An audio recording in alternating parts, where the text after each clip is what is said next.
The gift they'd always wanted, but made with broken parts. The social worker said it was a clean start, but even then, Morgan knew better. She was like a memory card. You could do your damnedest to erase all the images on it, but they were all there underneath it all, waiting to be recovered. She was small and uncivilized. When she eventually started school, only the faculty were wise to the fact that their first grader was 10 years old. She got her driver's license at 20 and graduated at the age of 22.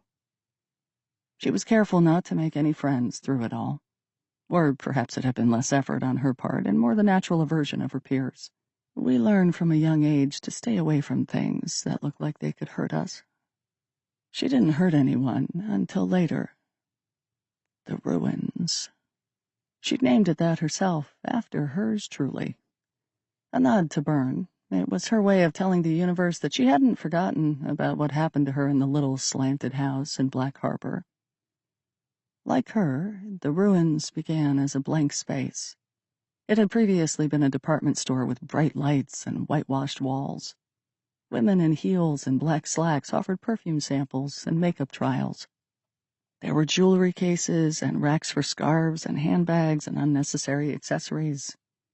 And when the mall went bankrupt and the store went out of business and purged all its finer things, Morgan leased it for pennies on the dollar. Her thesis: what would humans create if unbridled? If fear of judgment wasn't part of the artistic process, what would they bring into the world? The left side of the brain is limited by the right side's fear, but without that fear factor, without dreading rejection, how far would people go? The ruins opened up to a dozen art students who brought friends, filmmakers and models and photographers, creatives who wanted to live in and make use of the space. And within a few months' time, it had become a burgeoning and wonderfully weird community. People from the outside were invited in. They paid monthly memberships that helped keep the lights on, the events going, everything from New Year's parties to film festivals and poetry slams. In the center of it all was a fountain that had long since been drained. A tree made entirely of mylar foil sprouted from it.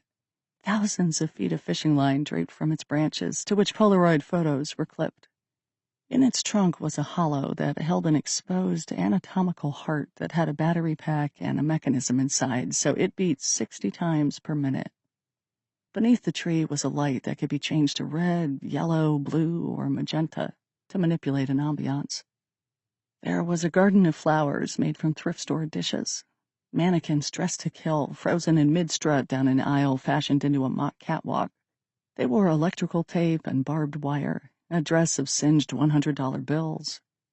One was clothed in a sleek black dress with a sleek black heel, her other foot being devoured by a grisly hunter's trap, the chain trailing in her wake like a shackle. Carlisle's mannequins. That was where she'd seen her and David before, gluing spikes and feathers and adding finishing touches before the pieces came to life on the catwalk. Stairwells were covered in graffiti and palindromic poetry, and each room had its own atmosphere. They were named for tragic women: Hester, Sybil, Ophelia, and Lenore. Sometimes people just called them by the colors of their walls: scarlet, gray, violet, and black. Morgan's favorite haunt was Lenore's room, with its matte black walls and sculptures of ravens diving from the ceiling. That was where she waited for them, the guests who paid not to create, but to destroy, on a white bench at the base of a skull mural. It extended from the wall like an unhinged jaw. She waited for them, as she had at the house on Winslow Street 20 years before. Only now she had better clothes. She wore ribbed over-the-knee stockings and a short leather skirt, a torn T-shirt or a lacy bralette. One shackle encircled her left ankle, another for each of her wrists, but they were only for show, never locked. Her pulse pounded whenever someone entered. Excitement mixed with nostalgia, and, of course, a dash of fear. That she'd fail? Be overpowered again? Their breathing was always the first thing she heard. It was heavy and hurried, stifled somewhat by the black hoods Morgan doled out as courtesy. Everyone took her up on it. In the underworld, anonymity was valuable, and once she lost it, there was no getting it back. Their energy matched hers when she patted the bench beside her. Excited, nervous. They thought they were there to meet a 15-year-old girl. That's what she told them online, and she looked young enough to play the part. Some of them had done this kind of thing before. Others were exploring the darkest parts of themselves for the first time. Morgan always made sure it was the last time. She let them touch her. Some she even let them press their lips to her neck, slide their hands up her shirt. She never let them get too far, though, when she'd straddle them, slip her chains over their shoulders, and jam the needle into their neck. The ketamine only took a few seconds to do its thing. She liked the sound they made when they hit the floor. All that dead weight crashing down. Some of them had to have broken bones from hitting so hard. She never found out, though, because once she pressed the hot iron to their necks to expose their ugliness to the world, she never saw them again. Her henchman, a mute giant of a man, came in afterward and hauled out the trash. When they came to in an empty, half-dilapidated parking garage hours later, their only memory took the form of their new status burned into their flesh, defined by a single word: ruined. Going to the police would require them to admit what they'd been doing in a place like that, and the police might dig, exhume things they didn't want pulled to the surface, like the fact that the complainant was under the impression they were going to the ruins to engage in violent sex with a minor. It had been the perfect business model. Until it all disintegrated. Poof! Nothing left but a key and that goddamn note. My ruin. All roads lead back to home. Whoever had burned down the ruins was watching her. They knew who she was, and that she would eventually summon the courage to return home, to the house on Winslow Street. They'd planted the portable DVD player, and not long before she'd gone there, the balloon had still been afloat. In this cold, a balloon wouldn't last more than a few hours. It could have been the person from the video. They'd been wearing a camera, obviously, to catch her in the act. A cop? The man had been white, or at least light-skinned, so it hadn't been Officer Garrison, despite the fact that he'd been looking for her. And Hudson... She'd seen his neck, the smooth, unmarred skin. It wasn't him. Then who? Who was haunting her, hunting her? Her eyes scanned the piles of photos on her desk. She went over to it. Pinched between her fingers was a picture of the Reynoldses all sitting at a pub table in Dublin. Could it be one of them? She wondered. But what ties would any of them have to her? Her focus homed in on Carlyle and David. They'd visited the ruins as artists, attended her swanky soirees. They would know what she was capable of, what she did in those back rooms named for tragic heroines. She picked up another photo, and another. In each, David and Carlyle stared at her, through her, their looks taunting her with what they knew. No, Morgan breathed. She rifled through Eleanor's box of paper memories, searching for a photo where they didn't have a damning glare, and came upon a copy of the family portrait she'd first seen on the mantel less than a week ago. The Carlyle and David in the portrait didn't know her. They were young, 6 and 13, but they stared at her as though they could see through her, as though they understood. Perhaps because they weren't so different from her, with their love for macabre things. Carlyle with her singed dresses and bear trap heels. David with his aerosol portraits of human pincushion dolls in the stairwells. Morgan at least had an excuse. Byrne had made her into what she was, a misanthropic, vengeful creature. What was theirs? While their dad had disappeared without a trace, there had to be more to it than that. Something more depraved. She moved whole albums out of the box, turning over every picture of David and Carlyle, until at last her fingernails scraped the bottom. Something cold knocked loose from the corner and rolled toward her. It was a film canister. Curious, she held it up to the light of her lava lamp. It looked old. The orange label had begun to peel. And then she dropped it as though it had started on fire. It clinked and rolled across the concrete floor, circling back toward her like a planchette on a Ouija board. Morgan picked her feet up, hugged her knees to her chest. She might as well have been communicating with a ghost. She felt the blood drain from her face, her lips go numb, as even in the dim light of her parents' basement, she saw the handwritten initials on the canister. M.R. Her lips moved soundlessly. My ruin. Chapter 24. Hudson. I ain't a cop killer, Ryan. Come on, you know me. Hudson scrutinized his brother through a thick glass partition. Tobias looked as rough as he'd ever seen him, though in his line of work as a drug dealer, Hudson supposed he must have had days when he'd woken up in worse shape. At least here, in Sulphur County Jail, he was safe. Although, he threw a glance over each shoulder, noting the cops guarding each exit. If he really killed Garrison, he might not be. He'd sat in his car for a full 5 minutes before drumming up the courage to go in. The possibility of someone recognizing him scared the hell out of him. While Hudson had never worked in the jail, it was attached to the Law Enforcement Center, a concrete building that, with all its fissures, looked like a skull being forced out of the asphalt. Patrol officers transported prisoners here. Luckily, he still knew very few people on first shift. If he was with Garrison, it'd be a different story. Garrison had been a local celebrity. But without his larger-than-life partner, Hudson was essentially invisible. It worked in his favor, he thought as he finally got out and slammed the door. He paid the meter, cursing Tobias for making him his one phone call. Now he stared at Tobias behind a sheet of glass. His skin was sallow. Purplish half-moons cupped his eyes. Stubble covered his usually smooth face and neck. The center of his snowflake tattoo pulsed as he swallowed. "You think I did it?" Tobias turned away, cut his chin on his shoulder, sniffed. "Is that why you didn't warn me?" The phone caused his voice to echo. It sounded as though they were miles rather than inches apart. Hudson's heart began to hammer, and he reminded himself that Tobias couldn't hurt him. Not like all the other times, like when they'd been kids, and Tobias pushed Hudson off the pier. Or, later in high school, when he got his cronies to zip-tie Hudson to the urinal so he could beat the shit out of him. Where were his cronies now, Hudson wondered. His friends. Nowhere to be found, that was where. Hiding in their hovels and drug dens. Probably more than content to know that Hades was locked up and off the streets.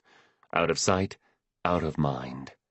He wasn't a drug lord anymore. He'd been dethroned, pitched from his status in Black Harbor's underworld. The man who sat on the other side of the glass partition from him was nothing more than a lowly drug dealer. Hudson sighed into the plastic receiver. The phone smelled like cheap perfume. He wasn't obligated to help Tobias, who had committed his life to terrorizing him. But he didn't have it in him to not help him. When Muntz gave Casper the address last night, corroborating one of the 3 places they'd been looking into, police had moved quickly. Cole wrote the warrant, while Casper called Wesson PD SWAT team to dress and assemble. And Hudson had been powerless to stop any of it. He stood in the bureau like a buoy in the climax of a storm, the waves tossing him this way and that, struggling to stay above water. He knew they'd seized Tobias's phone. A call or text from Hudson would have been damning for both of them. He wouldn't have had time to drive over there if he'd wanted, and had he even wanted to? He wondered if he'd play it all differently now, after seeing his brother shrunken in his jail jumpsuit, the fabric faded to the color of the ruins ticket. No, he decided, he wouldn't have done anything differently.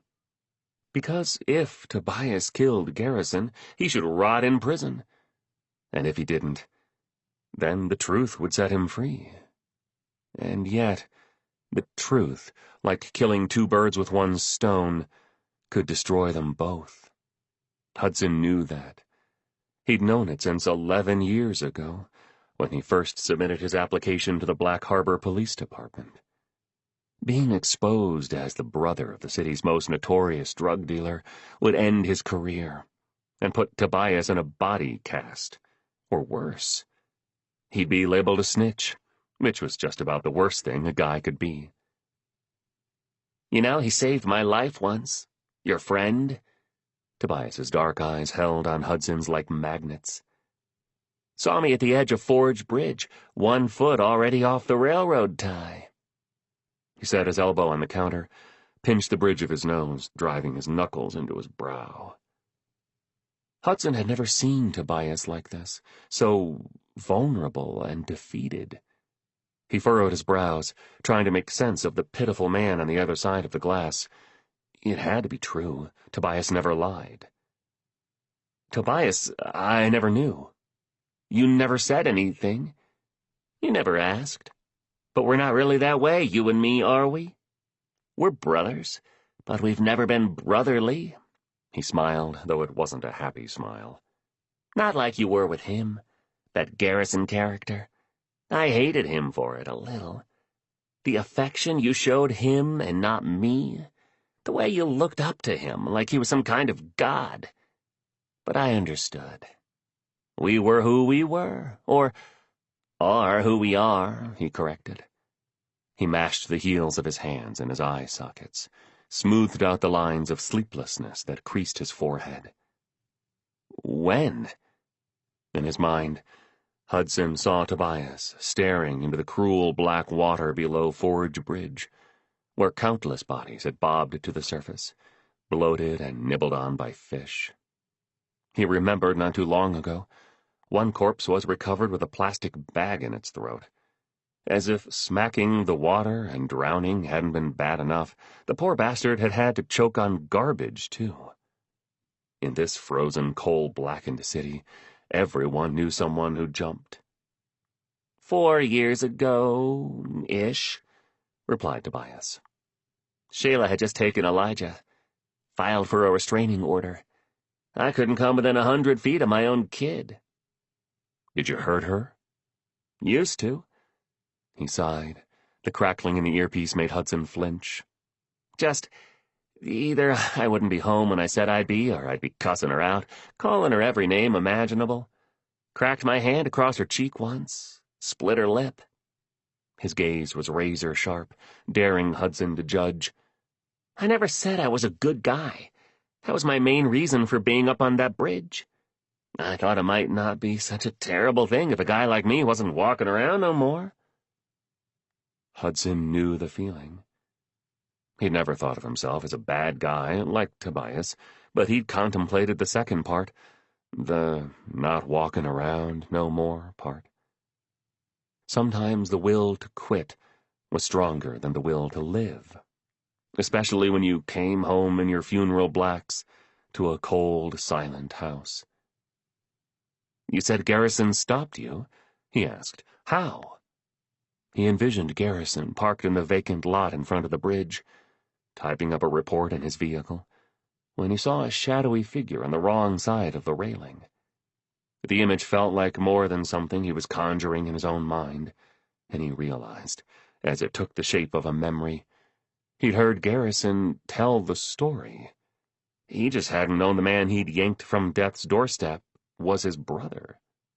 Neither had Garrison. I was gonna do it, Tobias frowned. Just step off the edge like you're walking onto an elevator, except there's no elevator there and you fall down the shaft. And I heard a voice. Son. His own voice broke. He bit his bottom lip to stop it from quivering, took a deep breath. He called me son. And the first fucked up thought that entered my mind was Dad. I wasn't really in a right state of mind. I thought Dad had come from the other side or something, come to stop me from going the same way as him, but... He trailed off and swiped away a tear that rolled down his jaw. It was like I was already in mid-step, and when I tried to go backward, to undo what I'd just done, it was too late. I fell, and I don't know how in the world he was so fast. He was like the Flash, but he caught me by the collar of my jacket. He was the only thing keeping me up, keeping me alive. I swung under the bridge some and smashed my face on the rails, knocked out a few teeth. But he pulled me up, and other than that I was fine. Jesus, Garrison. He was suddenly overwhelmed by the urge to hug him if he were here, were he still alive. But for what? For saving his brother, who might have come around 4 years later and shot him? As if Tobias could read Hudson's thoughts, he said, "Now how could I do it, bro? Kill a man who saved my life, who called me son? Who let me spend at least 4 more birthdays with my little boy? 4 more Christmases?" He shook his head. His face contorted into something anguished, compressed like a can being crushed. "I know I'm not a good guy, but I'm not a monster." Hudson put both of his elbows on the counter and leaned forward, until his forehead nearly touched the glass. He closed his eyes and pictured Tobias standing on the outskirts of Garrison's funeral. What investigators had mistaken for a killer assessing his damage was really a man in mourning. That is, if Tobias really was telling the truth. As if he had a second phone up to his other ear, he heard Sergeant Cole's voice reciting the golden rule of investigations. Everybody lies. He sighed.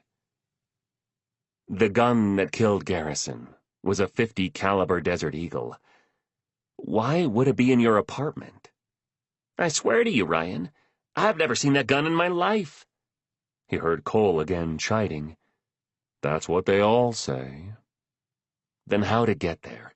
People said they saw you with it, waving it around, bragging about, he cringed, popping a cop. Tobias rolled his eyes. People are liars. You ought to know that by now. He paused to lick his chapped lips. Who's people, anyway? Hudson pictured Muntz sitting in interview room number 1. The feeling of a fist squeezing his intestines returned. The cramping he'd felt in that instant that Muntz had uttered the name Hades. It's confidential. Are you fucking serious, bro? I'm about to fry for murder, and you're worried about protecting some code of ethics you got? You're not going to fry, Hudson assured him. Wisconsin had abolished the death penalty in 1853, and the electric chair was a Southern thing.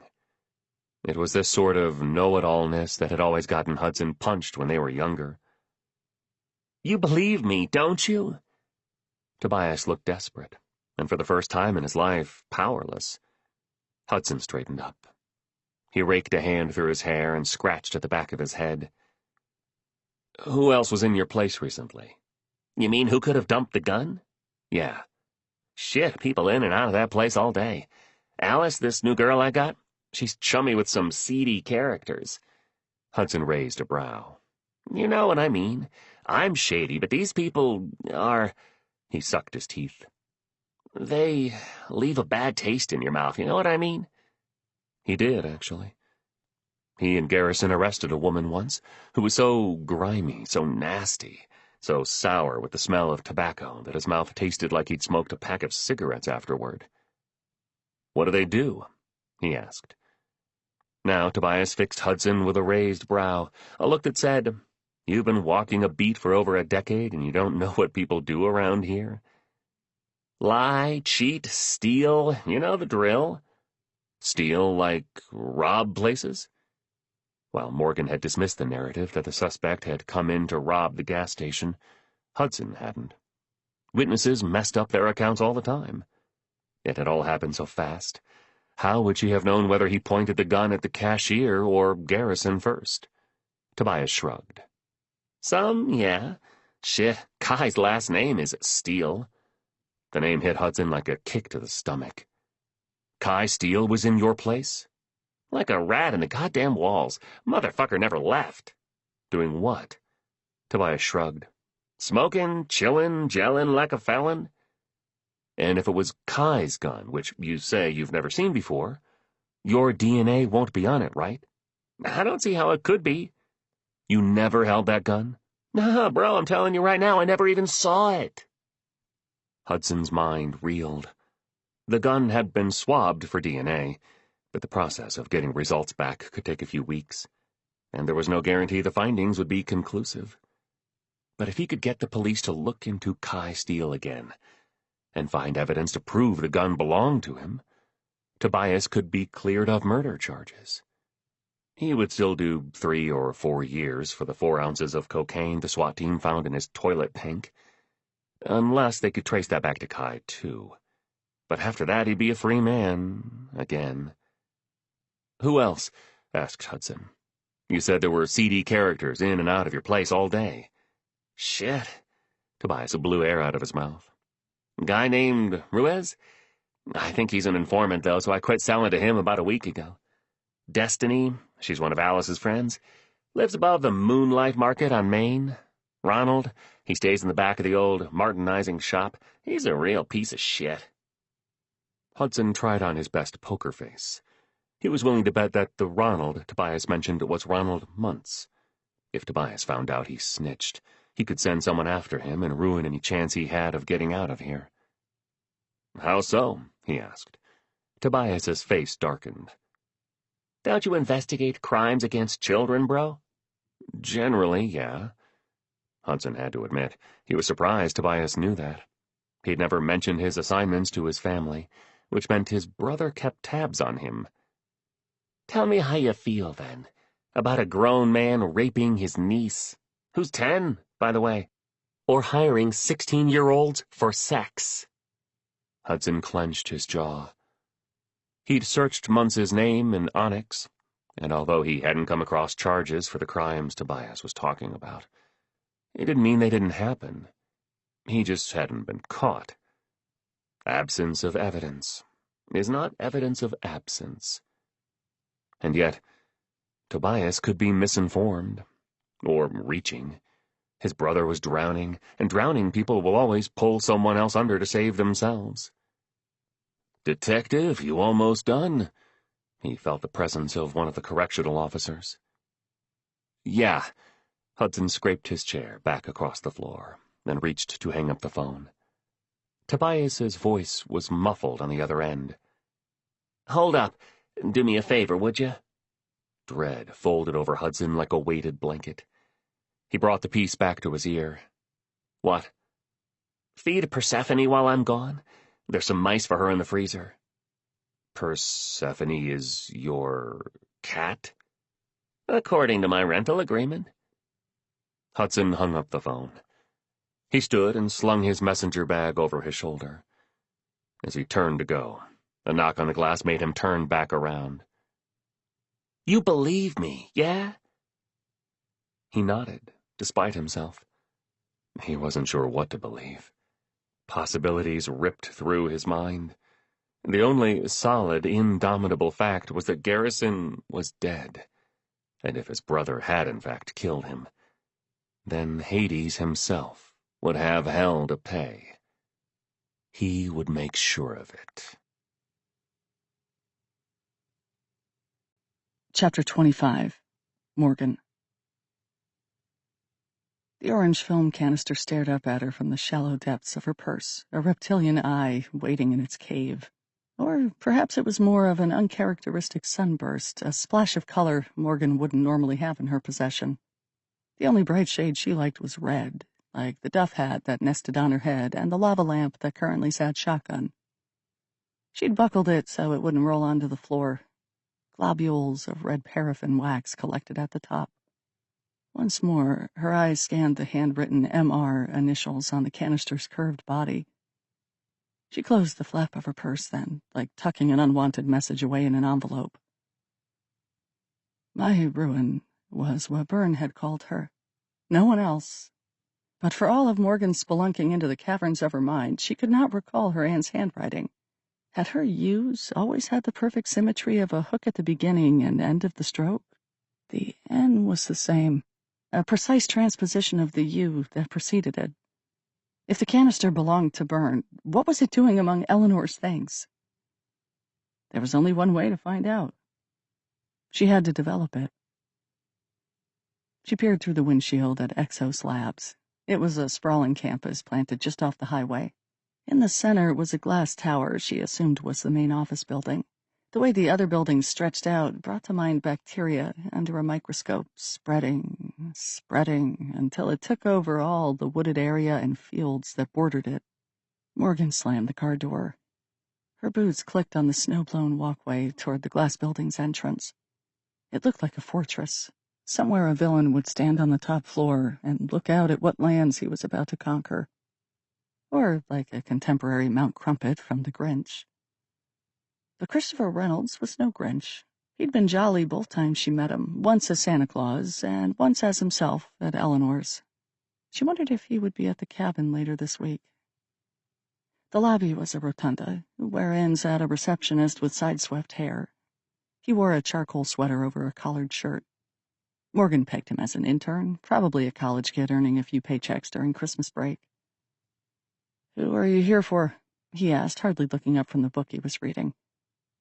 "Christopher Reynolds?" Her voice sounded less authoritative than she'd meant it to. She was out of practice. She'd hardly said a word since yesterday, only to inform her mother she'd be gone on a shoot all morning and afternoon. She kicked herself almost immediately after choosing that specific brand of lie, of course. There would be no money shoved into the Nestle tin to show for it. At the mention of the CEO's name, the receptionist dragged his gaze from his literature and looked her up and down, from her pilled wool scarf to her intentionally ripped tights. "Do you have an appointment?" "He knows I'm coming." Not a lie. She'd sent an email this morning to the address noted on Christopher Reynolds' business card, the subject titled Curiosity Regarding Chemicals, and asked if the company might have some hydroquinone, metol, sodium sulfate, and borax that she could purchase, essential components to a DIY photo processing kit. To her delight, he'd responded that yes, they would, and no purchase was necessary. "Come by the lab at 9, he replied. "I'll have them ready for you." The intern raised a skeptical brow. Then he sighed, closed his book, and picked up the phone. After dialing an extension, he said to Morgan, "What did you say your name was?" "Morgan Mori." "Morgan Mori says she has an appointment with you, sir." He hung up and returned to his book. "He'll be just a moment. You can sit over there." He gestured with a limp flick of his wrist toward a row of seats in front of the window. Morgan nodded a silent, albeit insincere thanks, and mentioned, "Dave dies at the end." She took pleasure, then, in the twin creases that formed between his brows. "Excuse me?" Poorly imitating the limp hand gesture he'd just made, she motioned toward his book. "It's a whole Schrodinger's cat thing." She felt his eyes burn into her back as she took a seat and smiled to herself. Fuck him. True to his word, Christopher Reynolds jogged down a winding staircase a moment later. Morgan stood and greeted him with her most winning smile. "Hello, Mr. Reynolds." "Oh, please call me Christopher. Lovely to see you again, Morgan." Dressed in a black turtleneck beneath a navy blue suit, Christopher Reynolds looked every bit the CEO. Although almost double the age Clive had been when the last picture of him had surfaced, she could see the brotherly resemblance. It was in the eyes, mostly. Christopher's were a rich, dark brown, the shade and shape of chocolate-covered almonds. Morgan offered her hand for him to shake, and he pulled her into an embrace. He was stronger than she'd expected, his 70-year-old sinewy muscles activated around her. "It's a cold one out there today," he said. "Did Alvin offer you anything? Coffee? Tea?" Alvin. Morgan fought the urge to turn out her bottom lip in a teasing puppy-dog frown. With an unfortunate moniker like that, no wonder the kid was a pretentious dick. "No, he didn't," she said, "but it's okay. I'm good." Christopher side-eyed his lowly intern. "Okay. So long as you're good. Shall I give you a tour? After all, you'll likely be coming to photograph the place in a few weeks." A few weeks? That was news to Morgan. When Christopher had mentioned corporate photography and headshots at the Christmas party, she'd assumed he meant sometime in the summer when the grounds were green again, the courtyard in bloom. But winter was perfectly fine with her. She could put Bennett's gift card toward some fancy lights and be ready for action in a week or less. Outside, light snowflakes swirled against a gunmetal sky. She kept a stare behind him as she followed him up the curved staircase, but when they arrived on the catwalk that extended over a laboratory, she fell into step beside Christopher. Morgan had a bird's-eye view of people in yellow hazmat suits. About 50 feet and a glass ceiling separated her from them. What are they making? She asked. Have you ever heard of Prozac? Heard of it? Back when she'd been able to afford it, she could have been its brand ambassador. He pointed to the vats that made Morgan think of Mr. Burns' nuclear power plant. They're full of hydrofluoric acid. Morgan looked at him, incredulous. She'd binge-watched Breaking Bad back when it had been a new Netflix sensation. Is it really strong enough to dissolve bodies? He laughed. You'd need a lot of it, and it'd be rather messy. Lye is much more effective in that regard. It essentially strips it down into either water or water-soluble molecules that can be flushed down the drain. You sure know your body dissolvents. Keeps life interesting. He winked. The tour continued through various labs and sterile rooms. We put in an ISO-4 clean room last year, Christopher narrated as they passed over an all-white room with what looked like a glass garage door. Morgan didn't know what he meant, but he added, NASA's standards.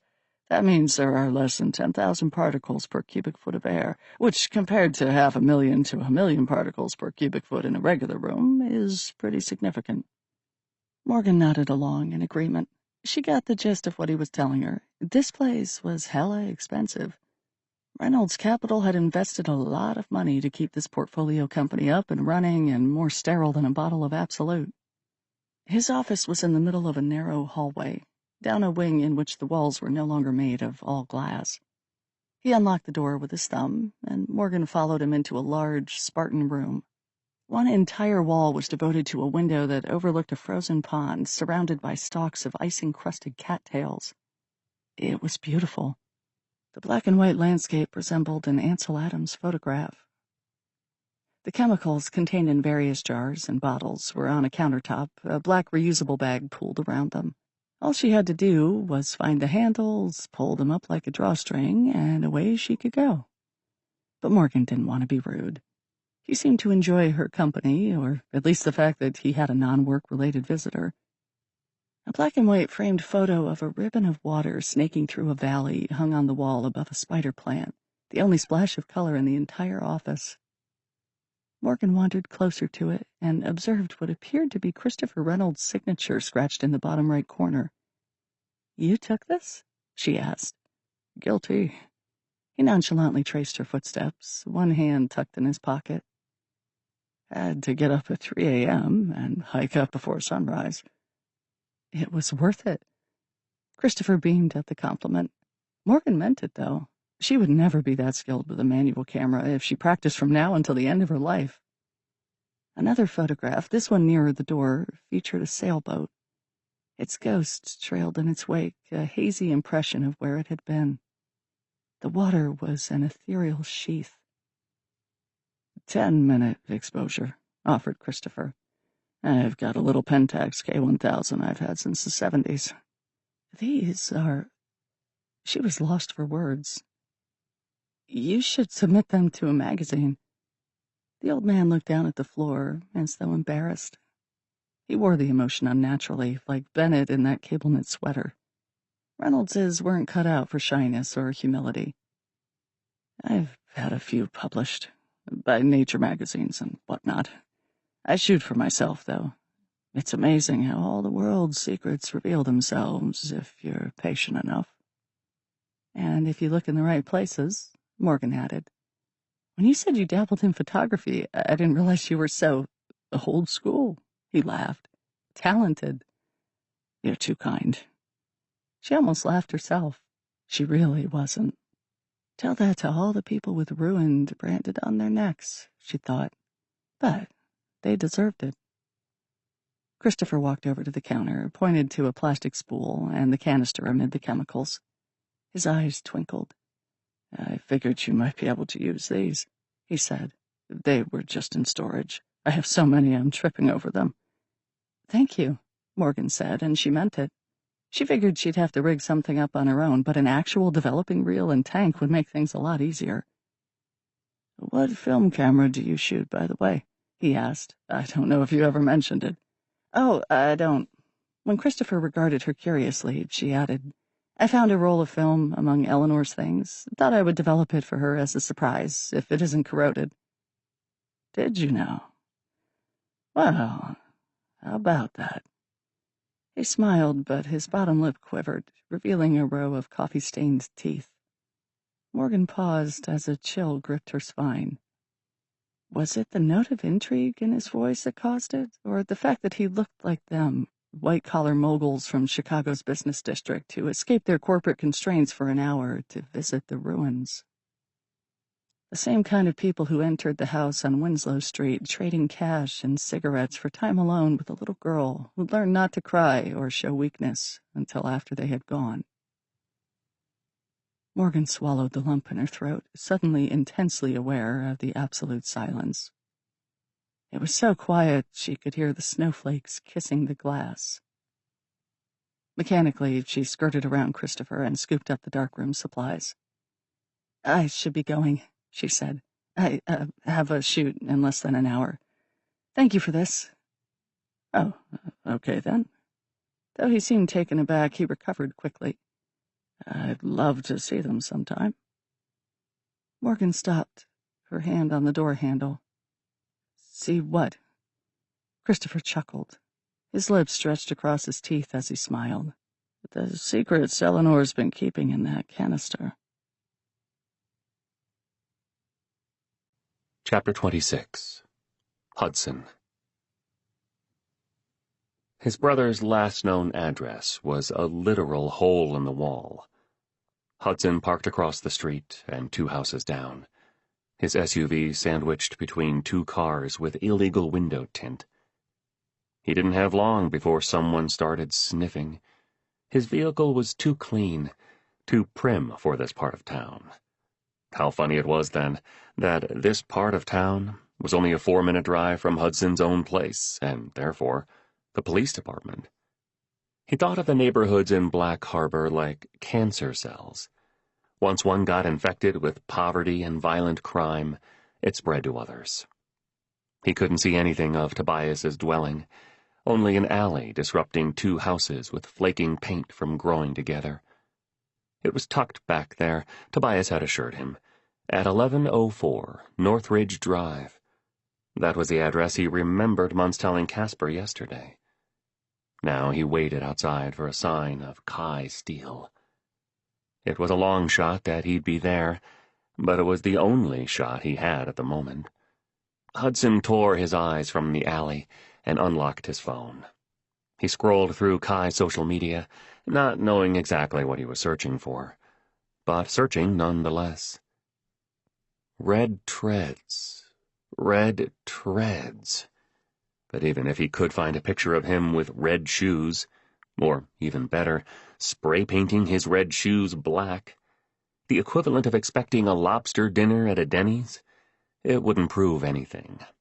The only thing red treads corroborated was a witness statement, and with each day that passed, Hudson was becoming less and less sure about Morgan Mori.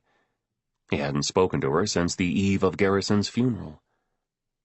A person in a black, salt-stained jacket walked past, eyeing him through his windshield. Hudson gave a polite but dismissive nod and turned back to his phone, his gaze following the pedestrian until he turned the corner. Kai wasn't here. Hudson could feel it, and he might never return.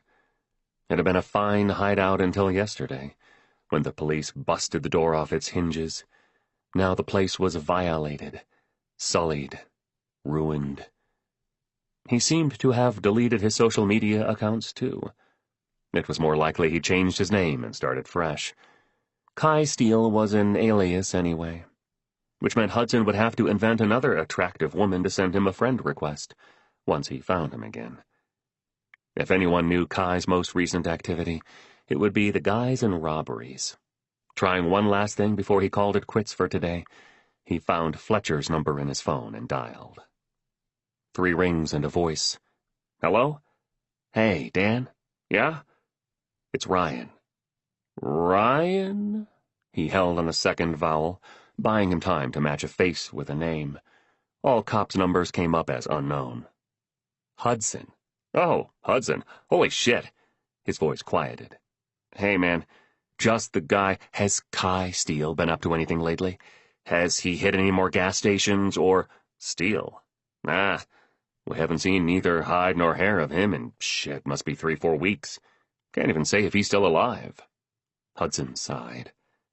The pause in the conversation allowed him to rewind to when Fletcher had first answered the phone. "Just the guy who... what, by the way? Huh? When you picked up, you said I was just the guy. What's that about? You don't know?" "Know what?" Hudson suddenly tasted the faint metallic tinge of blood. Had he had any water at all yet today? No. He'd completely forgotten to eat, too. Ever since Tobias had called him at 4 a.m., he'd stopped functioning on a basic human level. He heard shuffling on the other end of the phone. It sounded like Fletcher was on the move, to a more isolated area, perhaps. He must be at work. "Everyone's talking, man. Are you really Hades' brother?" He'd heard the expression before, but until now he'd never literally felt the blood drain from his face. He swallowed. The action felt like razor blades in the back of his throat. "No, I... He huffed, and his breath fogged the driver's window. "Where'd you get that from?" "Like I said, everyone's talking." "But who did you hear it from, Dan?" His voice was harder now, louder. Each word was its own cutting syllable. I can't tell you." "It's true, isn't it?" He could envision Fletcher shaking his head, his Viking mohawk swishing back and forth. "Jesus Christ, how the fuck—" Hudson ended the call. Before his screen faded to black again, a text message came through. This one from Miserelli. "Hades? Really, Ryan? WTF?" Another from Malcolm. "Hey, bro, what's going on?" And Chase, "Just heard. Is it true?" Resisting the urge to throw his phone through the passenger window, Hudson whipped it into the seat instead. It bounced, ricocheted off the dash, and landed on the floor with a thud. It kept buzzing with a barrage of text messages. Cranking the key in the ignition, Hudson tore out of Hades' neighborhood. When he pulled up to his drive, Morgan was waiting on his porch like a bad omen. Jesus Christ, what now? Hudson got out, slammed the door. A clump of slush dislodged and fell from his wheel well onto his shoe. He closed his eyes for a second, forced himself to take a long inhale as the cold seeped through his sock. Morgan stood as he approached. She looked like a renegade orphan in her tattered jacket and bright duff hat, combat boots too big for her spindly legs. It was below freezing. Why hadn't she stayed in her car? He didn't care. He didn't care. Morgan Mori was a mess, and he had other messes to clean up at the moment. "Hello, Morgan." A black tote bag hung from her forearm. "Hi. Do you want to come in?" She nodded, her chin tucked into her scarf. Her cheeks were red, wind-bitten. How long had she been out here? He didn't care. Hudson walked up the steps past her and plunged his key into the lock.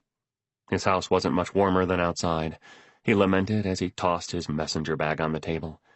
It slid into the peacock butter dish, knocked the top askew. Morgan crept in behind him like his shadow. Pip erupted in a series of high-pitched barks and skittered into the kitchen. Not in any mood to have his eardrums shredded, Hudson scooped her up, opened the sliding door, and plopped her in the backyard. She sank in the downy snow, her ginger puffball tail protruding like an antenna. He heard Morgan shut the door, and then nothing. No phone alerts, no Pip barking, just silence. Finally, Hudson let out the breath he didn't realize he'd been holding. The kitchen chair was still pulled away from the table from when he'd sat there to put his shoes on this morning. Earlier this morning. How was it only 10 a.m.? He felt like he'd lived a few days in a matter of a few hours, and yet the morning still pounded away at him like waves, smacking into the pier. Why was Morgan here? What did she want? He wanted to ask her. Another part of him just wanted her to go away. Taking his jacket off, Hudson tossed it on the table and went to sit down. The chair slid away from him, and he fell to the floor. His tailbone hummed. The snow melt from his shoes soaked into his pants. He let his head fall back and knock against the table leg.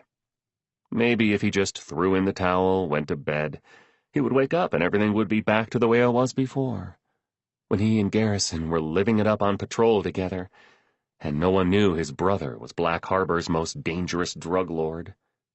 Nan would be here. Maybe Miserelli would even be talking civilly to him, because they never would have complicated their friendship by sleeping together. Was it too late to make a Christmas wish? Notes of honey, pear, and whiskey stirred him awake. A pale hand held the open bottle of Jameson in front of his face. Hudson took it and tossed some back. The alcohol tore through his throat and burned all the words away. He handed it back, and Morgan took a drink. "So, how was your day?" she asked. Chapter 27. Morgan. The stairs to Hudson's basement were a steep descent into a mouth of shadow. Morgan clutched the straps of the mesh bag so tightly her knuckles might have split through her chapped skin. Hudson reached across her to flick the light switch. At the bottom of the stairs, a lone bulb glowed. She followed him down to a porous concrete floor, past a boxy washer and dryer set, above which hung a clothesline with black socks and undershirts. The walls were old stone, with roots poking between. He hadn't exaggerated when he said his basement was fit for horror films. To her left was a shelf system with jarred pickles, beets, and salsa. Interesting. He didn't seem the canning type. At the back of the labyrinthine room, on the opposite end of a storage area housing plastic totes and Christmas decorations, was a sink. Perfect. Despite still wearing her jacket and hat, Morgan shivered. The dampness of the basement penetrated her layers and took up residence in her bones. Upstairs, when she'd taken the film canister out of her purse, Hudson had looked sucker-punched. His eyes widened as they read the initial scrawled in black marker. "M.R.," he said. "Who is M.R.? "It's a long story." "Where did you find this?" he asked, and she told him about her scanning project for Eleanor. "Do you have everything you need?" Hudson asked now, when Morgan set the bag on the counter by the sink. She took out the chemicals, placing them alongside the tape he'd snagged from a drawer upstairs, and asked him for 3 painter's trays. 3? Yeah. She ran through the process again in her mind.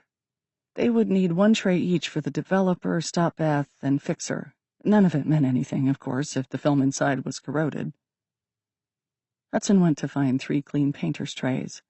Even if they weren't clean, though, Morgan thought they would do. She wasn't aiming for any award-winning prints here, especially with this thing. From her backpack, she removed a crude homemade enlarger. A Frankenstein's Lucky Charms box. The contraption was 2 rectangular pieces that fit together. A square window covered with tracing paper was cut in the end of one, a circle in the other. Hudson returned with the trays still in the packaging. He tore the plastic off and set the accompanying rollers and brushes on the washer for the time being. Next, Morgan sent him off to fetch a cardboard box to complete her enlarging station, and an extension cord. "What else?" he asked once he procured them. "Your glasses." "My what?" She paused midway through extracting a package of photo paper from her backpack, staring at him and his taped-together glasses. "You're farsighted, yeah?" "Yeah." Morgan knew the searching expression he wore now. He was wondering if he had ever told her that detail, but she could tell by the way his lenses magnified his eyes. "Well, I'm nearsighted. We need a convex lens, i.e. yours, to act as a magnifying glass." "For what?" She set the photo paper down and held up the cereal box enlarger. Her finger tapped at the circular opening. "Ideally, when we shine a light through this contraption, it will travel through the negative and be magnified and sharpened by your lens on the other side, which can then be exposed on the paper." Hudson frowned. "Have you done this before?" "I took a film class in high school once, but we didn't do it like this, no." "Then how?" "YouTube. Don't worry, I don't need them right this second. We have to process the film first." How long will that take? Morgan shrugged. 5 minutes? You got somewhere you need to be? Hudson shook his head. I'm off today. Where'd you get all these chemicals? I know a guy. She tried not to let her hand shake as she mixed the components for the developer and poured it into the little black tank. Lastly, she pulled the lava lamp from her bag of tricks. It was red and would work as a safe light for when the film was ready to be developed into prints.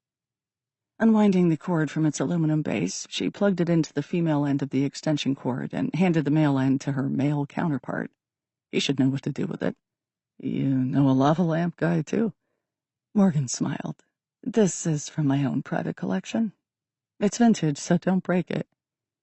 Hudson disappeared over by the washer for a moment as he connected the cord to an outlet. They stood back, surveyed their workspace.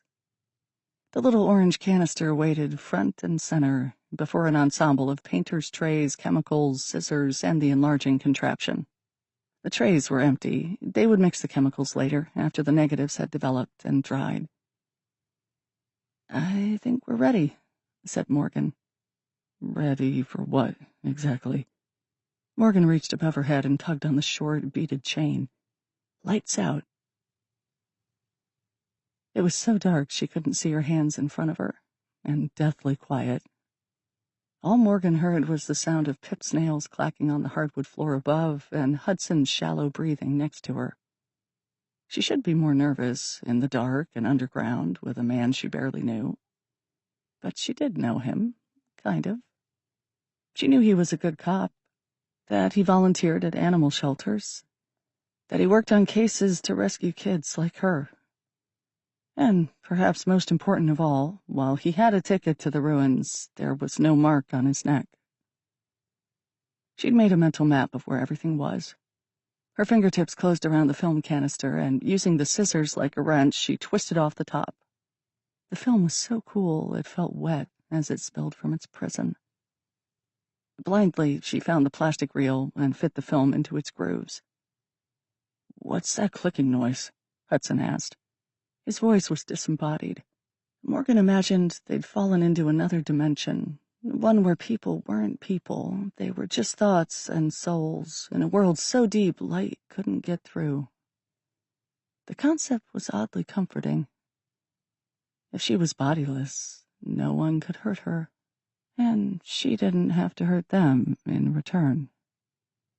I'm winding the film on the reel so I can put it in the developing tank. You need help? It's kind of a one-person job. I see. He sighed, and she could feel his breath against her cheek. She startled. She didn't realize they were so close. He probably didn't either. So, what else was in Mrs. Reynolds' collection? He asked. His voice was low, almost a whisper. Besides the film canister, were there any other photographs of interest? Pictures of them at the cabin, mostly. Old pictures, some of Clive and his car. Funny how she felt him nod, felt the almost imperceptible movement in the air. Cabin. They don't seem the type to rough it in the great outdoors. Morgan shrugged, an automatic response. He couldn't see her. She agreed with him, though. She suspected the Reynolds' cabin was more like a mansion with some rustic features. It's in some place called Loomis, 3 or 4 hours north of here, she said, recounting what information Bennett had shared with her since the invitation. Are the dates printed on them, by chance? She liked the sound of his voice, she realized. It held a quiet calm, not like one before a storm, but the steady, consistent calm of a rainy afternoon. He must be good with talking to child victims, she thought.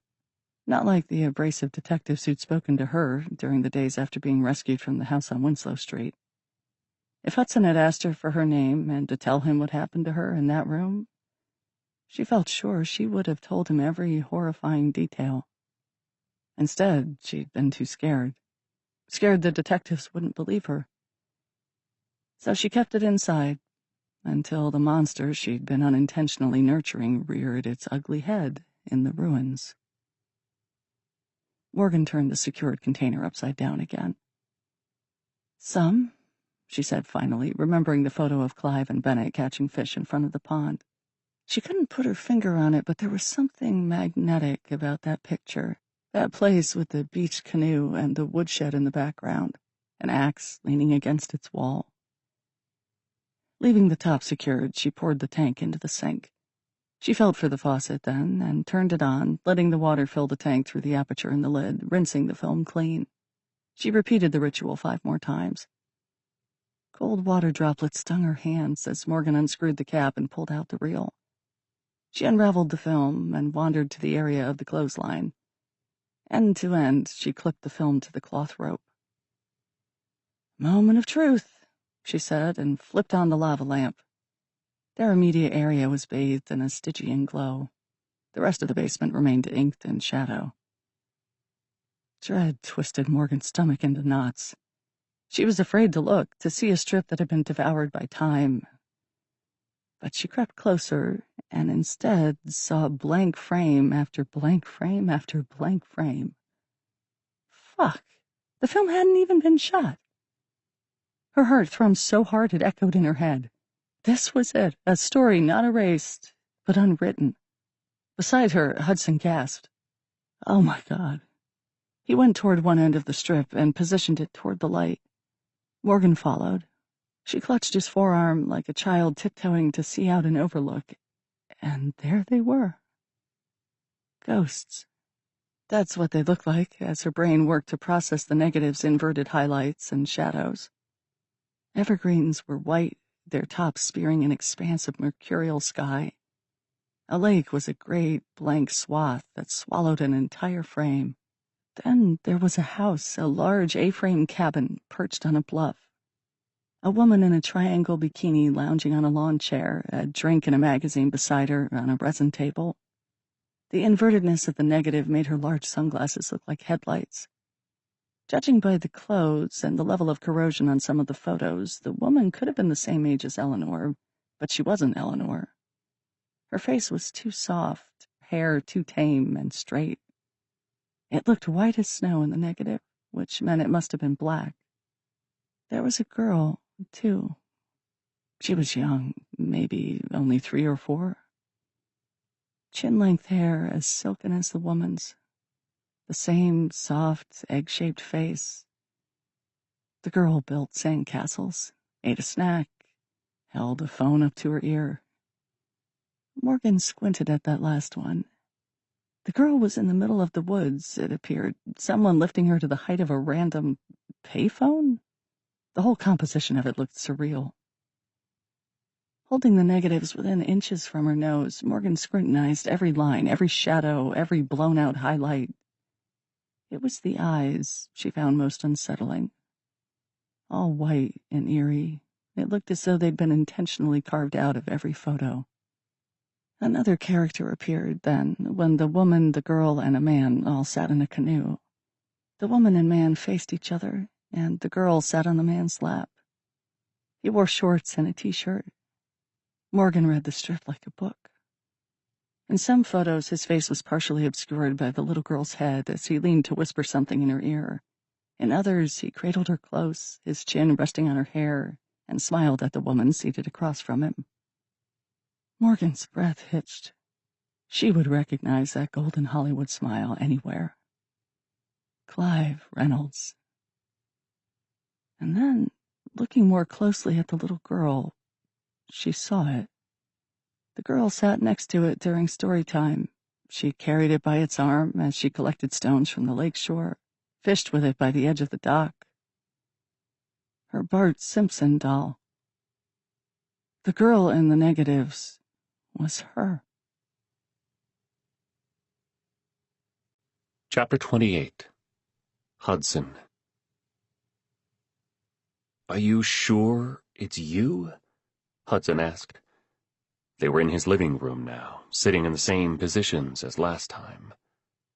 Pip perched on a pillow beside Morgan, her tongue out, beady eyes bright. Tiny head jerking from one human to the other, not bothering to disguise the fact that she was eavesdropping. He asked the question, but he knew. The girl in the negatives was the woman sitting diagonally across from him, and she was the key to everything. Clive Reynolds had a secret daughter, Morgan Mori, or rather, Morgan Reynolds. He did the math, his gaze drifting and zeroing in on the photograph they just exposed and brought upstairs. If Morgan was 31 now, then those photos had been taken more than 20 years ago. She couldn't have been more than 4 years old in them. He studied her now, the bite marks in her lips, her chewed-to-the-bone fingernails. She was the same girl. She'd just been frozen in time, hidden away from the world in a little orange capsule, and then deposited here, in Black Harbor, right back where she'd started. She stared at the black memo book on the coffee table. Slowly, so as not to startle her, Hudson leaned forward and grabbed the book. He turned his knees toward her then, and opened it between them. The faded red ticket lay on the pages like a fresh scar. "Welcome to the ruins, where your true self dwells." He didn't need to read it to know what it said. He'd learned the inscription by heart. This ticket, this scrap of paper, was the reason she'd run out the other day. "What is this place?" he asked. Morgan didn't meet his eyes. She stared at the ticket, her lips parted as though exhausted from keeping her story in all this time. "It was mine," she said finally. And she told him everything. He should have recorded her, considered for a second setting the video on his phone, but she was like a fawn in an open field. She'd let him observe her, but the second he made a move, she'd bolt. She'd done so once already. He knew her well enough to know her presence was fragile. He came to know even more about her as she narrated the abuse at the house on Winslow Street. The sharp objects, the suffocation, the whispers in the dark. If Hudson had been the one assigned to her case, he didn't know if he would stay in Black Harbor, if he even could, knowing the horrors that happened beneath the surface when the rest of society walked on a hair's-breadth sheet of ice above it. "And the ruins?" Hudson asked. "It was a creative warehouse, you said? Where people would pay to torture you?" It made sense in a sick, twisted way. Morgan had simply imitated her aunt's business model. Morgan nodded. She pulled her knees into her chest, so her heels dug into the edge of the couch cushion. Her stockings were slightly askew. She paused to straighten them. "Different strokes for different folks. That's the thing about creative endeavors. They're subjective." She told him about the rooms named for tragic literary women. The Lenore room with its skull and matte black walls, the bench with shackles, the branding stove. "How did it work?" he asked. "How did what work?" "All of it. If I wanted to— how did he put this? If he wanted to get his rocks off by torturing her. Fulfill a creative endeavor." He watched her shoulders rise and fall as she took a deep breath and lowered her feet to the floor again. She reminded him of the numerous children he'd spoken to in interview room number 3, the ones who could never meet his gaze. They stared beyond him, as though there was someone else in the room, digging their toes into the carpet or picking at their cuticles. Morgan was doing the same thing now. Her glassy stare fixed on something on his mantel. A photo, maybe? Or one of the many glass peacock figurines he'd neglected dusting since Nan died. "They got ready in a separate room," she said. "Some changed their clothes. Others just wore what they wore to work. Suits, white-collared shirts, the occasional pencil skirt. I gave them hoods to put on." "Why?" he asked, and immediately wished he'd kept quiet. She was finally opening up. Decades had passed since her rescue, and the victim from Winslow Street was talking to him. He'd better shut up, and not fuck this up, as Cole would advise. To his relief, she answered. Both parties got something out of it. They got to keep their anonymity, and I didn't have to see their faces. And, she wet her lips, it felt a little poetic, I guess. She cut her gaze over to him and seemed satisfied with his undivided attention. The guests at the house on Winslow Street used to tie black plastic bags over my head while they hurt me. I got to not minding it. Actually, I preferred it because I'd almost always pass out before things got too bad. Despite Hudson's expectations, telling her story had a calming effect on Morgan. She stopped bouncing her foot. Her breathing normalized.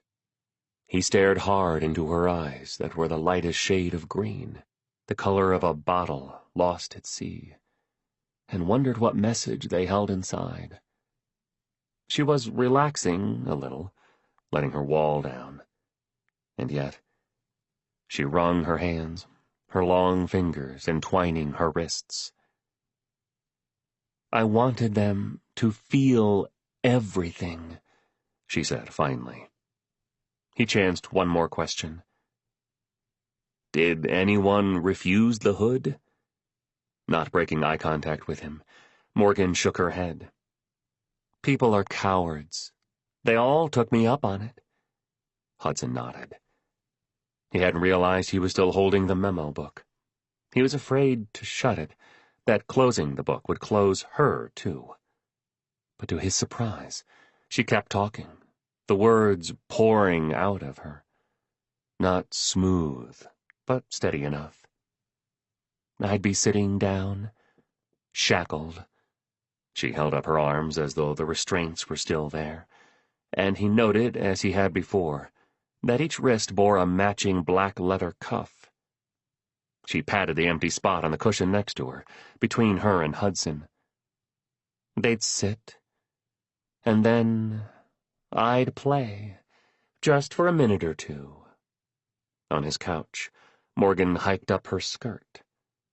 Her tights were ripped in all the right places, if that was possible. His gaze followed one tear from her knee, all the way up to where it disappeared in the apex between her thighs. He swallowed. His mouth was dry, his shirt collar suddenly too tight, as he watched every minute movement she made. She had him, and she knew it. She crossed her right leg over her left, turning her hips toward him. In one swift motion, she rolled off the couch and onto his lap. Her body was quick and light, like a bird's. Let's play a game. A ribbon of light danced behind her eyes. She looked wicked and simultaneously innocent. They were so close, he could see the dash marks her top teeth had left in her bottom lip. Instinctively, Hudson held her.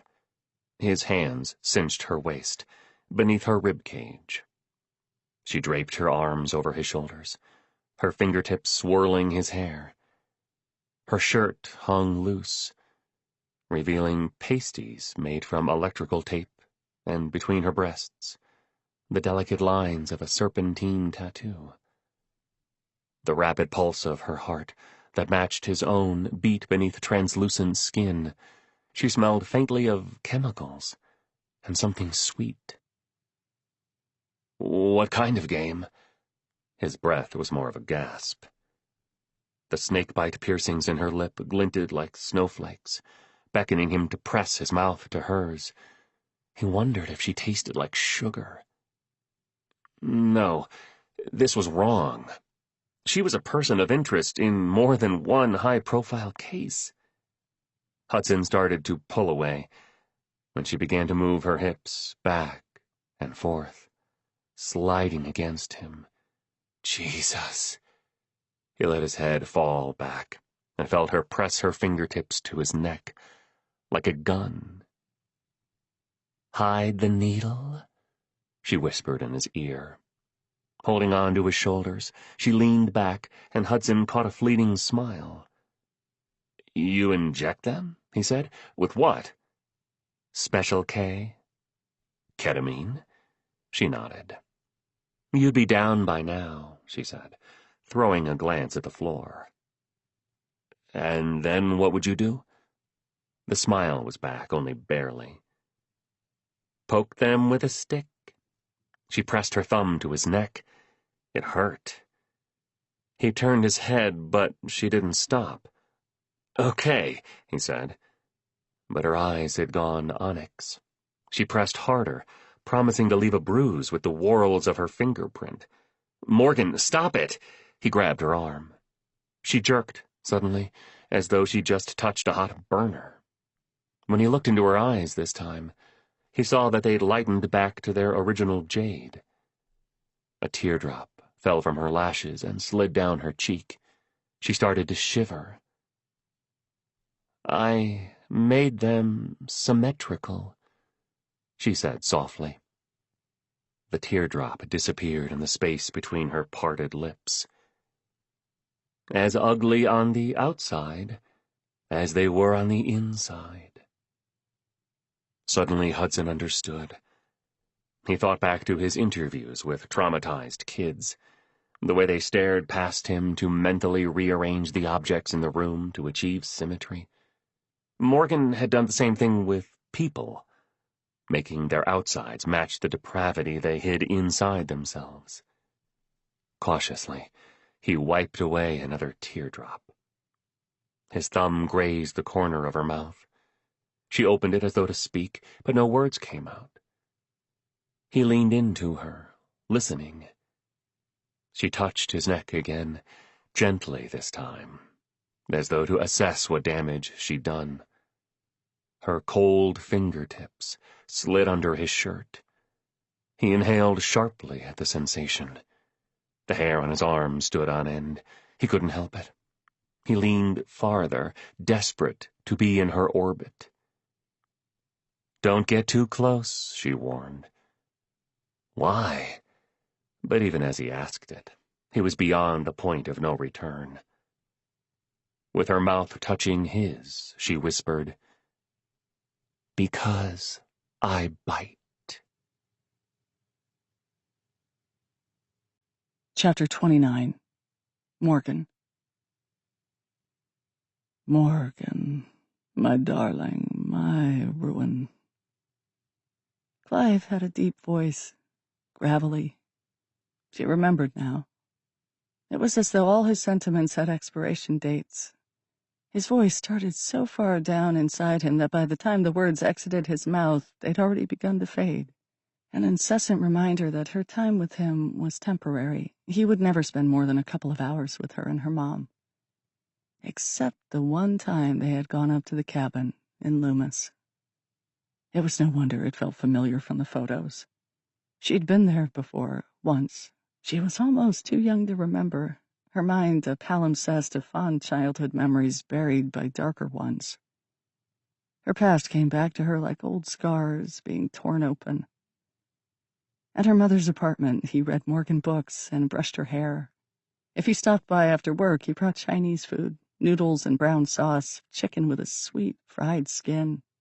He bought her presents and taught her to ride a bike. And when she fell and scraped her knees, he wiped the tears from her cheek and told her everything would be okay. But it wasn't. She didn't know that the last time she saw him was the last time she would ever see him. If she had, she would have begged him not to go. Would have promised to be a good girl so he would stay or take her with him. She would have asked what she'd done to make him want to never come back. And then her mom left too. And it was just her and Byrne and the strangers who put the black bags over her head. He'd called her my ruin. That's where it had come from. Morgan had never thought it anything more than a pet name, but now she knew he'd meant it as a jab, a verbal knife poke in the ribs.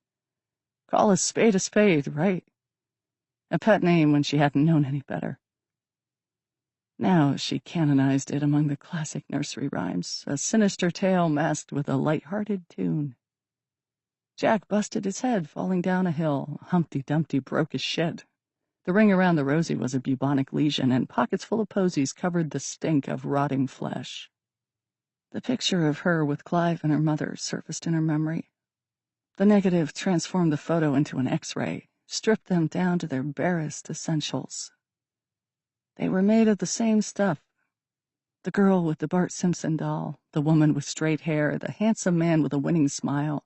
Underneath it all, they were 3 identical skeleton keys, like the one that itched her wrist.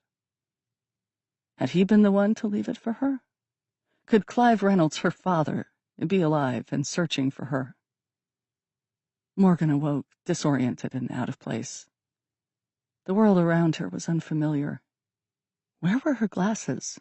She couldn't have fallen out for more than 10 or 20 minutes, and yet it felt like she'd just taken a flight around the world and landed right back here in Black Harbor.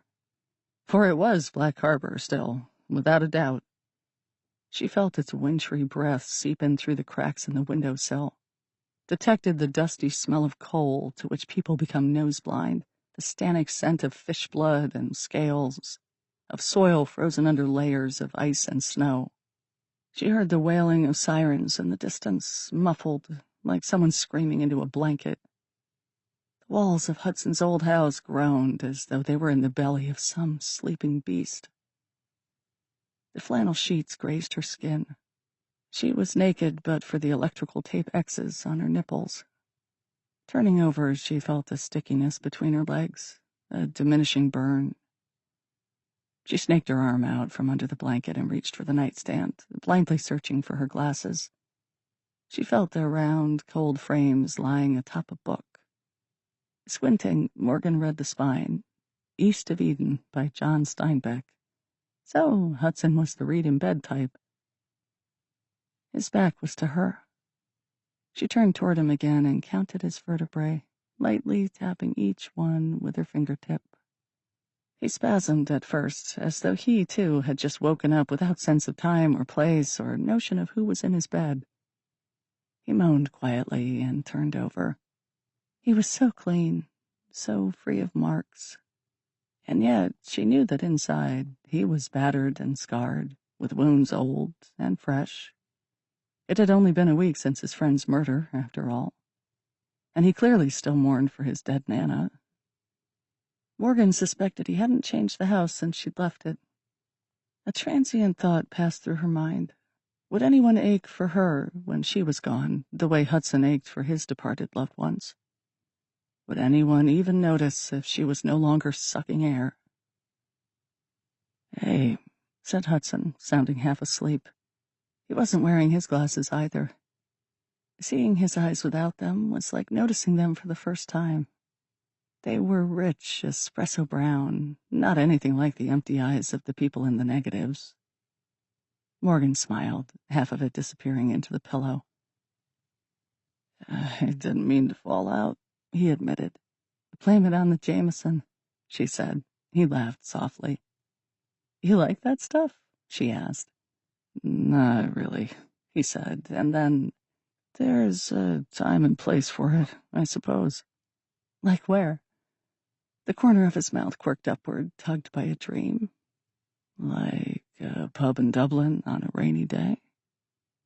He drew his arm out from under the blanket, reached toward her, and she flinched like a dog, anticipating a smack. His face fell, and he touched her hand as softly as snowflakes lighting on a window pane. She exhaled, convincing herself that he wouldn't hurt her, and wanting to believe it.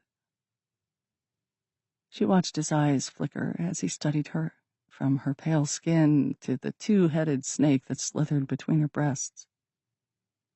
"What's this?" he asked after another moment of them sharing the silence. Morgan felt him touch her wrist where she kept the blackened key. "It was a gift," she said, and she told him how it had been the only thing left on a pile of smoldering concrete when the ruins had burned to the ground. "All roads lead back to home," repeated Hudson. "And it was addressed to M.R., the same initials as on the film canister?" She nodded and recited what she knew the initials to stand for. "My ruin," or Morgan Reynolds. The name hung in the air above them. She'd never considered it until this very moment, but Hudson was right. She was Morgan Reynolds, which made Bennett her half-brother. A chill crawled up her spine, and she whispered a silent thank you to the universe for never kissing him under the mistletoe. Whoever took the photos, then, noted Hudson, must have known. Could it have been Clive himself? It would have been around 1993. Did cameras have delay timers then? Morgan scrunched the blankets up over her shoulders, then put a hypothesis out into the ether that she'd been developing since this morning. Cameras have had delay timer capabilities since the 1950s, some even before that. The memory of a statement made earlier today resurfaced in her mind. I've got a little Pentax K1000 I've had since the 1970s. Christopher had seemed to come a little undone when she'd told him the film was in Eleanor's private stash. She uttered his name, even more sure of it when she said it a second time so Hudson could hear. Christopher Reynolds. Clive's brother? But why? Morgan couldn't hear him anymore. Her mind was loud with the cacophony of things shattering and clicking into place. She thought of the negatives hanging up in Hudson's basement. The photos of Ava sunbathing in a lawn chair, of Clive with a young Morgan on his shoulders, of all three in the canoe, Clive leaning over to whisper something into Morgan's ear. The white that crept like fingers into the frame. And she understood. The white blurs at the edge of every photo were foliage. Evergreen boughs, cattails, waist-high blades of grass, wherever Christopher had been hiding to get the shot. The subjects hadn't once looked at the camera, because they hadn't known it was there. It's amazing how all the world's secrets reveal themselves if you're patient enough. Christopher's words echoed in her head. Blackmail, she whispered. Although she knew it to be the answer, she wondered why Christopher had wanted to expose his brother's secret family. Perhaps it had been a ploy to secure his position as CEO of Exos Labs, and yet the film had remained undeveloped in Eleanor's collection. Hudson lay back, his head sinking into his pillow. He rubbed the heels of his palms over his eyes, his forehead smoothing out the lines of consternation. On the floor, his phone emitted a muffled buzz. He leaned over his side of the bed and rummaged through his jeans pocket. As he did, Morgan noted the sheen of sweat that suddenly broke out on his back. He tossed his phone toward the bottom of the bed then, and with his nose pointed up toward the ceiling, he spoke. You want to hear something fucked up? Why stop now? My brother is the biggest drug dealer this city has ever seen. And he began to laugh. Chapter 30. Hudson. Well, do you think he did it? Morgan asked. They were sitting in Hudson's living room again, digging through the cold case box. He'd changed into quintessential Saturday attire, sweatpants and a t-shirt, and Morgan had done the same. When they crawled out of bed, she'd simply followed him to his closet, grabbed a black BHPD t-shirt, and slipped it on as though she owned it. She sat on the armrest of his couch now, clutching a cup of coffee with a jumbo marshmallow floating on top, and bounced her bare foot on the edge of the coffee table.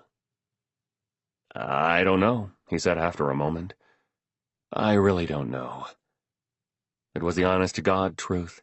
As much as he wanted to believe Tobias wouldn't have shot Garrison, he couldn't give his brother his complete vote of confidence. He'd seen what people were capable of when their backs were up against the wall. Tobias killing Garrison could have been as simple as owing someone a favor. Who was the question? Tobias was Hades, lord of the underworld. But even the real Hades had Zeus to answer to. He let me drown once, when we were kids. The confession was a prisoner suddenly left unguarded. The words tumbled from his lips, tasting freedom. Well, I didn't drown, obviously, but almost. Morgan's head tilted. What happened? Hudson sat on the floor. the coffee table at chest height, and his elbows planted on its surface. His fists formed a V under his chin. We were playing on the pier. I must have been 7 or so, Tobias 9. It was getting dark. The pier was half sunk with these concrete posts jutting upward. It looked like a quay. We started to head back, hopping from post to post, and I missed. I fell into the water. Jesus, it was cold. Hudson heard his own voice. It sounded to him like someone else was telling his story.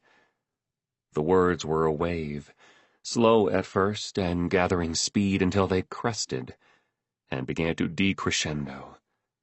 He exhaled, his breath ragged. It felt like arms dragging me under, he remembered. Like the whole pier was on top of my chest. I fought to break the surface, and when I did, I saw Tobias looking down at me. I reached for him, and he walked away. He left you? Said Morgan. When you were drowning? When Hudson set his jaw, she added, That's hardcore. How'd you get out? Hudson was shaking his head. The mercy of God, I suppose. A wave came and lifted me just enough that I could grab a piece of the broken slab and pull myself up. And you walked home from there? Someone heard me yelling and called 911. A cop found me clinging to the pier. He wrapped me up in a blanket and brought me home. Makes sense? Morgan sipped her coffee. The warmth steamed her glasses. What does? You? She gestured to him with her free hand. Law enforcement, good cop, the whole bit? Hudson furrowed his brows. He wasn't playing a bit. And yet, perhaps she was right. He was so desperate to put distance between himself and Tobias that he would do anything, including lie on his background check to do it. Do you have a picture of your brother? Morgan's voice brought him back to the here and now. Just old ones, he said. Us as kids. He stood and walked over to the mantel, sucked in a breath. 2 years had passed since he'd ventured over to this side of the room. The mantel was just as Nan had left it, albeit covered in dust. What would she say about the inch of debris that blanketed the Cream City brick, the stack of leather-bound Aboriginal poetry collections, the blue and bronze peacock statues, their wedding photo? He wore a tux, and she a backless white gown. They sat at the head table, arms linked, each holding a glass of champagne. He supposed, deep down, a part of him was hoping the dust would bury the photograph, like he'd buried his wife. Nandily. They'd been married less than a year when she'd gone out to get the mail and never came back. A 20-year-old kid had been driving high on his way to an interview. 2 years later, Hudson still couldn't get the image of her black hair encrusted in the windshield out of his mind. A screw twisted in his stomach. He passed over the photo for a different one, and blew dust off the glass as he handed it to Morgan. It was a portrait of his mother, him and his brother. Phoebe wore a red turtleneck and held him, then 2 or 3, on her lap. Tobias, who had to have been about 5 at the time, stood next to her, his head tilted toward hers. A shit-eating grin plastered on his face, as though he just lit a fire and was waiting for the alarm to sound. Here, this one's more recent.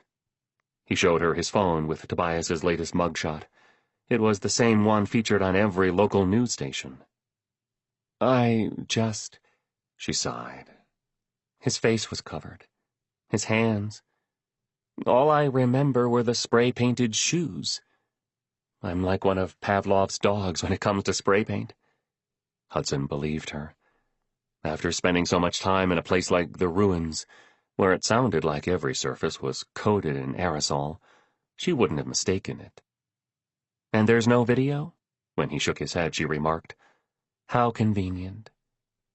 Most of the establishments around here either don't have a working surveillance system, or they don't know how to turn it on. I'm serious. So I could walk into just about any gas station, steal a year's supply of Butterfingers, and get off scot-free? Probably. Don't cops wear body cams? Yeah, but Garrison was just buying a cup of coffee. He didn't have a reason to turn it on. Morgan set the framed photograph next to the box containing the cliff notes of Clive Reynolds' life. You know, for a cop, you hang around some pretty shady characters. Present company not excluded. Hudson had to laugh a little at the irony. I know. An abrupt knock at the door sent Pip pouncing off her pillow and racing into the kitchen. Darting a glance at Morgan as a silent command to stay put, Hudson followed in the Pomeranian's wake. The window by the kitchen sink was too frosted to see who was there. It was probably Miserelli. Jesus. That was all he needed right now. But maybe it was actually just what he needed. The time for them to end things was long overdue. Bracing himself for the impact, Hudson opened the door.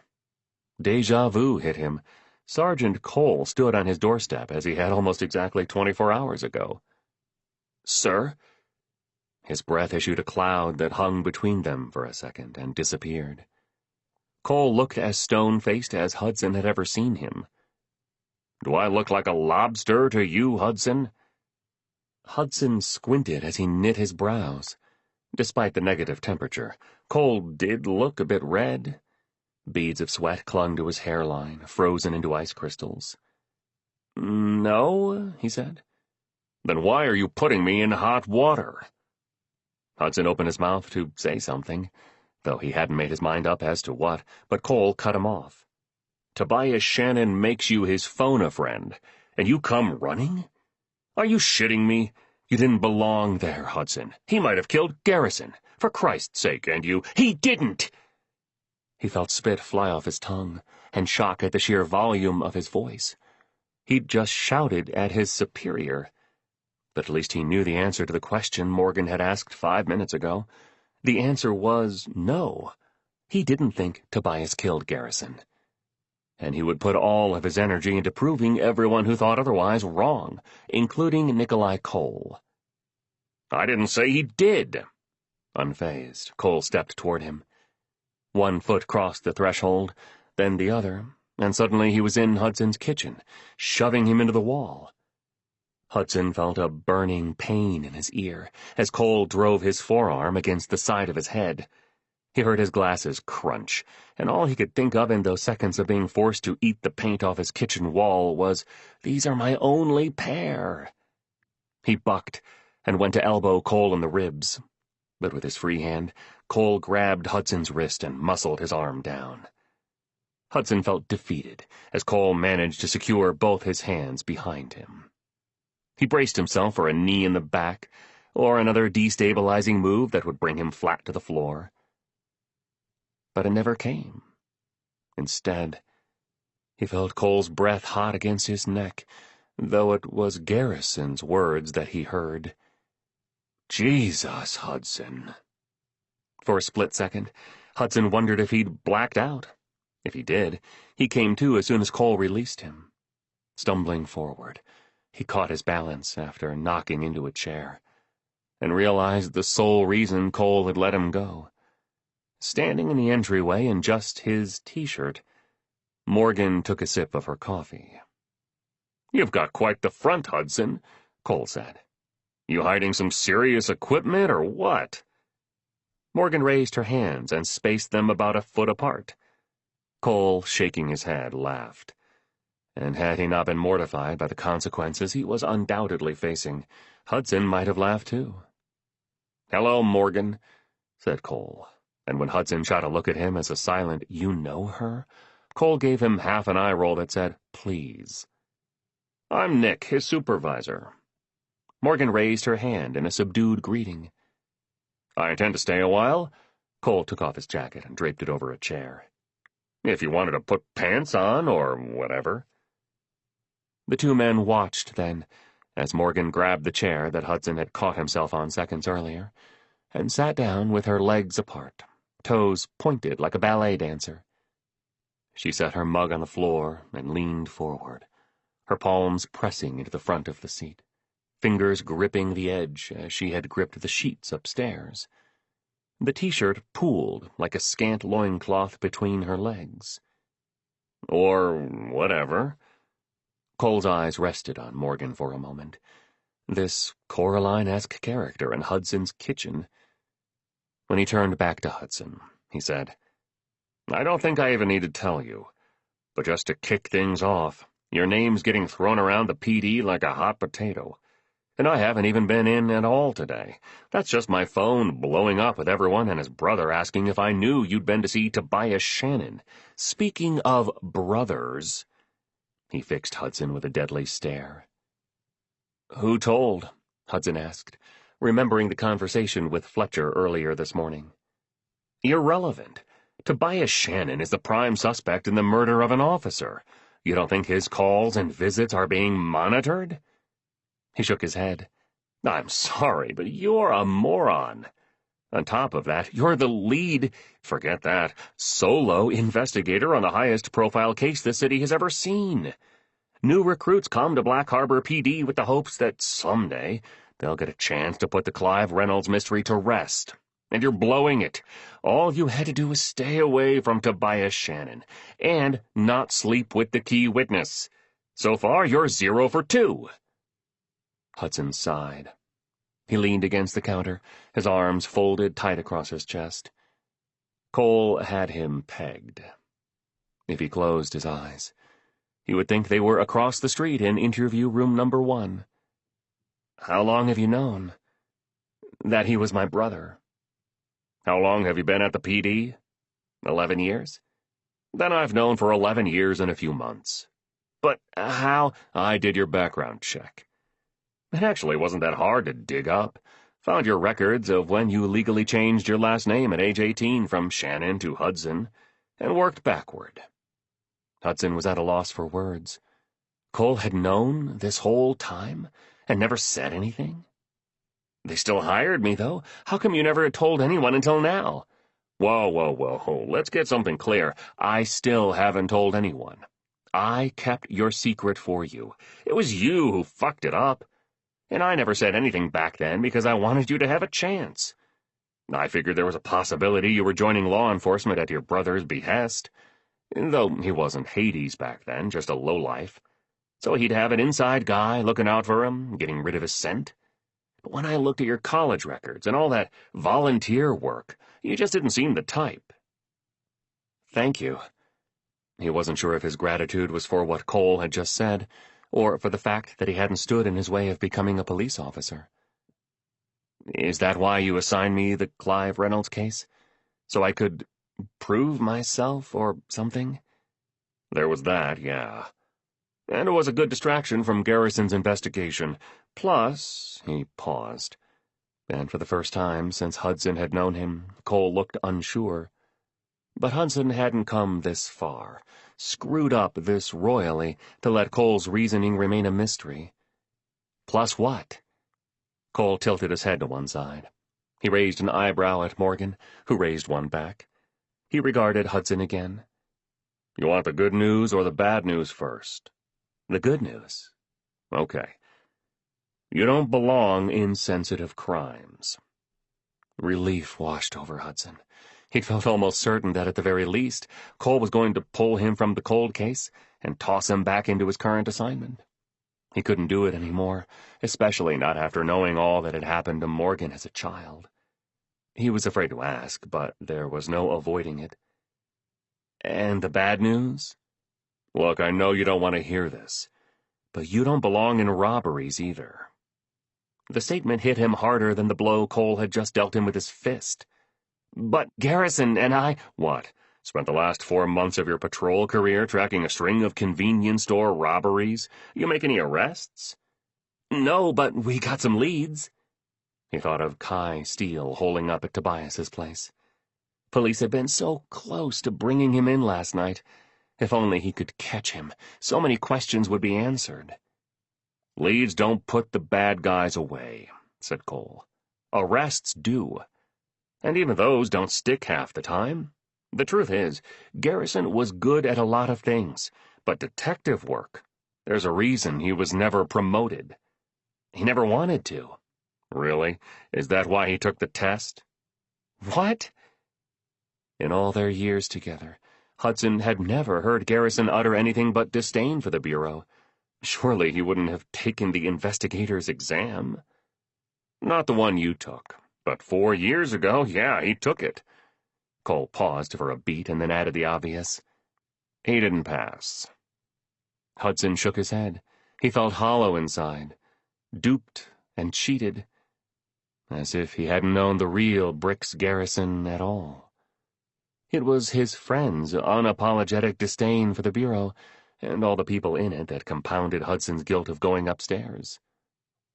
That, and leaving him in patrol alone.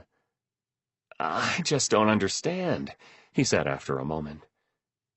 Garrison had been a lot of things. Husband, father, brother in blue, life of the party. But the last thing he'd been was a hypocrite. Why would he hate on it so much if he'd wanted to go there once himself? Why want something you can't have? It was a statement, not a question. So what now? Hudson asked. If I don't belong in sensitive crimes or robberies, what's your plan for me? He dreaded Cole's answer. Cole was quiet. He stared in the direction of the living room, but not really at anything at all. The light from the kitchen window reflected in his frost-colored eyes. Finally he spoke. What did I tell you when I assigned you the Reynolds case? I stuck my neck out for you, Ryan. The nearly imperceptible quiver in his voice had Hudson almost wishing he was back with his face being smashed into the wall. He deserved it anyway. He didn't know whether "I know" or "I'm sorry" would be a more appropriate response, so he said nothing. You got involved, after I distinctly commanded you not to. All you had to do was keep your eyes on your own paper, and you'd have solved the Reynolds case by now. People would be passing your name around for a whole different reason. He sighed so heavily his shoulders rose and fell. The black chain around his neck caught the light. You realize I could get sent back to patrol for this, which, hey, if that's a guy's cup of tea, then good for him. But it ain't mine. My heart's in investigations, running that bureau and steamrolling lying motherfuckers in that interview room. I've worked too damn hard. His jaw tightened. Cole was right, Hudson realized. After this debacle, he might not get banished immediately from the bureau, but command staff would be less likely to align with him on any further matters of importance, including when it came time to either grant him an extension in investigations or send him back to patrol. Hudson felt like a cockroach. He'd screwed over the one person who had given him a chance, not just with the Clive Reynolds case, but with his entire career. What can I do? He asked. Slowly, Cole straightened up. He rolled his neck from one shoulder to the other, working out a kink. Still not looking at Hudson, but staring outside where the snow came down in fat flakes, he said, Look, you and I both know that Ronald Muntz is a lying piece of shit. The statement felt like a splash of cold water. We do? If he's saying Hades shot Garrison and you're saying he didn't. He turned his palms over and lifted them like he was weighing both options. He didn't, Hudson confirmed. Cole turned his chair around with his jacket draped over it and sat backward, making good on his intentions to stay a while. Okay, then tell me who did. Suddenly, Hudson was back in the Fast Mart, staring at Garrison's body on the floor. Shards of potato chips were littered everywhere like shrapnel. Morgan was to his right, rocking back and forth against the candy rack, talking to Devine about the shooter's red treads. Bursts of blinding light popped from camera flashes. Yellow placards marked the location of casings. Fingerprint powder coated the countertop, the door handle. He was back there, wiping the vomit from his chin, his eyes watering, weeping, his tears frozen to his face. He was crouching down, sliding the faded red ticket out of Garrison's trauma plate pocket, tucking it out of sight when the medical examiner arrived. The ruins, the ticket, how Garrison had come by it was still a question mark, but it led to Morgan. What had Cole just said? He'd worked backward to find out Hudson's connection to Tobias? Hudson had to work backward from Morgan, and as he did, like a game of Tetris, everything started clicking into place. And then Morgan, bless her blackened little soul, spoke 2 words that would derail everything. I lied. Chapter 31. Morgan. Lied about what? Said Hudson. Both men stared at her. Morgan dug her nails into her forearm and scratched. On Wednesday, when you interviewed me in your car, you asked if Garrison had said anything to me. From her peripheral vision, she saw Nick shoot Hudson a disapproving look at the mention of an under-the-radar interview. And you said he didn't, Hudson reminded her. Morgan sat still. She was painfully cold all of a sudden, the tip of her nose, her lips, her fingertips. Her toes felt wooden as she pressed them into the floor. Her jaw tightened. She was clamming up. It used to happen to her as a child when the detectives would talk to her about the things that happened at the house on Winslow Street. Morgan. She couldn't tell which one of them said her name, only that it sounded far away, like she was locked in a box and they weren't. The weight of a hand on her shoulder. She startled. Morgan. It was Nick. Her gaze traveled up his arm from winter-bitten skin on his hands to the charcoal thermal long-sleeve shirt he wore, the top 2 buttons undone to reveal a black chain. A 5 o'clock shadow masked the lower hemisphere of his face. His skin was clean, but for a few longitudinal lines in his forehead and a small arrow-shaped scar beneath his right eye. He was handsome, she supposed. Not Hollywood handsome like Clive, but attractive for Black Harbor, albeit a little overdramatic. His voice had an edge like a knife, which she liked. Morgan, what did Officer Garrison say to you? The words were there, 3 little snowflakes swept up in the flurry that raged in her mind.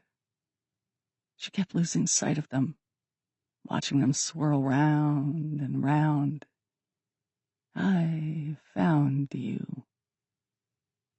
It's okay, Nick said. Just think back to that night. When you walked in the door, did Garrison say anything to you then? Her breath slowed as she inhaled. She felt the cold on her face as she had on the night of December 19th, remembered tripping over the mat as she'd walked into the building. He caught me, she said. I tripped on the rug, and he asked if I was okay. And then I went to the candy aisle. I was looking for a Butterfinger. How stupid it sounded, especially now when she played it back for an audience. Her candy cravings had landed her in the middle of a murder scene. And then what? Nick asked. Without moving her head, she lifted her gaze to Hudson. Over the rim of her glasses, he was just a blurry figure looming over her. As she inhaled again, the scent of her coffee brought her back to that scene, the ear-shattering pop after pop and the chip bags exploding. The sound of bullets punching through skin and lodging in arteries, 200 pounds of flesh and muscle and bone crashing to the floor, blood reaching toward her like crimson fingers. She heard the screeching of her own car like a horse being stolen from its post and driven into the night's unknown terrors. She felt paralyzed again, powerless to move, to run, as she watched Garrison's head roll unnaturally on his neck, his empty eyes staring at her, lips stuttering as they formed the words. I found you, she whispered. Say again. Nick leaned in. I found you, Morgan said louder. A moment of silence followed, so heavy it crushed her eardrums. Jesus H. Christ, said Nick. Morgan looked at Hudson. He'd gone ashen as a corpse. Even his lips were blue. That's why he had the ticket. He'd been looking for me. She struggled to keep her voice steady.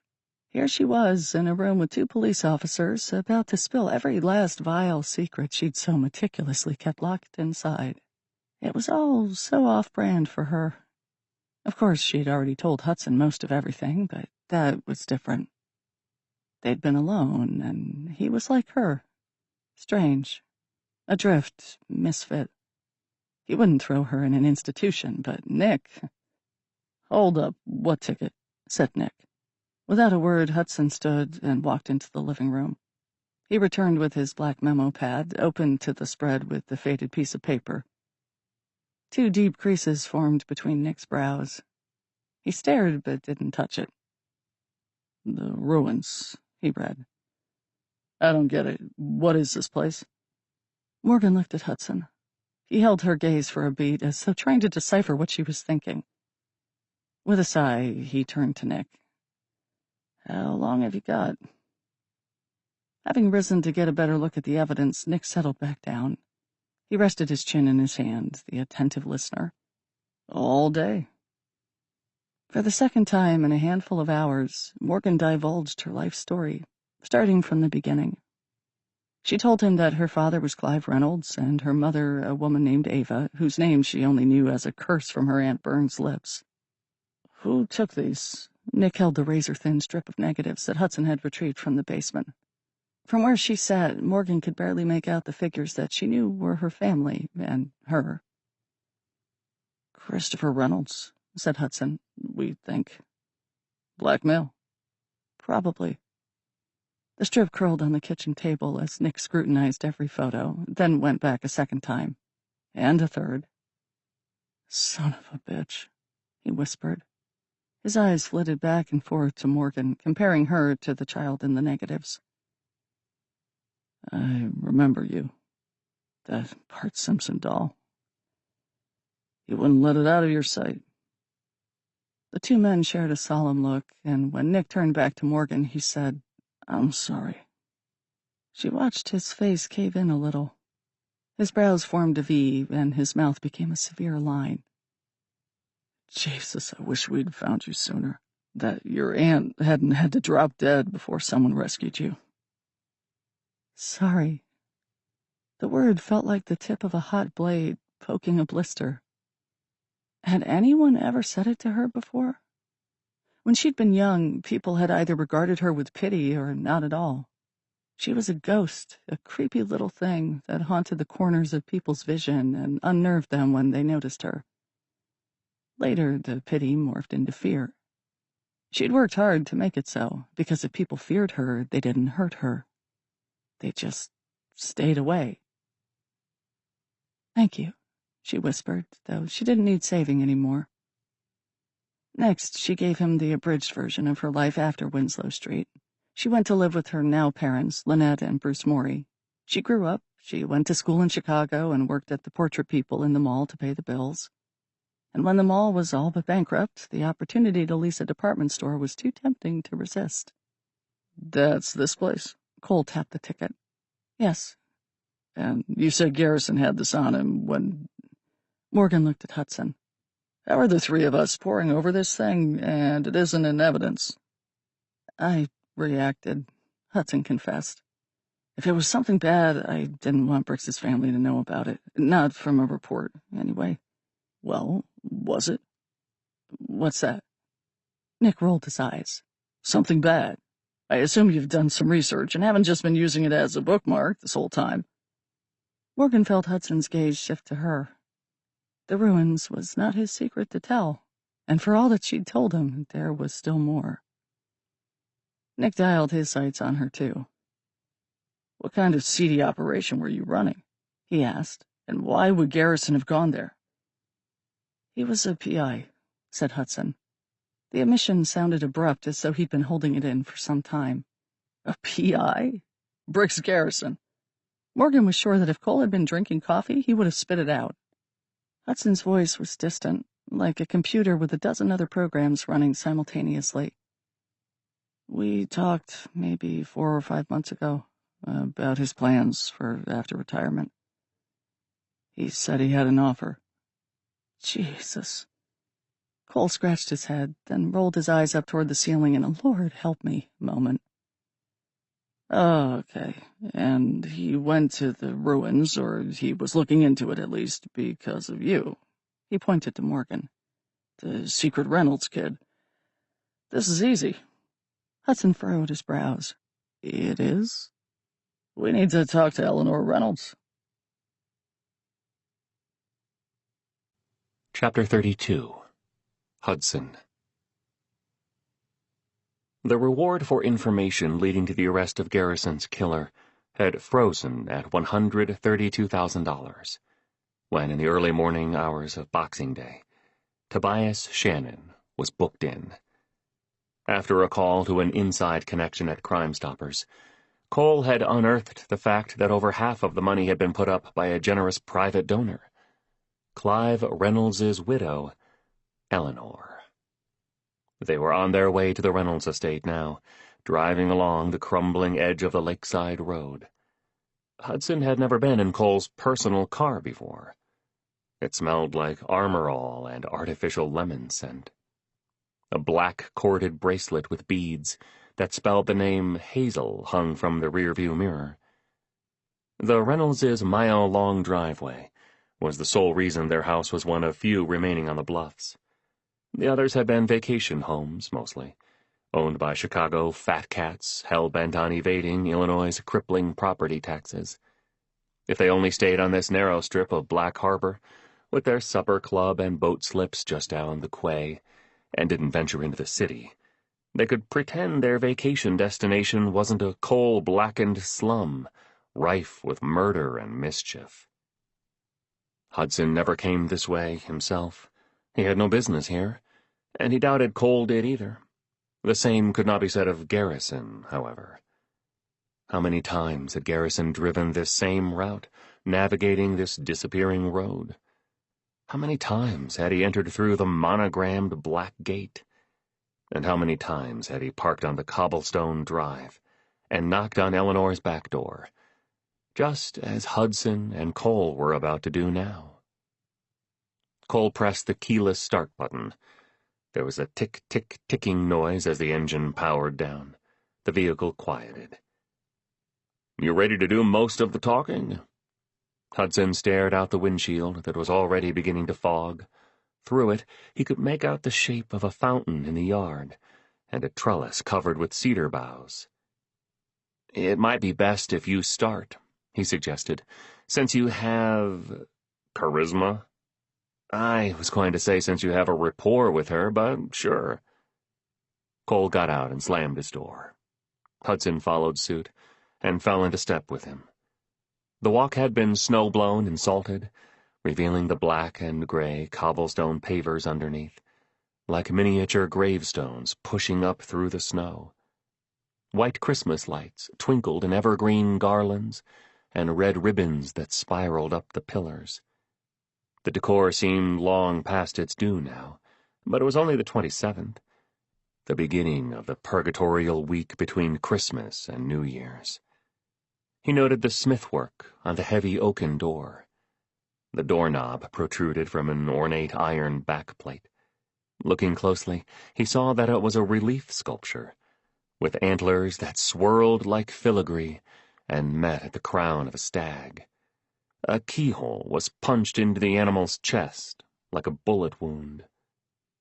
A fleeting thought dashed across his mind, like a deer sprinting into the grass. He wondered if Morgan had tried her key in it. He'd already put together that her being hired as the Reynolds' photographer was anything but happenstance. But which one of them had lured her home? She seemed to favor David and Carlyle. But if she really was Clive's secret daughter, any one of them could have a vested interest in bringing her back to Black Harbor. "Hello!" A voice projected behind them and startled Hudson. He and Cole turned to see a man jogging up to them. He wore a heather t-shirt over black running tights with a reflective stripe, and gold running shoes with red tips that didn't look at all comfortable to be running in, despite it being a whole 18 degrees out. Trails of sweat dripped from his hairline and collected on his stubbled chin. "Good morning," said Cole. I'm Sergeant Cole with the Black Harbor Police Department, and this is Investigator Hudson. We're here to speak with Eleanor Reynolds." "Yes, of course. Eleanor mentioned you were stopping by." The man smiled, issuing a cloud of steam through his perfect white teeth. "I'm Don, by the way," he said, confirming Hudson's suspicion. He stepped forward and shook both of their hands, then skipped up the porch steps past them and opened the door. "Come in." "You're pretty hardcore, Don," said Cole as they entered what appeared to be a mudroom of sorts, though it was the nicest mudroom Hudson had ever been in. "How far you run?" "Oh, just a quick 6." Don slipped out of his shoes, stowed them away in a low cubby beneath a built-in bench. "You training for anything or just staying in shape?" "Keeping up." Don grinned like guys do during locker room talk. "Eleanor's got enough stamina for both of us." "Quite an age gap between you two, yeah? 15, 20 years?" Cole asked. Don's smile diminished. "No one would care if it were the other way around," he said. The rebuttal was polished, concise, as though he'd had quite enough time to think of it. Nevertheless, Hudson couldn't help but agree with him. Women who dated men younger than them were cougars, while men who dated younger were simply adhering to the status quo. Don called for Eleanor then, who floated into the common area from down the hall, and Hudson discovered that Silver Fox didn't even begin to describe Eleanor Reynolds. She was radiant, enchanting in a teal top beneath a sparkling cashmere cardigan. White pants, fuzzy Fair Isle socks. A soft halo of light illuminated her hair, twinkled in her eyes.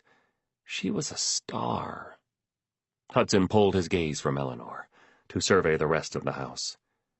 How many people would kill to be inside of this place? To be this close to Clive Reynolds' widow, to peer inside her world? He felt a little like how he imagined Larry King must have felt when he got to interview O.J. Simpson, and he understood in those seconds the allure of being a reporter, the thrill of being granted access to a story or a new angle that hasn't broken yet. He was more cut out for a profession in journalism than he was law enforcement, reporting the facts instead of hunting them down. It would have made his mother happier, at least. A Christmas tree that rivaled the size of the one in the square downtown stood in the corner of the living room. There was a mantel with framed photos on top, expensive-looking couches, and to his left he could see a winding staircase that climbed up to the second and third floors. The kitchen was open concept, with a granite island beneath pendant lighting, a silver espresso machine, and a cozy breakfast nook. In a cove between floor-to-ceiling cabinets was a desk with a chair and a rotary phone. He pictured Eleanor sitting there every July 15th, waiting for the call that her husband had been found. "Sergeant Cole," Eleanor said. She shook his hand. "What a treat. We don't typically speak in person." "Hello, Eleanor. This is Investigator Ryan Hudson. He's the lead detective on your husband's case." "Pleasure." Eleanor offered her hand for Hudson to shake, and as he did he glanced at Don. The word husband didn't seem to affect him. "I'm going to go take a shower, darling." Don planted a kiss on Eleanor's forehead. His gaze didn't leave the two policemen in his kitchen, though, until he disappeared down the hall. "Would either of you care for a cup of tea? Espresso?" asked Eleanor. "We're fine without, thanks," Cole answered for both of them, and Hudson knew that he wanted to get in as many questions as possible before Don made his valiant return. He was thinking the same thing. "Is there a quiet place we can talk, Mrs. Reynolds?" Hudson asked. "We have a few clarifying questions regarding some new information in your husband's case." He wasn't sure what exactly Cole had told her when he'd set up the meeting, but it had likely been along those lines. Eleanor touched the back of her neck. She looked lost in thought. No, he realized. She was listening for Don's footsteps to fully dissipate. "I'm feeling a little flushed, gentlemen," she said. "Might we talk outside? It's actually quite a nice day out." They put their shoes back on, and Eleanor guided the way through a winter garden. Cedar boughs hung low with oversized ornaments. Lights twinkled like fireflies. The snow-covered grounds blending into the sky made the Reynolds estate look infinite. Hudson walked with his shoulders hunched, his fists balled in his coat pockets. Eleanor carried a muff of faux silver fox fur. Cole kept pace with her, his hands naked and exposed to the elements. He didn't seem affected by the cold at all. The promise of impending answers was enough to keep him thawed from the inside out. A cardinal perched on a crystalline bird bath, a spot of blood against the white backdrop. "They say cardinals are spirits." It was the first thing Eleanor said since they'd been out here. "Although, ask me who they are, and I couldn't tell you." She'd offered the branch. It was up to them to grab hold. Hudson stole a glance at Cole, ready to follow his lead, but the quiet lingered for a few seconds more. Hudson listened to their footsteps crunching on snow, the wind whispering through the trees. His heart pounded in his ears. Should he say something? Just when he opened his mouth, Cole asked, "Who could this one be, specifically?" Eleanor slowed her walk. She turned to look at Cole. "Well, I've got plenty of dead relatives, but I know you're not here to ask me about any of them. Of course. I'm talking about Clive." "You think he's dead, then?" Hudson's bluntness surprised even himself, reminded him a bit of Morgan's communication style. But they didn't have time for niceties, the way the narrow path forced him to walk 2 steps behind Eleanor and Cole. He couldn't help but feel like a tag-along little brother. Eleanor sighed. "I understand the probability of Clive showing up alive after all these years would be quite slim. And if I'm being honest, perhaps it wouldn't be such a good thing. After all, it's not as if we could pick up where we left off." "Dawn seems like a catch," said Cole. "How long have you two been an item?" He could only see a sliver of her face as she turned to Cole, but Hudson noticed a demure smile. Her lips were closed, but the pointed tip of an eye-tooth peeked out. "Officially, 13 years this New Year's Eve." "That's coming up," Cole remarked. "What about unofficially?" "Excuse me?" "You said you and Don have officially been going out for coming up on 13 years. How long have you unofficially been, more than acquaintances?" Hudson swallowed. He clenched his fists tighter in his pockets, and was glad for no one paying him any mind. There was something about Eleanor Reynolds. Perhaps it was part of her enchantment that she reminded him of an icicle, delicate enough to shatter, sharp enough to kill. He didn't want her to do either right now. He just wanted her to talk. "Don was my daughter Carlisle's youth basketball coach," she offered. "He's been a friend of our family for—" Her eyes rolled upward as though the answer lay in the vacant sky.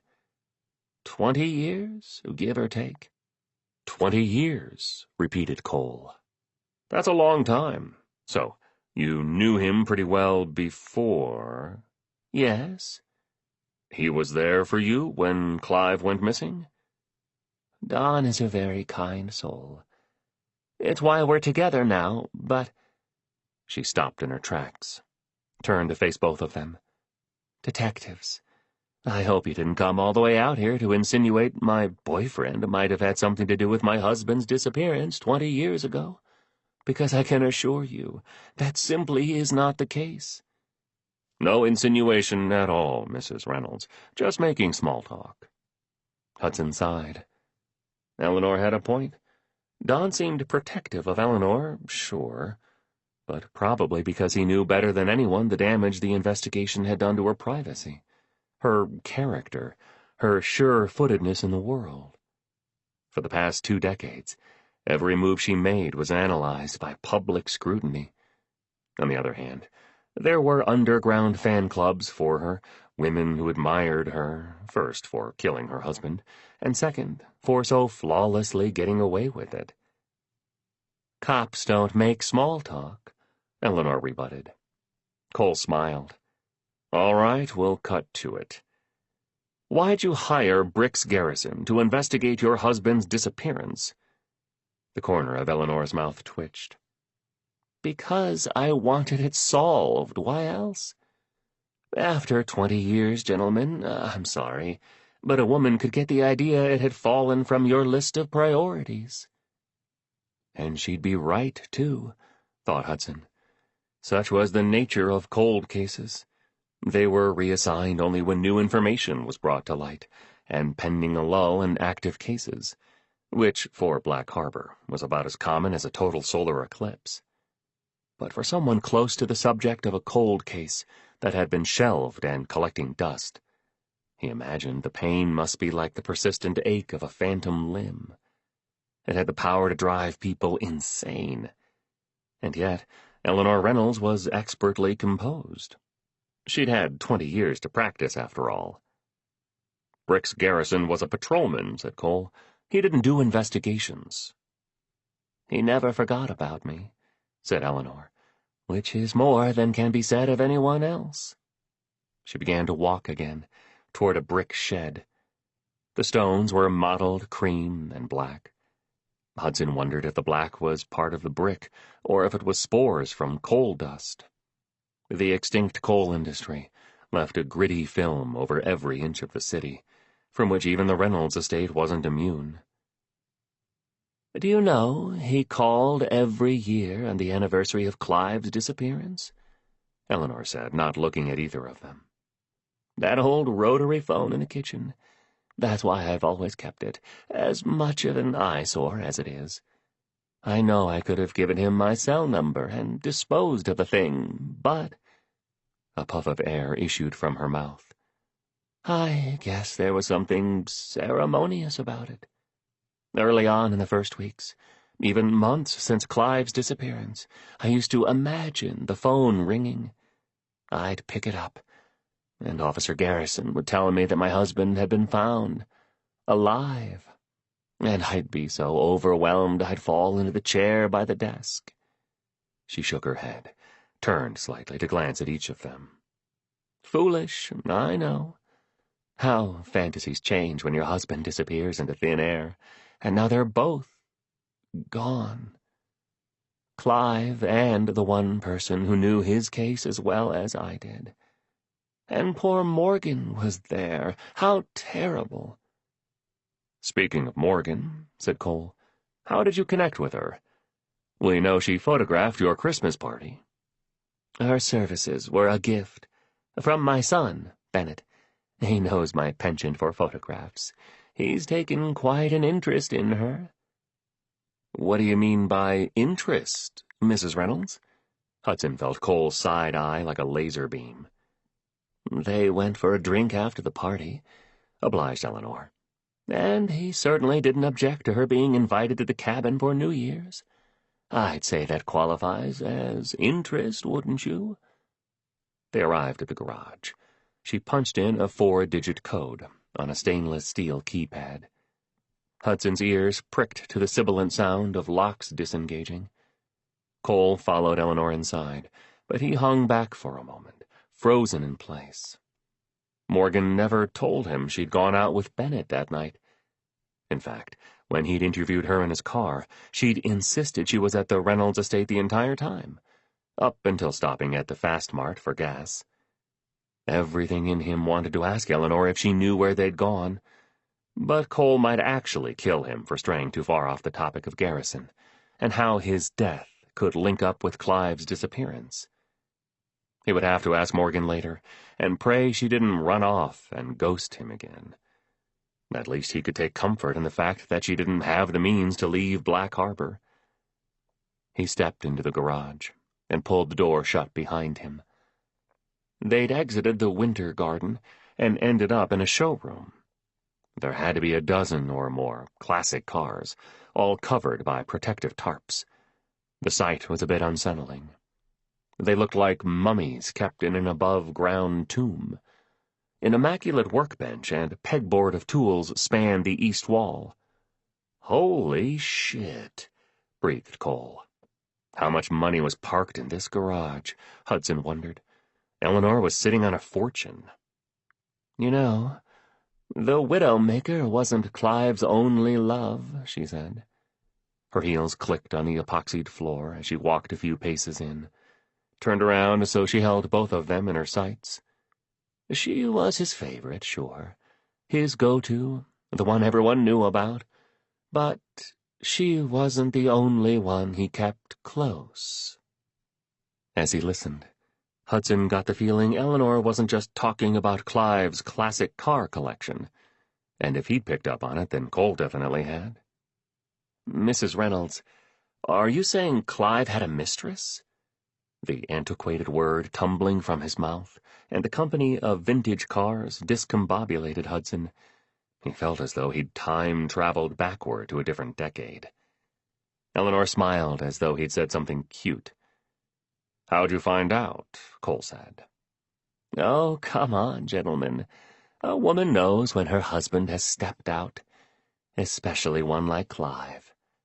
The formerly inattentive husband is suddenly the doting partner and adoring father, taking his family out to dinner so the public can see the Reynolds clan, so happy and harmonious, buying diamonds for his wife, horse-riding lessons for Cora, a basketball court for Carlisle, an in-ground pool for Bennett, even a car for David, a Mustang. Plus, there were the calls to the house." She shrugged. "Landlines have their perks. If I had a nickel for every time I picked up the phone in the den and listened to him talking to a husky-voiced harlot, I'd be a rich woman."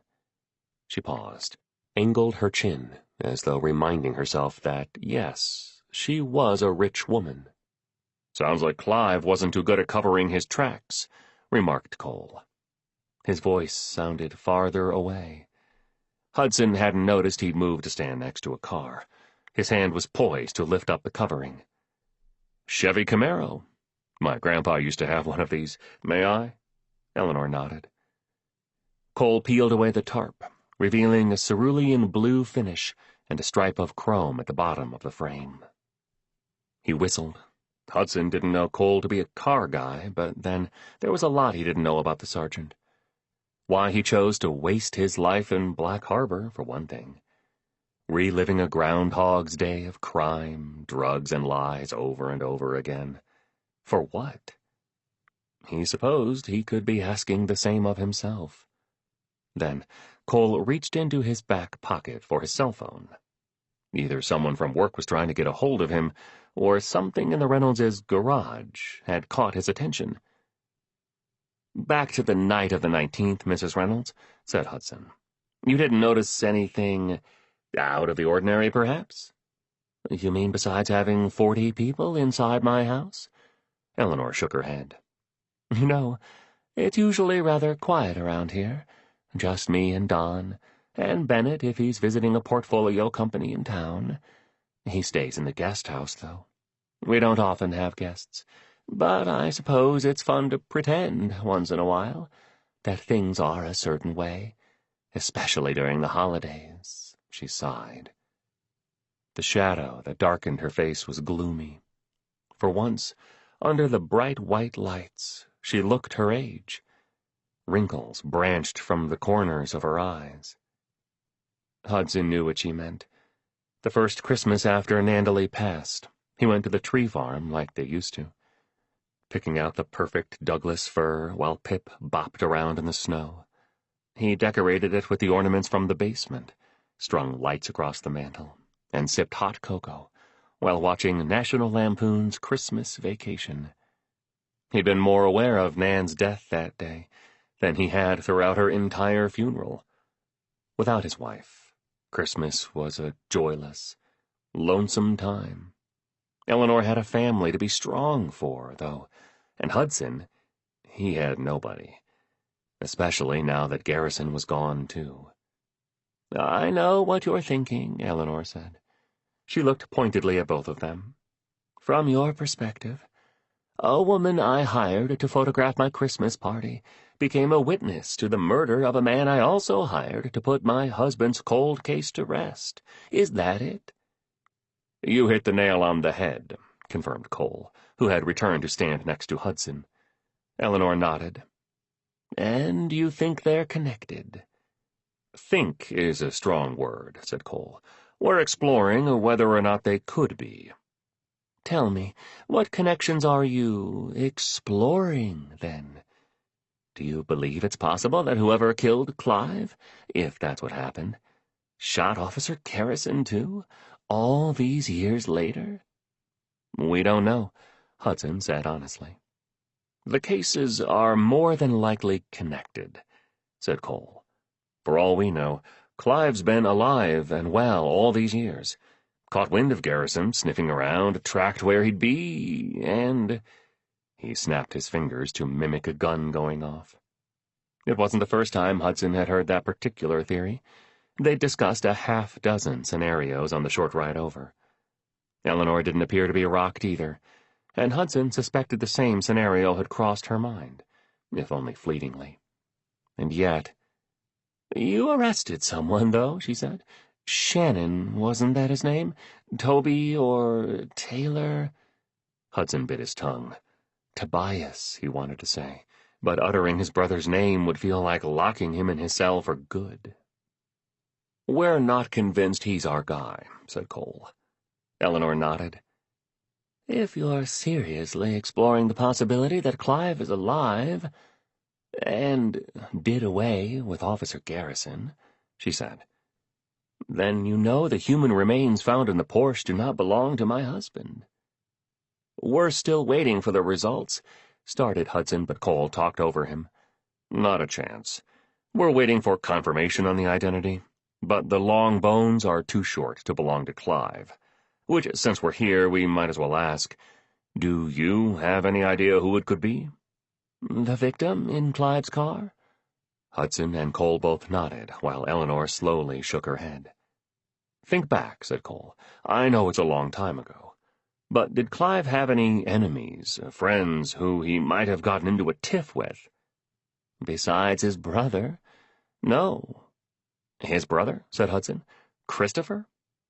Eleanor began to pace leisurely across the garage floor, as though window shopping for a new car. "You know, Clive wasn't my only one, either." One hand out of the silver muff, she caressed the taupe covering stretched over a hood. "I was with Christopher for 3 months before Clive swept me off my feet. He never forgave him for that, and yet, if we were meant to be, we would have been. They were like that, though, Clive and Christopher, always wanting what the other one had, diving to whatever depths to get it." She considered her smartwatch. A tennis bracelet glimmered beside it, and Hudson wondered if it was the diamonds she'd mentioned earlier, a gift from her cheating husband. "Look, gentlemen, I have to wrap this up, but I'll leave you with this. I know no marriage is perfect. Mine and Clive's was far from it. But for all its flaws, I still loved being married to him. And I loved him.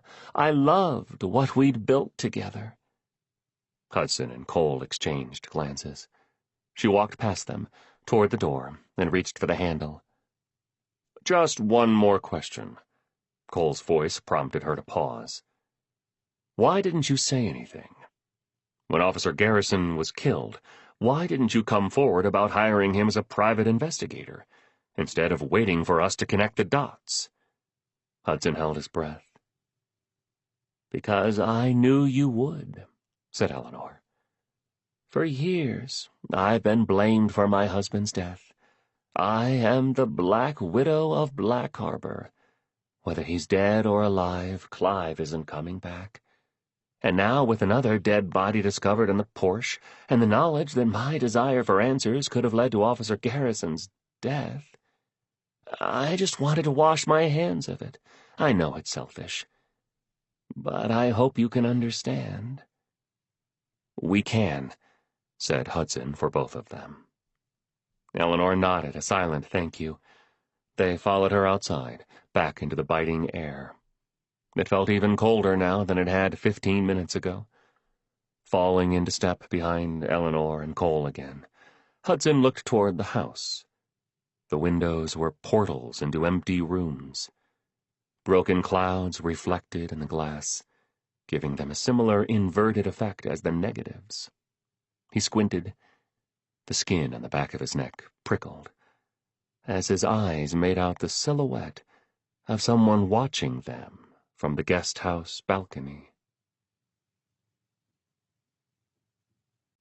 Chapter 33. Morgan. Morgan shivered. She'd been cold since leaving Hudson's house the day before. Invisible pins punctured her skin as though she were a voodoo doll. It didn't matter how many scalding showers she took. The winter was inside her, freezing her from the inside out. She sat in her parents' basement, burritoed in a pilled blanket, surrounded by Eleanor's albums and bathed in the ruby glow of her lava lamp. Loose prints were stacked in neat, symmetrical piles. Leather albums whose covers were worn by time lay closed, each one waiting to be read like a book. Morgan selected a print from the top of the pile and pinched it between her fingers. A sudden tremor caused it to shake like a dead leaf on a branch. He looked like them, Clive, the man who had made her and left her. He'd swaddled her in wool and then abandoned her to the wolves. She studied this picture of him at a black tie affair, holding a martini, Eleanor a vision beside him, and wondered, had he been one of them? Well-dressed and inconspicuous, he looked like everyone who'd ever paid her a visit at the ruins. Corporate moguls who loosened their ties and went to abuse someone on their way home from work. She imagined him with a black hood over his head, touched his neck where she would have seared the mark. She didn't realize she'd crumpled the photograph until she felt the cramp in her hand. Her nails dug into her palm. Morgan unfurled her fingers, revealing the ruined picture. She tore it in half then, and quarters, ripped it again and again until it was a mosaic that could not be pieced back together. She sprinkled the shards on the floor. Her heart pounded. She could feel her pulse beating in her throat. Her blood warmed with the electric current that coursed through her veins. Now Morgan stared at the shreds of paper on the floor, piled up like the dirty slush that lined the curbs outside. Her gaze drifted across her desk, where stacks of more memories waited to be scanned. Hurt welled inside her. Her hand hovered over one. She grabbed the topmost photograph. It was another one of Clive and a young Bennett at the pond, kneeling behind a row of fish spread out on the dock. In the background was a little shed, a stack of firewood leaning against it. Bennett smiled, missing his two front teeth as he held up an invisible line with a bluegill hooked in the mouth. Clive's arm was around him. To their right, dragged up onto the bank, she recognized the canoe from the negatives, the one in which Clive had held her and whispered baseless nothings in her ear. A whimper escaped her mouth. She sounded like a wounded animal. She tore the picture of Clive and Bennett in half, quartered it, scattered it on the floor. The piles were uneven now. Biting her lip, Morgan grabbed a picture from the top of the next pile, this one of Clive pressing his thumb to the nozzle of a hose while Cora and Carlyle danced in their swimsuits. She ripped it, scattered it, grabbed the next one. A trail of tears burned down her neck and soaked into her shirt as she destroyed one after another of the Reynolds' memories. A silent scream welled up inside her. She hated Clive, hated him for leaving her to rot in a room while he traveled the world with his other family. While they toured Roman ruins and baths, she was being ruined in a house of horrors in exchange for cigarettes and little blue pills. And while they fed little lambs in the emerald hills of Galway, she was a little lamb being fed to the wolves. While they lay atop matching blue-striped beach towels on the white sands of Mykonos, she curled into a fetal position on a hardwood floor, praying her door would remain shut for the night. How could he have abandoned her? His own blood, his flesh, his ruin. Suddenly, everything stilled. Her chest heaving, Morgan looked around her. Little shards everywhere. Kindling. Dread bloomed in the pit of her stomach, paralyzed her. Eleanor's photos were destroyed beyond repair. She couldn't explain this. Warmed by her hatred of herself and for the villain she had become, Morgan threw herself on her desk, her body racked by sobs. She couldn't face them now, or at the cabin, or ever again. As if the Reynoldses hadn't had a trying enough past, she'd gone and obliterated every glimmer of a happy memory within it. Clive and Byrne were right. She was a ruin. Fragile like a bomb, she destroyed everything she touched. When she finally peeled herself off her keyboard, bits of paper stuck to her arms and forehead, she shot an email off to Bennett. I can't make it to the cabin. I'm so sorry. Explain later. She wouldn't, of course, explain later. She would never talk to him again. Besides, she didn't belong at the cabin with him. He was her brother. Well, half-brother. Morgan dragged her arm across her mouth, wiping away tears and mucus. She drank in deep breaths, attempting to compose herself. She had to clean up this mess. From upstairs, a knock sounded at the door. She knew it was Hudson before her mom even called down to her. Chapter 34. Hudson. I'm the Black Widow of Black Harbor. Cole looked professorial as he repeated Eleanor's words, standing in front of a makeshift suspect board. The three of them, he and Cole plus Morgan, were in Hudson's living room again. Cole tapped on Eleanor's square on the wall, which he'd drawn with a dry erase marker. Think she was trying to tell us something? Beside him, perched pretzel-legged on the back of his couch, Morgan crunched down on a piece of pepperoni pizza. He'd picked her up a half-hour earlier. She left her house wrapped in the same Afghan she'd worn the last time she was in his car. Her eyes were red-rimmed, her cheeks tear-stained. But when he asked what was wrong, she wouldn't answer. She was so cold and so quiet on the ride back to his place. He thought he might have dreamt up the events of yesterday, when he'd led her upstairs, and she'd ridden him like a wave, and sunk her teeth into his collarbone. That she killed her husband? Hudson took a bite of his own pizza, leaned forward to catch the slipping cheese with his plate. The Domino's box lay open on the dining room table. It was the first time in 2 years it had been used for anything besides storing Hudson's folded laundry, and whatever he didn't feel like putting away. Cole shrugged. That's the definition of a black widow, right? A lady who keeps killing her husbands/male suitors. Are you saying Don might be next, then? He hoped that's what Cole was alluding to, and that he wasn't about to construct a theory regarding a romance between Eleanor and Garrison, being the reason Garrison was in the ground. If Cole thought that could even be a remote possibility, then he hadn't known Garrison very well at all. Of course he could be, said Cole, and Hudson felt the tension in his shoulders release. Anyone could be, or no one. It's also possible that Garrison and Eleanor were knocking boots, and Don hired someone to put an end to it. He doesn't exactly look like the type of guy who's going to do his own dirty work. Hudson winced. He felt his cheeks redden, his palms sweat. No, it isn't possible. Look, don't fall into the trap of mythologizing someone because they're dead, warned Cole. We're exploring all avenues, remember? Quiet fell. Hudson glanced at Cole and noticed how his gaze had cut to Morgan. She'd hardly said a word since she got here, except to Pip, who she'd bent down to coo at before even taking off her boots. Now, he looked away from her and locked onto her square on the wall instead, drawing an imaginary dashed line between hers and Bennett's. She'd lied about going out for a drink with him that night. Why was she protecting him? What was she hiding? Finally, Morgan spoke. Didn't she get, like, a $10 million life insurance policy after Clive died? 11, Hudson and Cole offered simultaneously.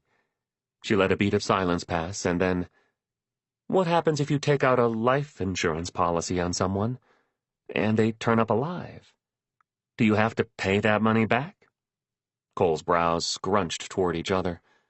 Good question. I know you can legally declare someone dead after 7 years. You know, if there's no hide nor hair of them, which is what Eleanor did, obviously. While Cole talked, Hudson searched on his phone. He read out loud, if the person who was declared dead is later discovered to be alive, the insurance company has the right to reclaim the death benefit proceeds. Plus interest. Morgan cringed. Cole fiddled with the marker like it was a fidget spinner. If Clive really is alive, he said, I'd say the prospect of losing $11 million would be a pretty compelling reason to shut up the only person who knew about it. Garrison. The name tumbled from Hudson's mouth. He looked up, catching Cole's eye, and he knew they were on the same page. Cole turned toward the wall. Scenario 1, he said as he wrote it to the left of the boxes. Clive ran off with his mistress, your mom, he looked at Morgan, and the two had been living it up in Belize or wherever all these years. He jotted down Clive plus Ava, and drew what Hudson assumed was supposed to be an island.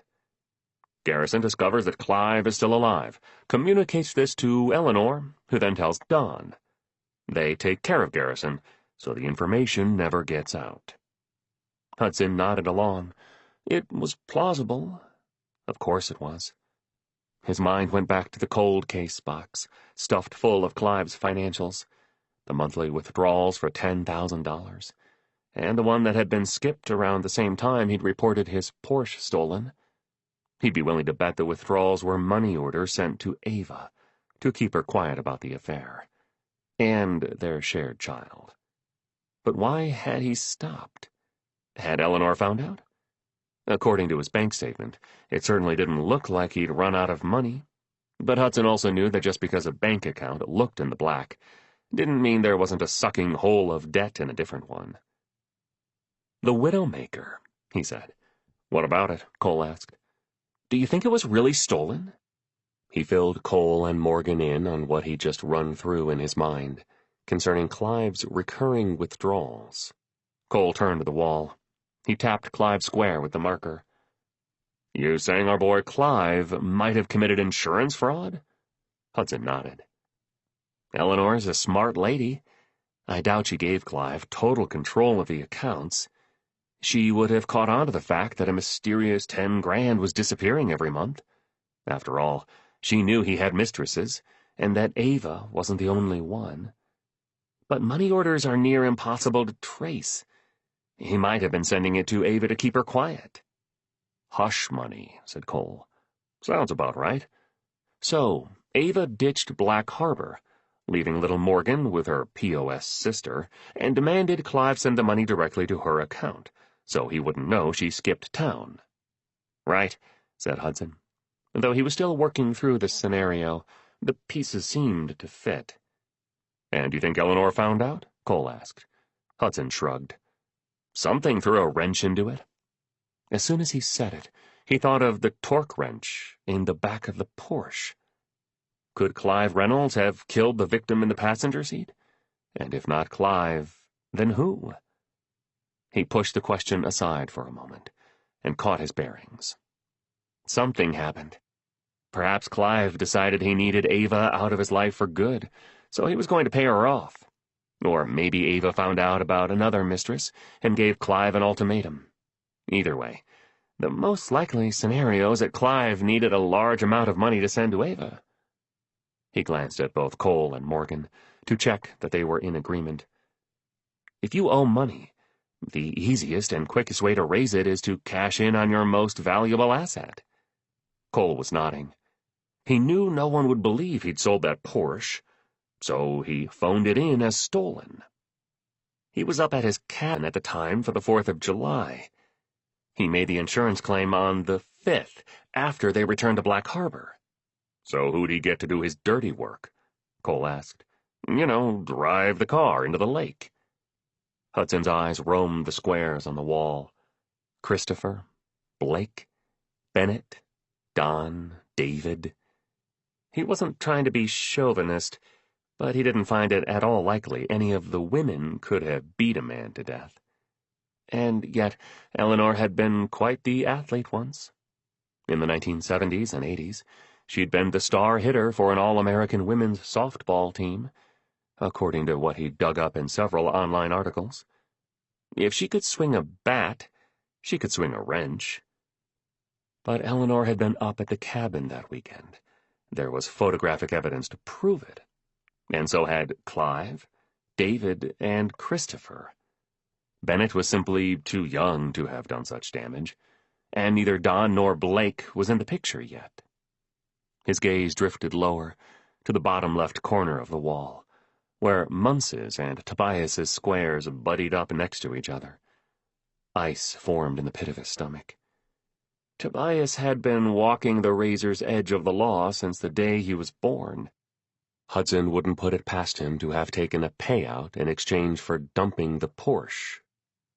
But was Tobias capable of murder? Before Hudson even finished asking himself the question, he remembered the sensation of drowning and seeing Tobias stand over him on the broken pier.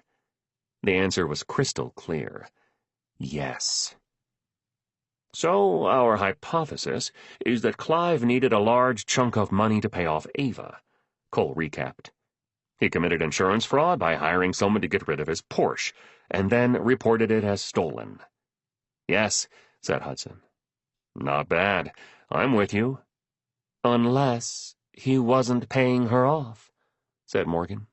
She unfolded her legs and let her stockinged feet swing over the floor. Maybe he was cashing in so they could start a new life together. Cole exhaled, nodded. Hudson could see his eyes moving swiftly across the board, working to break its code. He uncapped the marker and wrote, Scenario 2. Or, he offered, let me take you back to circa the year 2000. The world has just avoided Y2K. Crime in Black Harbor is steady, but rising to the force of nature it is today. And Eleanor's getting hot and heavy with Don. She wants her husband out of the picture, but she also wants to keep his money and not destroy her family. She takes out the notorious $11 million life insurance policy on Clive. Don takes care of him, and 7 to 8 years later, once he can officially be declared dead, they cash in. He paused to finish drawing arrows and X's and dotted lines. If, 20 years later, Garrison caught on to the fact that Don killed Clive, well, that would be reason enough for Don to kill Garrison. Finished, Cole wore a triumphant smile. You seem dead set on Don having killed Garrison, observed Morgan. I don't know about dead set, said Cole. But pretty damn close, yeah. Why? Cole glanced at Hudson. Shit, we forgot to show her what we found. He walked over to Morgan and held out his phone, showing the last photo in his camera roll. Hudson leaned over her shoulder to study the picture again, recognizing the epoxied floor in Clive's classic car showroom. There, next to the tire of the Chevy Camaro Cole had pretended to admire, was a light spray of black. So close that they were touching, Hudson felt Morgan stop breathing. It was the silhouette of a shoe. Is that? She asked. Yep, said Cole, zooming in to show the flecks of spray paint. Let me ask you this, Morgan. If I lift my foot up like this to paint my shoe, he picked up his foot, where's some of the paint gonna go? On the floor, probably. In the shape of... your shoe. Exactly. He slid his phone back into his pocket. Don has a motive to kill Garrison, and a means to do it. Hudson considered Don's running shoes. gold with red tips. They resembled bullets with tracers. If all of his shoes were as conspicuous, he might have spray-painted them to avoid recognition. Criminals covered up logos and identifying marks all the time. If Clive is alive, Don has a motive, said Morgan. But if he's dead... She shrugged. Hudson watched Cole chew on that. Morgan was right. Don's wealth was fragile and dependent on Eleanor, but if Clive was dead, and the life insurance policy secure, Don might just be sitting pretty. It would be in his best interest to simply lay low and enjoy a life of luxury. If Clive is alive, repeated Hudson, couldn't he have killed Garrison? If he knew he was onto him? That's interesting, said Cole. He tapped the marker cap to his chin. That's really fucking interesting. He might still know the code to his own garage, too, if Eleanor didn't change it after all these years. Or had someone else do his dirty work for him, suggested Hudson. Talk to me, Goose. Who you thinking? Hudson wet his lips. Bennett. Cole wrote Scenario 3 on the wall, and Hudson heard Morgan's sharp, almost inaudible intake of breath, and he knew he'd done it. Finally tugged on the right thread to get her to tell the truth about that night. He thought back to their first conversation in his car, when she'd lied about Garrison saying something to her. She lied again when she'd omitted the part about going out with Bennett after the party. Eleanor had dimed her out this morning. Morgan held his gaze. He could see a tremor course through her body as she fought the urge to run. He wouldn't let her. Not this time. The way I see it, there are two hypotheses. Cole jotted down bullet points beneath Bennett's square. Like Don, Bennett is dependent on Eleanor's wealth. Who knows how much debt he has wrapped up in his private equity business? If he catches wind that his dad is still alive, he might want to get rid of Garrison before he brings this fact to light, and all that life insurance money goes bye-bye. Plus interest, added Hudson. Plus interest. Or, added Cole, Clive is alive and begged a favor of his favorite son. He didn't, though, said Morgan. How do you know? Asked Cole. Because we were together at Beck's. Morgan shot Hudson a look that hovered between apologetic and annoyed. He asked me to get a drink with him after the party that night. I did. And his shoes weren't spray-painted then. According to your picture, the suspect spray-painted his shoes in Eleanor's garage. Cole closed his eyes, massaged his temples. Why are we just hearing about this now? And then you stopped to get gas on your way home from the bar, said Hudson. Yes. But there are 3 different gas stations between your house and Beck's. The volume of his voice surprised him. You went clear across town to go to that specific gas station. Why? He watched Morgan dart a look at Cole to save her. But Cole just stood in front of the suspect board, working his jaw. His eyes looked softer, though less frosted over.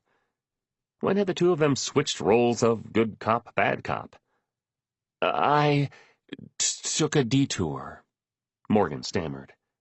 To where? He asked.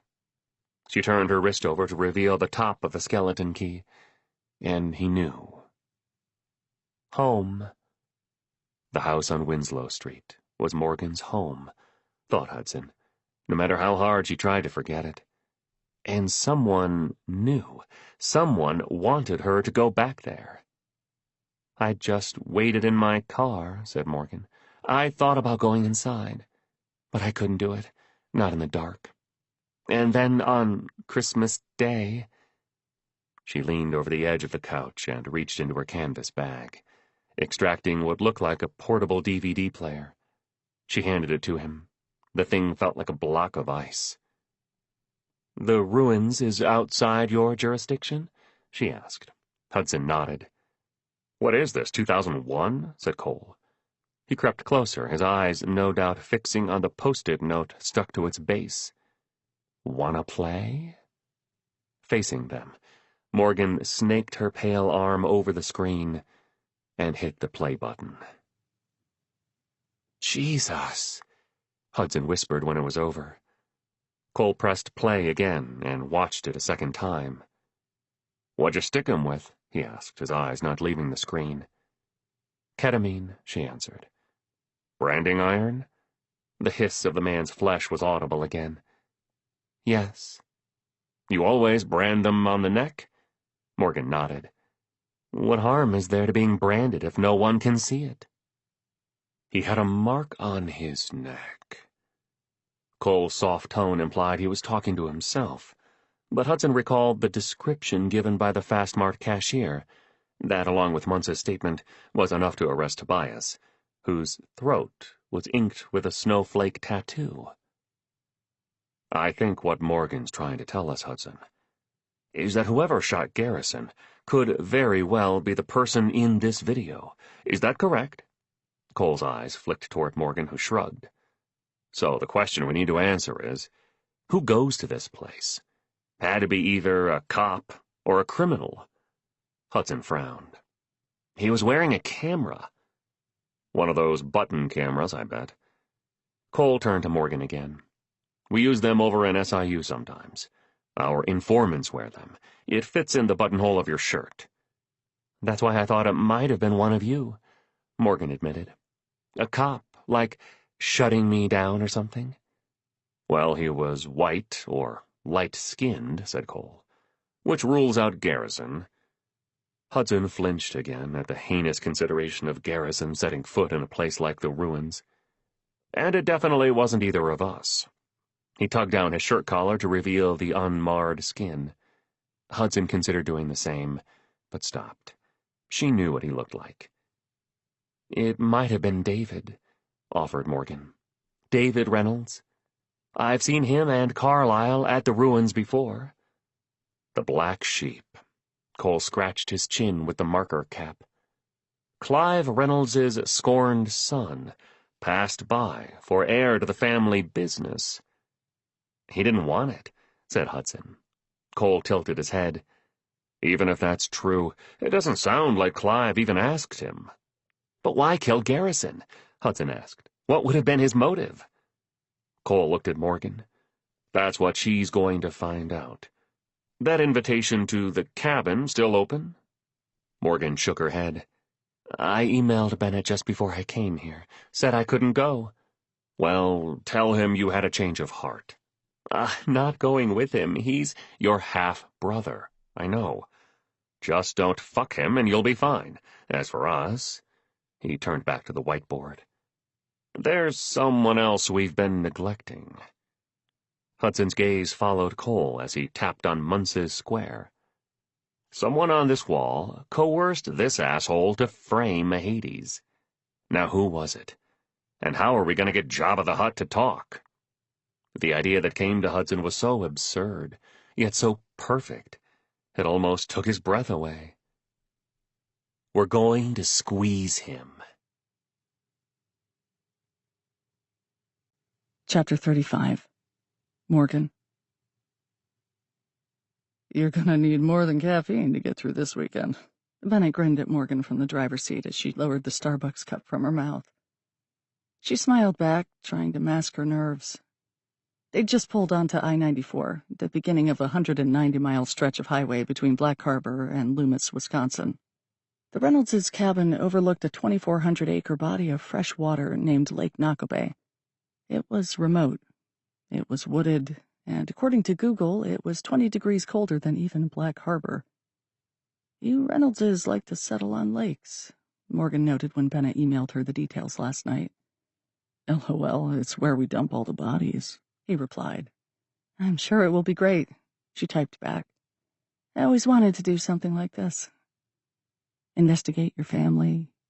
See what makes you people tick. Although it was our family, technically, wasn't it? And she was one of the you people." But Bennett didn't need to know that. Suddenly, she felt her stomach drop as he sped up to get around a semi. She watched the yellow lines on the road zip by like lasers. Riding with Bennett felt like being in a space capsule, He weaved expertly in and out of traffic. The speedometer read 86 miles per hour. At this rate, they would arrive within the hour. "Do you have a secret identity as a race car driver or something?" she asked. "In my head, yeah." He grinned, reminiscing. "My dad and I came up here a lot when I was young.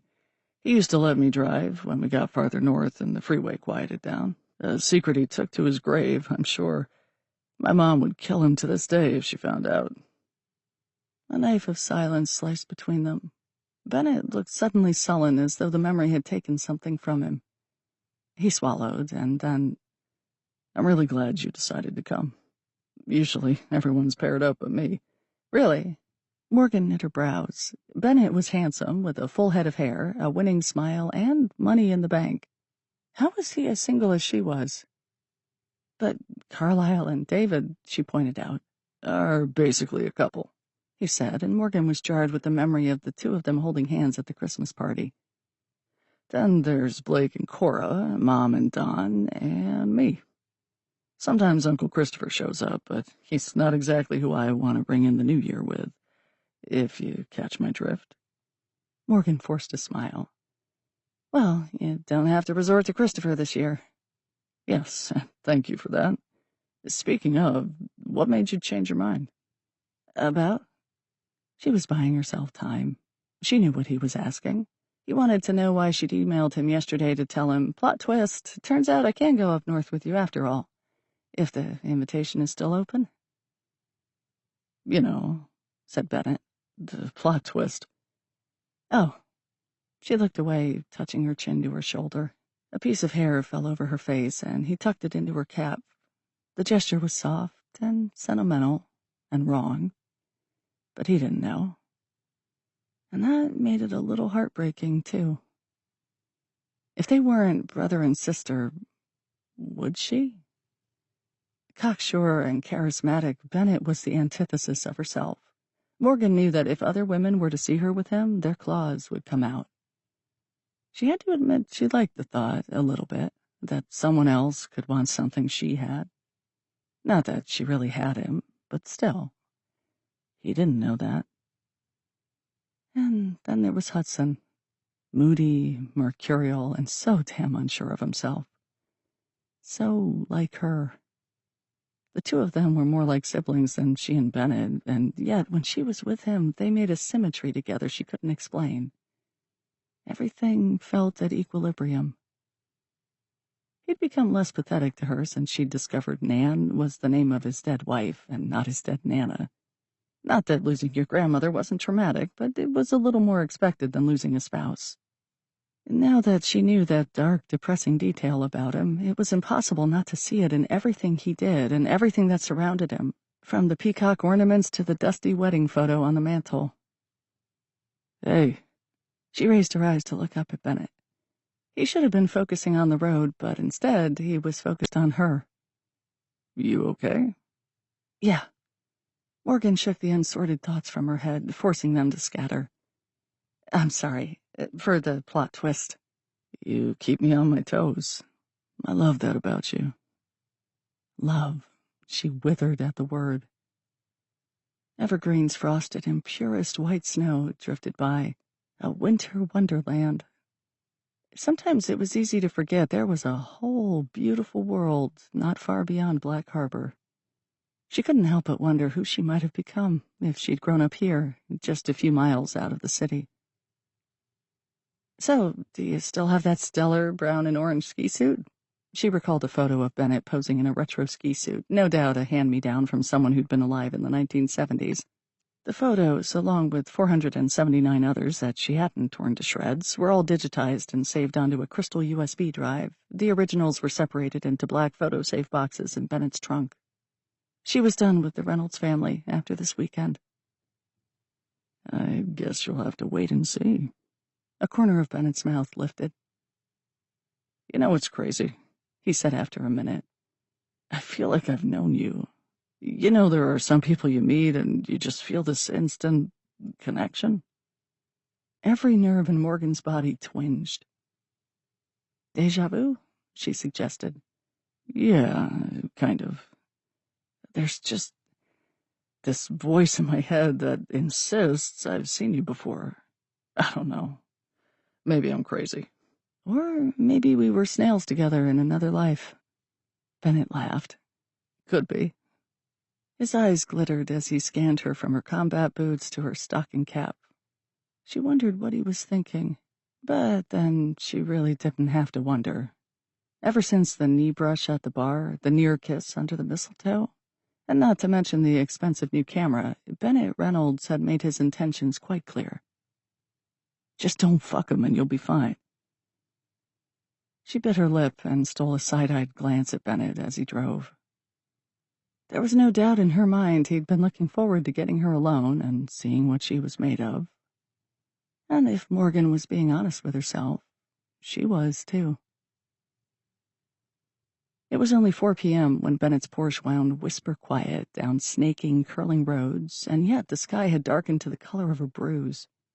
The stars startled her. Morgan tilted her head, staring out her window at the millions of pinpricks. She'd never seen so many stars. Although perhaps she had when she'd come up here with Clive and Ava. Not that she would remember. Until the film role she'd developed in Hudson's basement 4 days ago, her life had always begun at the house on Winslow Street. Just her and Byrne, and the strangers who came to bargain their souls for a piece of hers. Now she had none. Not a shred or a molecule or the most infinitesimal atom of one. It was how she could do the things she did, or used to do. "Here we are," announced Bennett. He slowed before a grove of snow-laden pines. "You're home for the weekend." Home? She couldn't see anything. But then his headlights shone on a gate. These people liked their gates. And a snow-capped rock stamped with the Reynolds family, established 1992. Bennett pressed a remote clip to his visor, and the gate swung aside like an arm beckoning them forward. The driveway wended through skeletons of birch and ash and cedar boughs. It might have been longer than their driveway in Black Harbor, though it was tough to gauge in unfamiliar territory, and in the dark. "Is this where you take me to kill me?" Morgan asked, in jest, of course, but a little curious. No one would ever find her in this sleepy, secluded town, if it could even be called as much. She detected a shadow of a smile on Bennett's face, and then he explained, "Believe it or not, this used to be a happening place. Some of these streets are all overgrown now." "In the 1800s? Probably." He laughed, coasting to a stop beside Cora's Land Rover and Don's Tesla. Morgan breathed a silent sigh of relief, taking solace in the fact that they wouldn't be there alone. Not that it mattered. She was sure this place, like the Reynolds' actual home, was large enough to get lost in. It was. What the Reynoldses had humbly dubbed their cabin was a multi-million-dollar lake house. Morgan said a silent R.I.P. to the hundreds of cedar trees that had died to build this lakeside mansion. Triplet peaks pierced the night sky. She recognized the A-frame structure from the negatives. How much larger it looked in real life when she could step back and take in the whole picture. Snow dust fine as powder cocaine sifted off the banks and boughs, swirling and glittering around her. Before she could retrieve it from the back seat, Bennett slung her duffel bag over his shoulder and grabbed his roller case from the trunk. "I can—" Morgan started, but he waved her off. "I got it," he said. "I'll get the door," she offered. In-ground lights illuminated a freshly snow-blown stone pathway, and Morgan wondered if the Reynolds family had landscapers up here, or if they drew fancy gold straws to decide who would take care of the walkway. She knocked twice and pushed the door open without waiting for an answer. A vast rotunda opened up before her. The sound of her boots on the hardwood floor echoed. A chandelier made from antlers sawed off the skulls of 20 or more bucks suspended from the ceiling's zenith. Cedar beams crisscrossed above. The overstuffed couches and chairs created a semicircle around a crackling fireplace. Across the room was a wall of windows that overlooked the lake. Here, in the Reynolds' glass house, Morgan felt exposed, vulnerable, like an amoeba under a microscope. Blake and Cora greeted them. Eleanor and Don followed in their wake, doling out one-armed hugs without letting go of their crystal stemware. Carlyle and David arrived together shortly after, and Morgan's pulse quickened as she noticed David did not take his scarf off with his jacket. He kept it on over a tight black sweater, and when he caught her staring, she felt her cheeks burn. They ate dinner, fancy shepherd's pie with rosemary sprinkled on top, red wine, and a decadent Bailey's cheesecake for dessert. Morgan wondered who made it. Perhaps there was kitchen staff off-site or down a separate wing. She didn't think anyone in the family was a gourmet chef, and yet she was learning that there was more to these people than meets the eye. After dinner, when they all retired to sit near the fireplace, she watched each Reynolds character shed their skin. Blake had changed into pajamas, his T-shirt revealing fully inked sleeves on both arms. His pants were cinched at the ankles, and the ends of tattoos poked out there, too. They must cover his entire body, she thought. Tendrils of ink climbed up past his collarbone, creating wisps of ivy on his neck. Morgan wondered if that's what the cashier had seen. He sat on the sheepskin rug with Cora. The couple looked younger without their toddler, and Morgan saw now that the eldest Reynolds' daughter had tattoos on the insides of her arms, a harp and a tree of life whose bowing branches gave it the illusion of a screaming skull. David and Carlisle disappeared for a while, and when they came back in through the front door, they smelled like weed. Morgan inhaled deeply, hoping for a second-hand high. Eleanor wore a silk robe tied over matching pajamas. The fabric clung to her, showing the sinewy muscles the woman was made of. She had the body of a swimmer, Morgan thought, with muscular shoulders and a long, triangular torso. Don stood behind her, swirling a glass of cognac. Without his glasses, he looked frighteningly plain. His IQ dropped at least 20 points, and Morgan saw him for the mooch Cole and Hudson had pegged him as.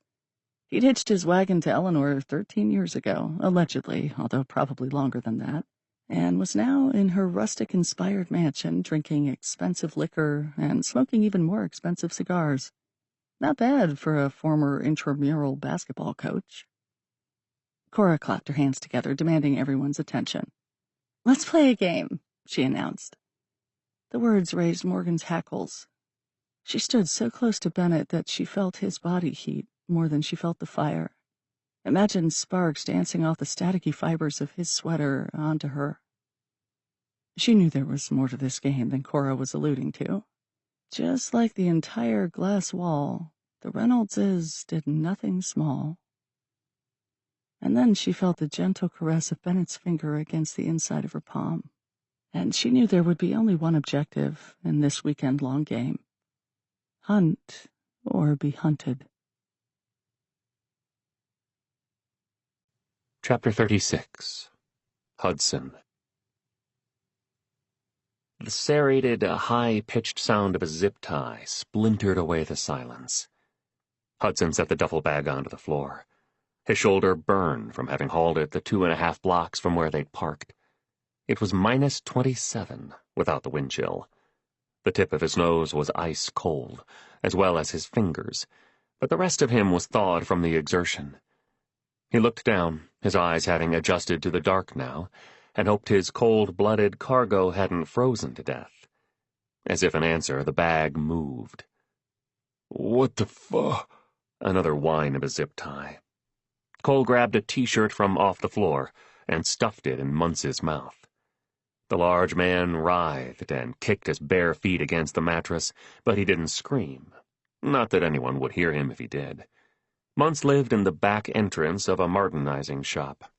It was midnight, and the place was well past closed. His door had been unlocked. Now Cole leaned in, closer than he would have if Muntz's mouth wasn't full of cotton. "You know what they did to liars in medieval times, Ronald? Oh, sorry. I guess you can't really talk. Just nod for yes, and shake for no. Got it?" From where he stood at the foot of the bed, Hudson saw beads of sweat swell on Muntz's forehead. When Muntz didn't move, Cole flicked his ear. He nodded, fervently, prompting Cole to continue with his lesson. They used something called a pear of anguish. It was this metal contraption that looked like a pear, thus the name, and they'd shove it in your mouth, busting up your teeth on its way in. The lump in Muntz's throat bobbed. He squeezed his eyes shut and started to groan. Cole flicked his ear again. "Hey, listen up. I might have a pop quiz for you later. Now, this pear, right? It had a screw, and when you turned it, these sharp petals unfurled that would rip your mouth apart. You follow?" Muntz nodded emphatically. His eyes widened then, darting around, searching for the device. "Relax," said Cole. "We didn't bring one. We brought something else. Which, if you tell us why you planted a desert eagle in Tobias Shannon's place, who you might know better as Hades, we won't have to use. Okay?" Muntz nodded again. Cole and Hudson made eye contact. When Hudson gave the command, Cole yanked the shirt out of Muntz's mouth. The man gasped like he just spent the last several seconds underwater. "What do you want with me?" he yelled. The metal bed frame protested as he tried to wrench his wrists free. The bed would collapse before that happened. Cole cocked his gun and pointed it between Muntz's eyes. "How about you chill the fuck out for a second? We're gonna try this interview thing again, and this time, Investigator Hudson's gonna ask you some questions." "I don't know shit about Hades." "Bullshit!" The word was sharp off Hudson's tongue. He felt suddenly hot, his blood carbonated as it pumped through his veins. "You lied in the interview room. Why?" Muntz spat, and Hudson heard the wet discharge slap against Cole's cheek. Cole pushed the barrel of the gun to Muntz's forehead. Muntz laughed, showing a mouthful of cracked, tar-stained teeth. "How's your friend? Still deader than a doornail? Killing me won't bring him back, you know." "Why did you lie, Ronald?" Cole pushed through. Hudson was shaking. He was glad it was dark, that Muntz wouldn't see the trail of sweat sliding down his jawline. The muscles in his arms burned. The duffel bag had to weigh 30 or more pounds, and she was starting to get restless. "I don't know what you're talking about." "The asshole who shot Garrison spray-painted his shoes," said Cole. "We saw the black under your fingernails when you were washing your hands." Muntz's laugh sounded like a cat being strangled. "You think it was me?" "Congratulations on putting two and two together," said Cole. Now that his eyes had adjusted to the dark, Hudson scanned the room. It was Spartan, with empty beer cans and chip bags strewn about. A grease-stained takeout bag slumped on a Formica countertop, adding to the place's stink. On a ratty old recliner rested a laptop, a jar of Vaseline and crumpled tissues on the end table. He remembered suddenly what Tobias had said about Muntz soliciting 16-year-old girls for sex, and wondered if he was staring at the scene of a crime. If only Muntz would have run into Morgan posing as an adolescent, she would have branded him for the ruined and ruinous thing he was. "What's the matter, Four Eyes? You never seen a Fifi before?" "A what?" Hudson's eyes roamed the table again, this time landing on a cylindrical object that appeared to be made from washcloths and duct tape. "It's a masturbation device," said Cole. "They make 'em in prison." "You wouldn't last 10 seconds inside," Muntz chided Hudson. "Skinny thing like you'd be bitched up so fast." For perhaps the first time in his life, Hudson felt pure, unadulterated rage.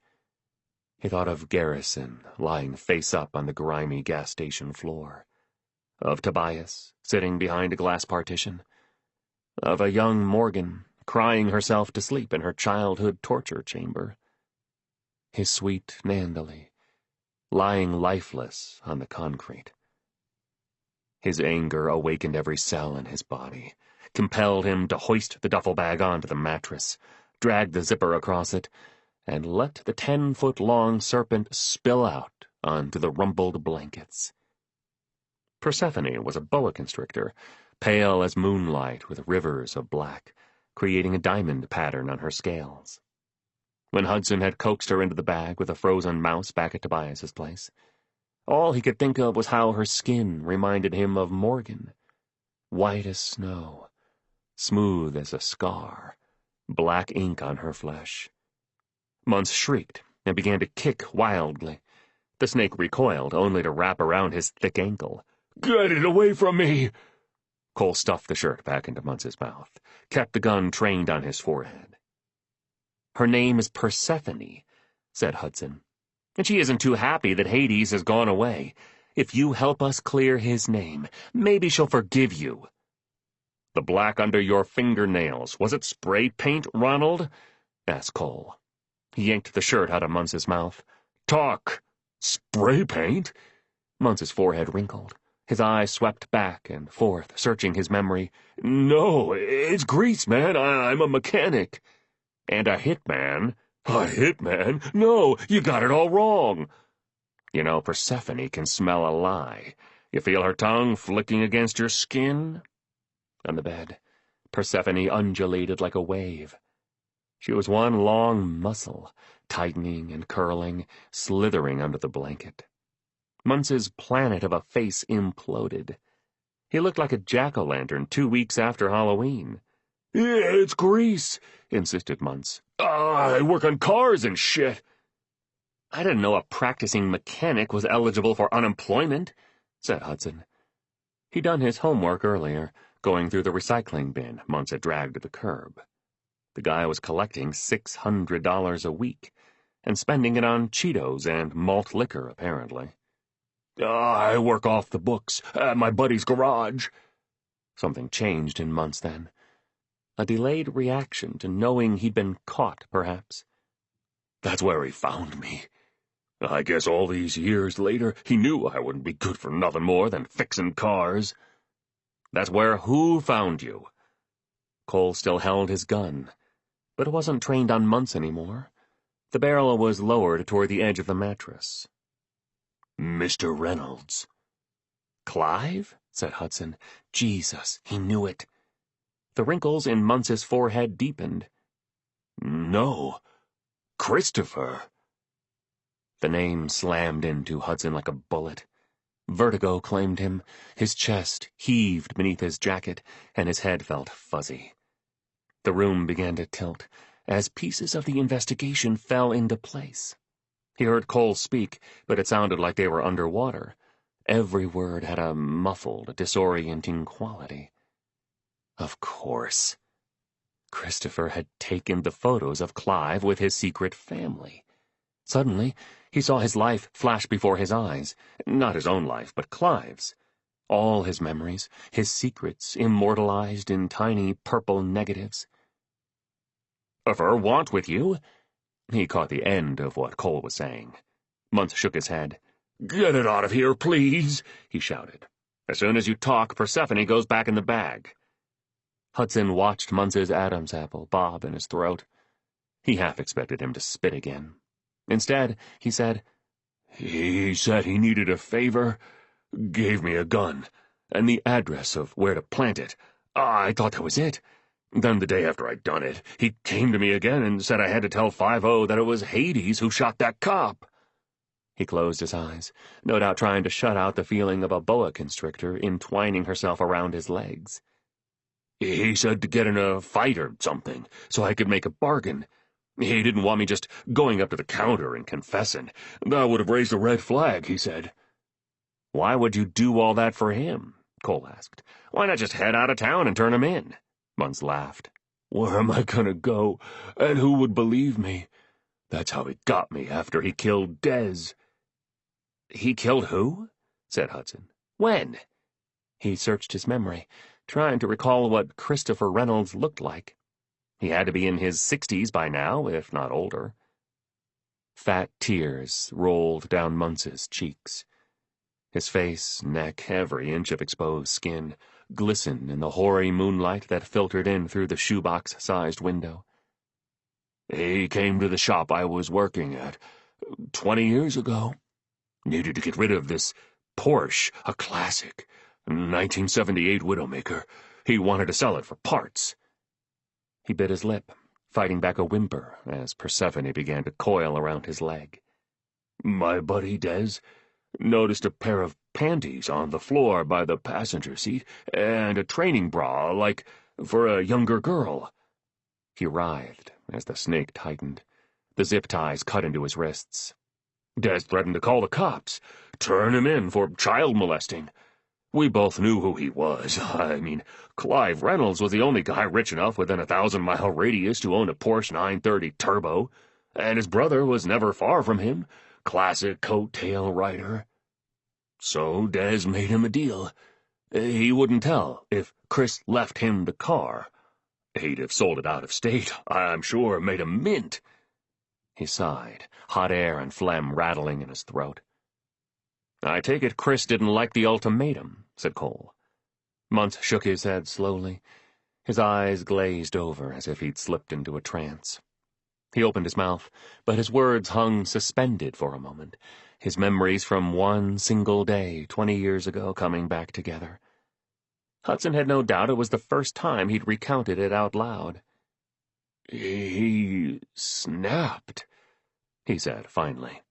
It was like the devil suddenly possessed him. His eyes, they were dark and bright at the same time. He grabbed a torque wrench from the bench and bashed Dez's skull in. He hit the floor like a ton of bricks. Blood sprayed everywhere. Hudson glanced from Muntz to Cole. The sergeant didn't move, didn't breathe even, as though he feared the slightest sound would cause Muntz to stop talking. Muntz squeezed his eyes shut again, as Persephone made a ripple under the blanket. Then what?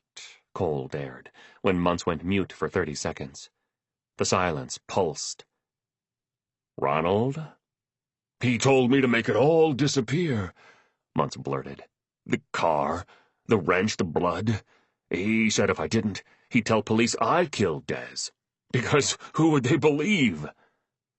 His eyes were wild as he regarded each of them in turn. A poor kid like me who had a few misdemeanors on his record. Or him. So I waited till dark and drove it into the lake, turned off the lights, launched it right off the pier. He sighed, his jaw tensed. I let the car sink all the way to the bottom, waited until it was fully submerged. Then I climbed out the window and swam for my fucking life. His whole body was racked by sobs as the repressed terrors of that day came flooding back. You're telling us you squeezed out of that tiny opening? Tried Cole. And Hudson remembered leaning half in, half out of the driver's side window when the Porsche was in the impound lot. The edges had cut into his shoulders, and he was much thinner than Muntz. Muntz sniffed. It was 20 years ago, man. I ain't what I used to be. Keeping a secret like this, it packs on the pounds. Cole gave Hudson a look that said, he ain't kidding. But Hudson was preoccupied with putting the pieces together. The edges of his vision darkened. Black filled the room, making way for an imaginary film reel of incriminating images to be projected over the shadows. The young girl's underwear on the seat of the Porsche. Christopher Reynolds smashing the witness's head in with a torque wrench. Sending the other witness to his probable death. And yet, he knew Muntz had survived the lake. Because he'd waited for him. Just like he'd waited in the weeds, snapping photograph after photograph of Clive with Morgan and Ava. It was exactly how he must have waited at the smoldering remains of the ruins, watching to make sure Morgan found the key that would lure her home to Black Harbor. M.R. Besides Clive, Christopher might be the only person on Earth who knew her as Morgan Reynolds. I always knew it would come back to haunt me, Muntz sighed. Fat beads of sweat glistened in his forehead creases. He pay you? Asked Cole. To frame Hades. He said there'd be reward money, and that I could collect it, get out of town, finally, start clean. But why him? Hudson wondered. Of all the criminals in this place, why did it have to be his brother who was framed for his best friend's murder? In case you forgot, this is Black Harbor, nothing sacred. He knew Hades' brother was a cop, said you were digging too deep. Muntz cracked an eye open to peer at Hudson. His cheeks were red as Persephone began to tighten around his neck. Hudson pressed his cold fingertips to his temples, fighting a wave of nausea. His brother's incarceration was his fault. He should have listened to Cole and stayed out of the investigation of Garrison's death. Because now, his disobedience had planted himself directly in Christopher Reynolds's sights. And who knew what else the old man was capable of? Chapter 37. Morgan. Morgan's eyes shot open. Her heart raced. She hadn't planned on falling asleep here in the den of wolves, and yet she patted her body. She'd woken in one piece. She didn't recall going to her room. She'd been drunk on wine. She remembered stumbling down the hall, her socks slipping on the hardwood floor, and Bennett catching her, his rough, stubbled cheek against her neck as he laughed. She'd smelled the bourbon on his breath, felt the heat. He hadn't kissed her, had he? She touched her fingertips to her lips, as though she'd be able to feel the imprint of his mouth there. No, the last person to kiss her had still been Hudson. What she wouldn't give to roll over and find him lying beside her. Maybe he'd notice her looking at him, and he'd wrap his arms around her, and she'd feel safe for once in her life. That was a new feeling, wanting someone. Outside, a light snow fell. It was prettier here than it was at home. In Loomis, it actually looked like snow, whereas in Black Harbor, she'd always thought the flakes looked like ash. She turned toward the window, smoothed the comforter over the vast, virginal expanse of bed, expecting to feel the chill of the morning air woven into the blanket's fibers. She jerked her hand away as though she'd touched a hot burner. The bed was warm. Reaching toward the nightstand, she grabbed her glasses and put them on. The world was still bathed in a pearlescent early morning glow. The view out her window revealed bars of birch, black and white striations that hinted at a divide between her and all that lay beyond these walls. Her heart racing, she stared at the other half of the bed, where, faintly, she could make out the impression of a body. Someone had lain next to her, perhaps only a moment ago. And they'd left something behind. A string tied around a note card folded in half. She knew before looking up what the string was attached to. Fighting back a whimper, Morgan tilted her head. Above her floated a red balloon. Every muscle tensed. The culprit could still be in the room. She hugged her knees to her chest and held her breath, listening for the sounds of someone else breathing, fingernails on the hardwood floor. What if they were under the bed? Morgan clenched her jaw, battling every childhood nightmare of a hand shooting out and grabbing her ankle. But no one else was here. She could feel it. Swallowing back her fear, she reached for the note card and opened it. Inside was a limerick written in black pen. Little lamb, who can you be? We're made of the same stuff, can't you see? You are his ruin, and I his undoing, both lured by the call of a skeleton key. She read the fourth line again, and I his undoing. Were they talking about Clive? Had whoever left this note for her done away with him? Goosebumps erupted on her arms as she realized the person could still be near, perhaps just down the hall. Sucking in a deep breath, Morgan launched herself off the mattress and leapt toward the door.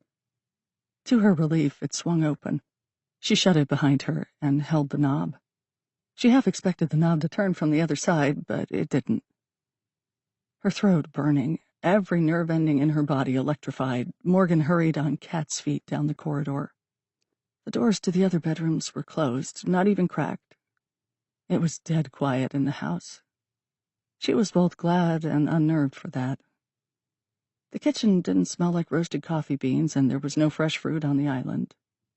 She passed through the living room, where just hours ago they'd played Never Have I Ever, and stared out the towering picture windows.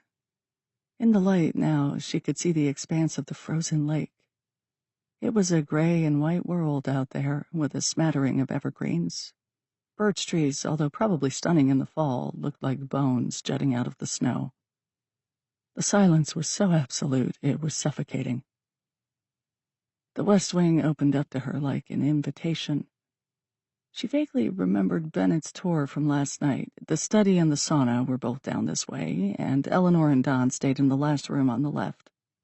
Perhaps one of them had crept down to her room and left the limerick, laid down beside her. Before she realized it, Morgan was halfway down the wing, edging closer to a thin blade of light that shone on the floor. Across from the study, a bedroom door was ajar. She heard a shuffling sound from inside. Someone sliding something across the floor. Tucking herself into the shallow alcove of the study, Morgan gripped the edge of the wall and stretched her neck to see into the sliver of the adjacent room. A man was up and getting undressed. She just saw his back at first as he pulled off a woolen sweater over a pale blue dress shirt. She had no idea who it could be. Everyone was accounted for in the opposite wing, unless perhaps Blake had not slept upstairs in the loft with Cora. Trouble in paradise? But this man was too broad at the shoulders, too compact in the torso. That ruled out David, too. Bennett? Morgan squinted and leaned a tiny bit closer, careful not to lose her balance and fall on her face as she rubbernecked. He pulled the sweater completely over his head, and a tuft of white hair popped up. Christopher. He must have arrived sometime in the middle of the night, or even within the hour. His muscles sagged beneath his white undershirt. He patted his hair down and leaned over a bureau to consider the old man in the mirror. Morgan held her breath. She watched as he prodded and pinched at the crepey skin around his eyes as though willing it to firm. Then he turned his head and dragged a finger down the side of his neck. She suspected he'd cut himself shaving, but then she saw it. The pinkened, puckered skin, and the word ruined seared into his flesh. Have you been naughty or nice? She heard his voice clear as a bell now, remembered it like a wound that wouldn't heal. He'd asked it of her in the ruins, and again at Eleanor's party when she'd sat on his lap and wished for a Butterfinger. Of course, she hadn't seen the mark then. It was covered by his Santa Claus hair and beard. And later, when she'd gone to see him at Exos Labs, he'd worn a turtleneck. Outside, the winter wrapped wraith-like arms around her. The ground was so cold it felt as though she were standing on nails. Morgan squeezed her knees together, jammed her hands into her armpits. In the drive, she noticed Christopher's blue truck, its windshield the only one not frosted over. He must have arrived only 20 minutes ago or so. She imagined him entering the house, slipping off his shoes and slithering onto her bed to lie beside her. It reminded her of a story she'd watched on the news where a woman let her pet snake sleep with her. She thought it was cuddling, but it was really just sizing her up to eat her. Her memory flashed back to the video in the ruins and the conversation she'd had with Nick and Hudson about the buttonhole-sized camera. The answer was clear. Christopher had known who she was the whole time, his brother's secret daughter, and he'd planned to do one of two things with the video. Expose her for the ruinous thing she was, or re-watch the video to satiate his lascivious appetite later. Morgan half-turned, her eyes scanning the expanse of snow and ice and skeletal trees. Running wouldn't get her far. She'd freeze before she made it to the main road. Although it had been dark when they arrived last night, she hadn't seen another residence for miles before Bennett turned onto their sequestered property. She wondered if the Reynoldses owned the entire town. She was on their turf now, without another soul in sight. Morgan! A voice calling her name ripped her from her frightening reverie. Through the fog of her own breath, she saw Bennett standing in the open doorway. He was shirtless, wearing flannel pajama pants and slippers. She was in his arms before her brain had a chance to decide between fight or flight. What are you doing out here? His hands encapsulated hers. Her teeth chattered. I must have been sleepwalking. Come on. He started pulling her toward the house. You'll catch your death out here. But he was wrong, Morgan knew, as she was hauled helplessly to the Reynolds' front door, out of which she'd burst just a moment ago. Her death awaited inside, and he'd been waiting for her for a long, long time. Chapter 38. Hudson. He hadn't been to Garrison's house since Christmas Eve. Now, less than 8 hours after returning Persephone to her terrarium, he was sitting in an old computer chair, in the spare bedroom that doubled as a home office. Pictures stared at him from the shelves. To his right was a photo of Garrison's motorcycle, parked in front of Hart's Pass, where he'd almost lost his life 6 years earlier. On his left, a photo of Hudson and Garrison with their wives at a backyard party, all holding beanbags. Who would have thought when that photo was taken that 2 of them would be dead? Life had a way of surprising you. Noelle leaned in the doorway. She wore a flannel shirt rolled at the sleeves that he recognized as Garrison's. Lila was at work. "Are you sure I can't make you a cup of coffee, Ryan?" The ceramic mug she cradled in her hands was white, with the type, "I heart meetings." "No thanks," he said again. If Noelle had been at the Fast Mart and smelled the coffee mixed with Garrison's blood, she'd never touch the stuff again either. But who was he to take that away from her? Coffee was probably one of few comforts for her nowadays. She'd asked him 3 times if he wanted coffee in the 10 minutes he'd been there. Widow brain, it was called. The brain's built-in coping mechanism for protecting people from more pain than they can bear, such as the loss of a spouse. He'd experienced it after Nandley. Many days, he still felt a familiar fog settle over him, felt as though he were moving through life blindly, arms stretched out in front so he didn't run into a wall. But it did nothing to save him from falling into a hole like the one he found himself in now. A hole Garrison had dug, no less. Hudson jiggled the mouse. The computer woke slowly. A blank box prompting for a password appeared on the screen. "Can you get into his computer?" he asked. After interrogating months last night, a new urgency to look deeper into Christopher Reynolds burned a hole in Hudson's head. He'd started backtracking, ruminating on what he would have done if he were Garrison, investigating Clive's case.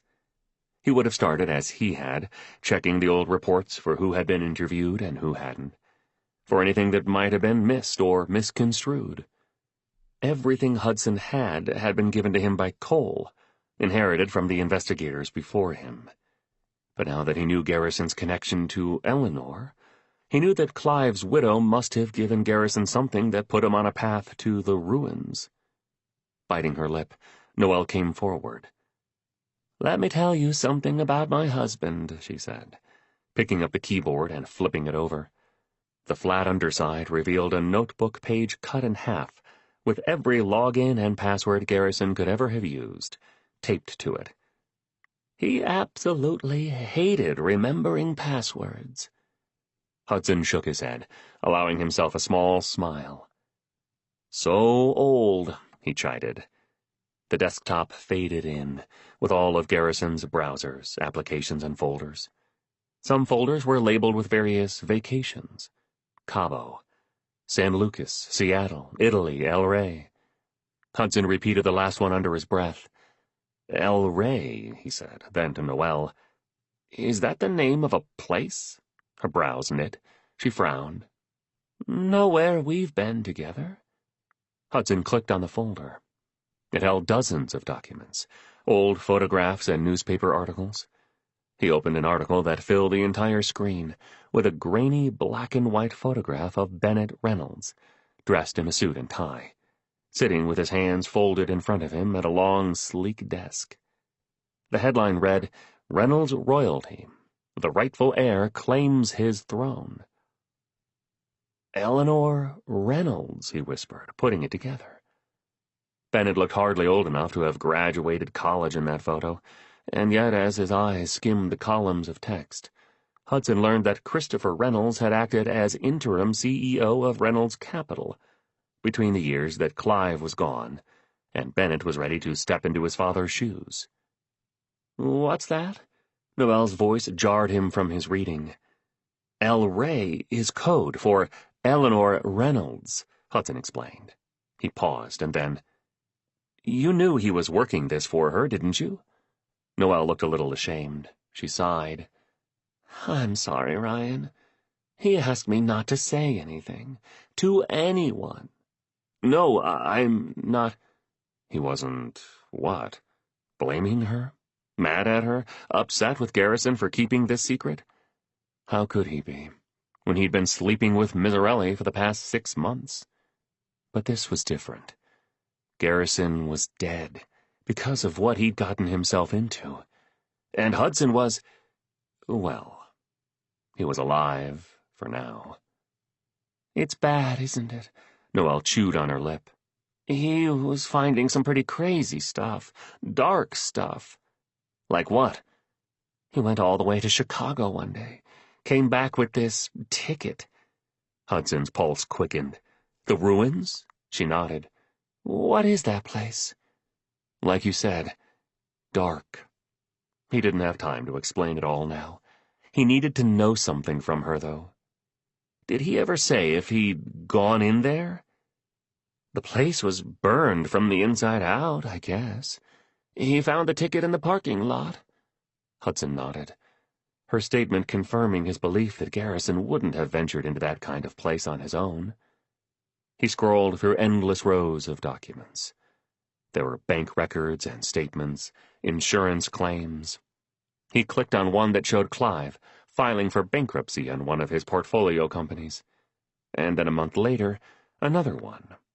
A month apart, every single portfolio company of Reynolds Capital had folded. But before that, he clicked to open another file. In April of 2000, Eleanor had purchased an $11 million life insurance policy on her husband. Jesus! He was so enmeshed in the computer files that he hadn't realized Noelle was reading over his shoulder. The smell of her coffee made his head swim, but he fought through it. What is it?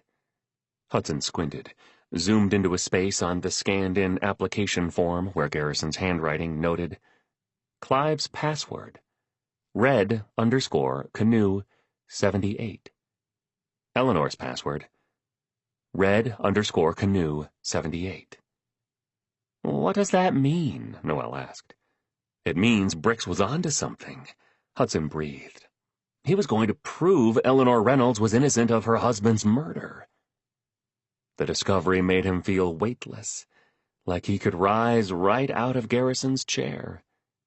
How Garrison, the old dog, had gotten around to matching Clive's passwords with the same one Eleanor had allegedly used to set up an online purchase of his life insurance was over his head. Apparently, old dogs could learn new tricks after all. For hating passwords as much as he did, Hudson explained to Noelle, it looks like Brix figured out Clive's go-to and matched it with the one used to purchase the life insurance policy. Which means... He could see the gears turning behind her brown eyes. Clive purchased the policy, not Eleanor. Hudson nodded. So, Brix knew that Eleanor was innocent, and someone didn't want that information to get out. It would seem that way, yes. He mentally retraced his steps, back to the person of interest board Cole had drawn on his living room wall. The only one who made sense was Christopher, who, between killing Gary Hernandez and making Muntz dump the Porsche in the lake, had a few things to hide. He was safe, as long as Eleanor was the top suspect in Clive's disappearance, unless... Why would Clive do that, though? Noelle wondered. Why go through all the trouble of creating a false account in Eleanor's name, instead of just purchasing the policy on himself? Hudson thought for a moment. Aside from the paperwork he'd completed through the police department, he'd never taken out a life insurance policy. He'd received money when Nan died, yes, but after myriad medical bills and funeral costs, he'd barely inherited enough for a car wash and a tank of gas. If he were to die now, everything he owned would go to his mother. How difficult could it be to essentially commit identity fraud and take out a life insurance policy as someone else? What would you need besides their name, social security number, and date of birth? All of which, as Eleanor's husband, Clive would have had access to. He knew he was going to die. The statement surprised him, stepping so sure-footed from his mouth. But as soon as the words held purchase, he knew them to be true. Whether by his own hand or someone else's, Clive Reynolds knew his days were measured. His phone rang. The ID came up as unknown, but he knew it was Cole. "Hello?" he answered. "We've got a fucking mess on our hands now." Wind severed his voice. He sounded like he was on the move. Hudson heard a door slam, the engine start. "What are you talking about?" "Someone just blew Munce's goddamn brains all over the place." Chapter 39. Morgan. For breakfast, Morgan nibbled on dry toast and water, despite the smorgasbord of eggs, sausages, and fresh fruit. "Wine get you, too?" "Huh?" She looked up and saw Cora tilt her chin toward her plate. "Oh, yeah." Just thinking about seeing her own handiwork on Christopher's neck was enough to make her stomach turn. "It's all downhill after 30, Blake quipped, scooping 2 sausage links onto his own plate. Morgan forced a smile as, warily, she let her gaze slide over to Eleanor, who sat at the table next to Don and across from Christopher. But he wasn't looking at Morgan. Instead, his eyes drilled into the center of the table where Don held Eleanor's hand. Morgan watched him watching them. As though he could sense her stare, he refocused, like a camera lens, onto her. They locked eyes. Now that she'd seen it, the ruined patch of skin peeking out of his turtleneck, she couldn't miss it. His mouth twisted as he opened it to speak. "Say, Morgan." Her blood froze. Hearing his voice for the first time since knowing where she'd heard it before felt like a knife in her ear. She leaned forward just a little, inviting him to go on. "How did your little darkroom experiment go?" Eleanor looked from Morgan to Christopher, back to Morgan. "Darkroom experiment?" "Yes," Christopher chuckled. "Quite ingenious, really. She stopped by the lab to pick up some chemicals to develop a lost roll of film she'd found. It was in your collection, I think. Didn't you say, Morgan?" Eleanor tilted her head. "Oh, well, that's exciting. How did they turn out, Morgan?" The weight of all the Reynolds' eyes on her was crushing. "They didn't."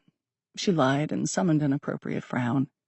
"The film was corroded, unfortunately." Eleanor nodded, but there was a darkness to her tone when she said, "Well, sounds like you gave it a college try." "I did," Morgan assured, and then she felt the light pressure of someone's hands on her waist, gingerly pushing her aside. Bennett tugged on the silverware drawer and grabbed a fork. He was freshly showered and smelled of his signature cologne. "You all thawed out from your morning walk?" he asked. Her cheeks were hot suddenly as Cora's and Blake's attention turned to her. Even Carlyle stopped kicking her feet and stared. "You went for a walk?" Cora asked. "Where?" "The driveway." Bennett laughed to himself as he scooped some scrambled eggs onto his plate. Morgan shrugged. "I sleepwalk sometimes." "Oh, dear."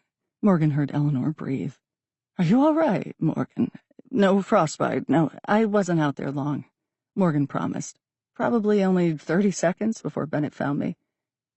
"I heard the door shut," said Bennett, and Morgan remembered he'd pointed out his bedroom was the first one down the hall when he'd given her the grand tour yesterday. "Thank goodness," said Eleanor. She pressed her hand over her heart. "Sounds like someone's getting locked in her room tonight." Morgan didn't have to look to know who'd spoken. She'd know Christopher's voice anywhere. "Miss Mori, your chariot." Bennett gestured to a 2-toned blue Yamaha Sidewinder. For all her years spent in snowy Wisconsin, Morgan had never seen a snowmobile up close, let alone ridden one. It looked like a guard dog with its chest puffed out, and yet its skis alighted atop the snow as though it weighed as much as a dragonfly. "Damn, why didn't you get the big one?" Morgan said as she straddled the behemoth.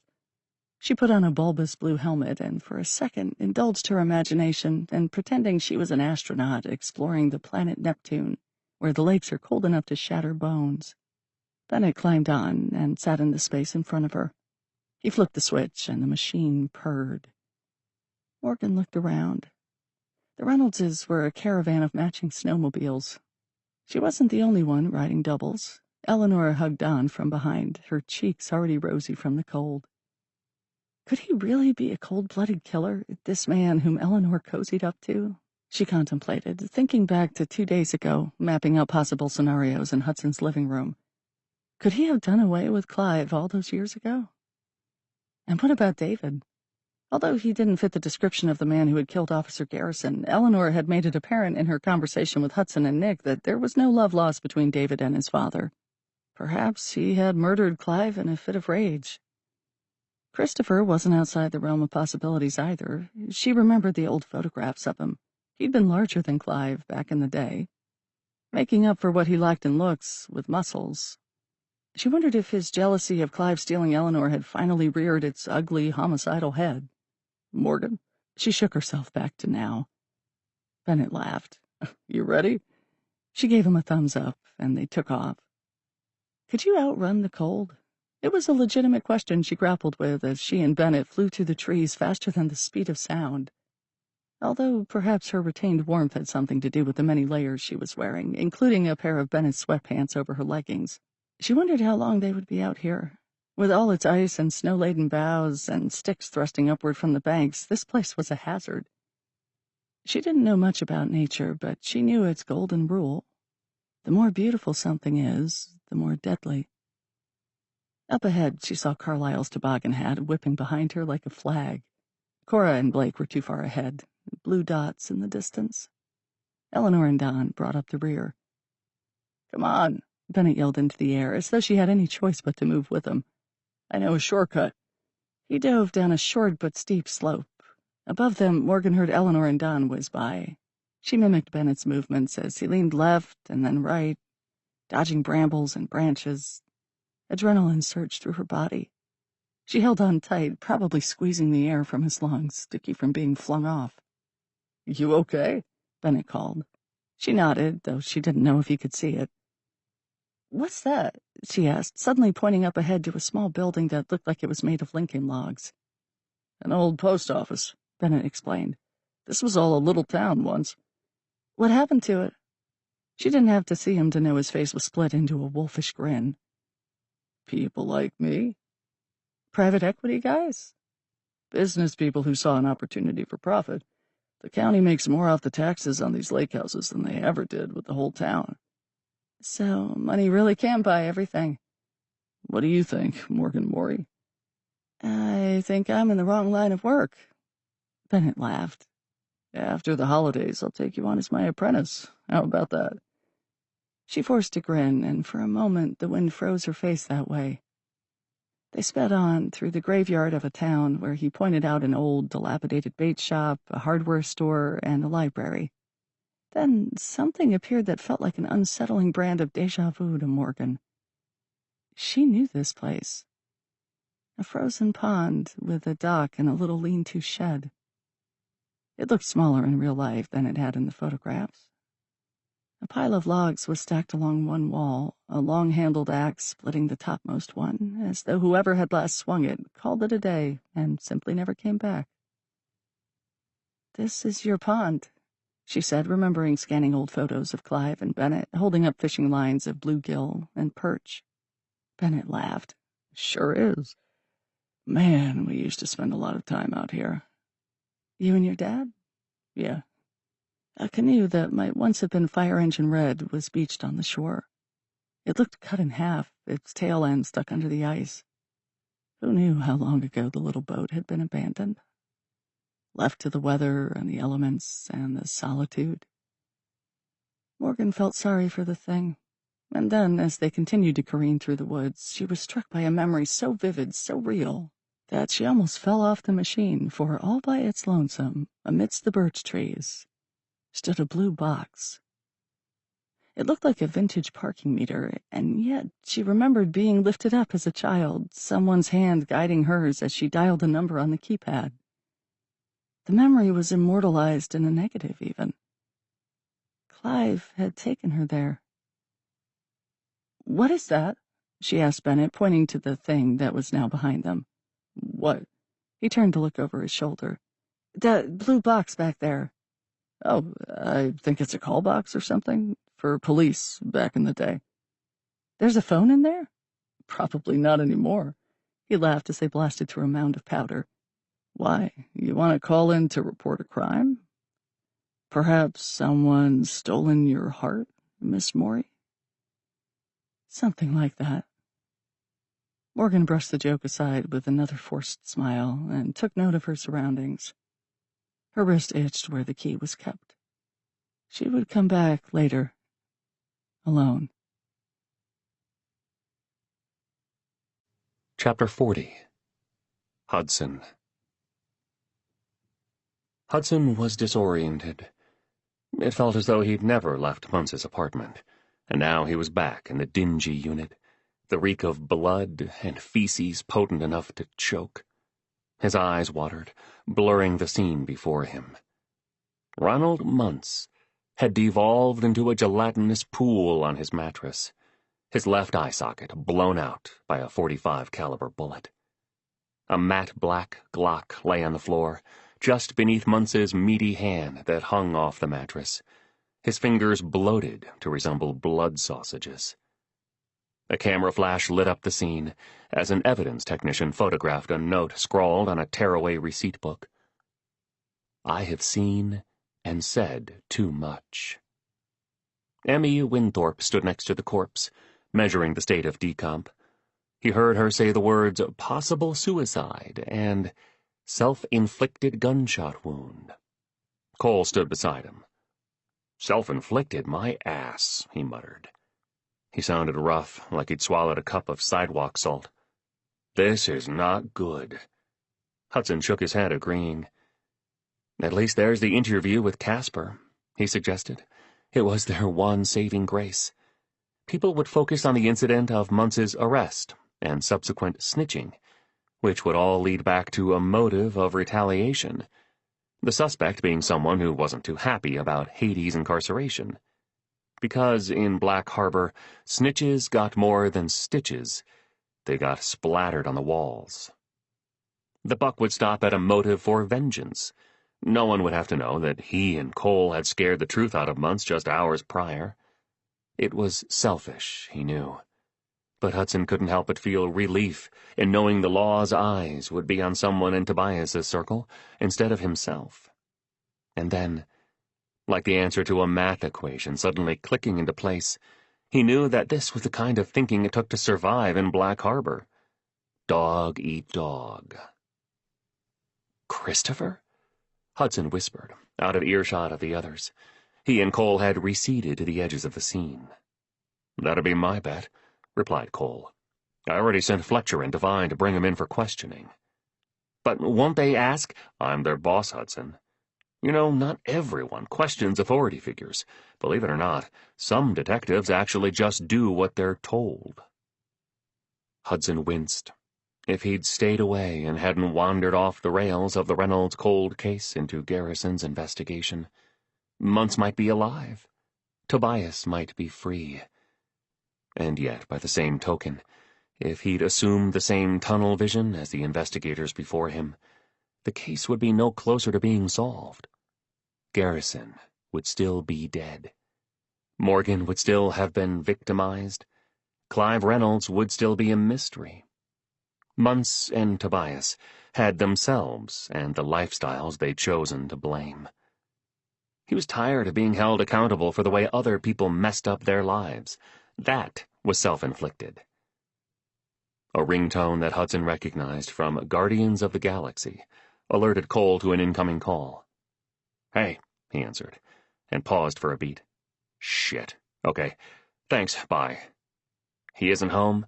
Hudson asked. He knew it had to have been Fletcher on the other line. Son of a bitch. What now? Damned if I know, said Cole. He looked like he wanted to kick something. Did they check his work? Riley's on her way with McKinley. My bet is on him not being there, though. Then where? Cole let out an exasperated sigh. A plume of fog issued from his nose. You tell me, Sherlock. Christopher's proven at least twice now that he'll kill whoever fucks with him. Who do you think is next? Ice melted in the pit of Hudson's stomach as he thought back to months' account of Christopher with the girl's underwear on the passenger seat of Clive's Porsche, and suddenly he knew him for what he was, the man in Morgan's video. Have you been naughty or nice? Christopher had gone to see her at the ruins, and she'd branded him. He had a mark on his neck. Christopher Reynolds had shot Bricks Garrison at the Fast Mart on the night of December 19th. The shoe print in Eleanor's garage made sense. Something had set Christopher off at the party. He had too much to lose, too much to hide if the case of Clive's disappearance were to be reopened. So he left the party, in his haste forgetting he was wearing a pair of conspicuous red Santa boots, and spray-painted them black. Then he drove to the place he knew Garrison would be, where he always was that time of night, watching the Fast Mart at 6th and Lincoln. What he hadn't anticipated was for the one person Garrison had been tasked to find being there as well. Morgan. Her name was a ghost that evaporated almost as soon as it left Hudson's lips. He was back in his vehicle, tearing out of the lot before the sub-zero chill could even nip at his ankles. "Ryan, what is going on with you?" Miserelli's knocks punctuated the last 3 words. Jesus, could people stop spontaneously showing up at his door? He had to get on the road, drop Pip off with Noelle, and book it up to the middle of nowhere. Morgan still didn't have a phone, which meant he had nothing to ping. He might have to find her the old-school way, going from house to house. He hoped Loomis was a typical northern town with a sparse population, though he expected the Reynolds' place to be sequestered. He wouldn't be surprised if they had their own island. Pip spun off the couch in a frenzy, her nails clacking across the floor as she raced into the kitchen. Hudson stayed where he was by the sink, popping the top off a bottle of Excedrin. He refrained from washing it down with the half-drunk bottle of Jameson on his counter. He needed his wits about him, now more than ever. "Ryan!" Miserelli pounded again. Her fist was in mid-strike when he opened the door. She fell into his kitchen rather than walked in. "I don't have time right now, Joey." "You don't have time?" She sounded erratic. She looked erratic, he noted as he spared her a glance. Her coppery coils atop her head looked as though she'd stuck her finger in an electrical socket. Her eyes were wild, her face as gaunt as he'd ever seen it.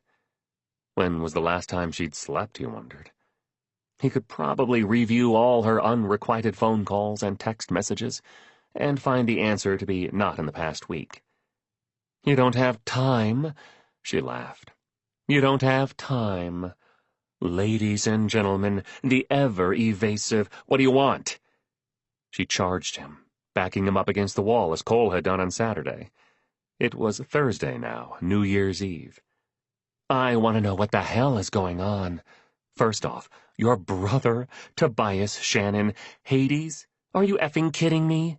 "I wish I was." "And you and Cole, working together in some sort of good old boys thing. What the hell is that about?" "I honestly don't know what that's about." "Come on, Ryan. I'm not a baby cop. People have seen you and Cole getting cozy more than once this past week." Did nobody keep their eyes on their own paper? He knew the police department was a breeding ground for gossip, but until recently he'd never been the subject of it. To his knowledge, anyway. "He's helping me with the Reynolds investigation. It's a lot bigger than we thought, Joey. Try me." So he did. He tried her with the fact that they'd just about replaced Hades as the suspect in Garrison's death with Christopher Reynolds. He told her about Ronald Muntz giving a false statement to SMPD's Detective Casper, the dirt under his nails that pegged him as a mechanic and linked him to the body in Clive's drowned Porsche. He saved the snake for last. When he was finished, she stared at him like he'd just relayed the whole thing in tongues. She knit her brow and spoke 3 words. "Who are you?" Hudson set his jaw. Who was he? He was Brix Garrison's best friend. He was the brother of Hades, Black Harbor's most notorious drug dealer. He was the widower of Nandali, his beautiful wife, who lay beneath 10 feet of snow and frozen earth. And he was perhaps the only person who had a shot at rescuing Morgan from an ending as torturous as her beginning. He grabbed his jacket and shouldered past her. Someone with a cold case to solve. Chapter 41. Morgan. It was cool in the cabin, dark as a cave. The only light that permeated the vast windows was the faint pearlescent haze of the moon. In the living room, the fireplace glowed with the low, barely breathing embers of a fire. It was past midnight. The house was asleep, but for her own footsteps creeping toward the front door and the silhouette of someone sitting on the couch, Morgan jumped, clutching her chest. The strap of her duffel chafed her neck as it shifted. The glow of an iPad illuminated Eleanor's face, made her look like a ghost. She wore a long, pale nightgown, and Morgan was reminded of the wolf disguised as Little Red Riding Hood's grandmother. "Sleepwalking again?" she asked. "At least you'll be prepared this time." She raised a brow, noting the fact that Morgan was dressed in her winter coat, hat, and scarf. Morgan bit her lip. She pressed her palms against the wall, felt the cold soak into her skin. She stopped. She didn't have an answer other than the truth. "It's okay, Morgan. I won't stop you." Eleanor's voice was composed, gentle. "It's just...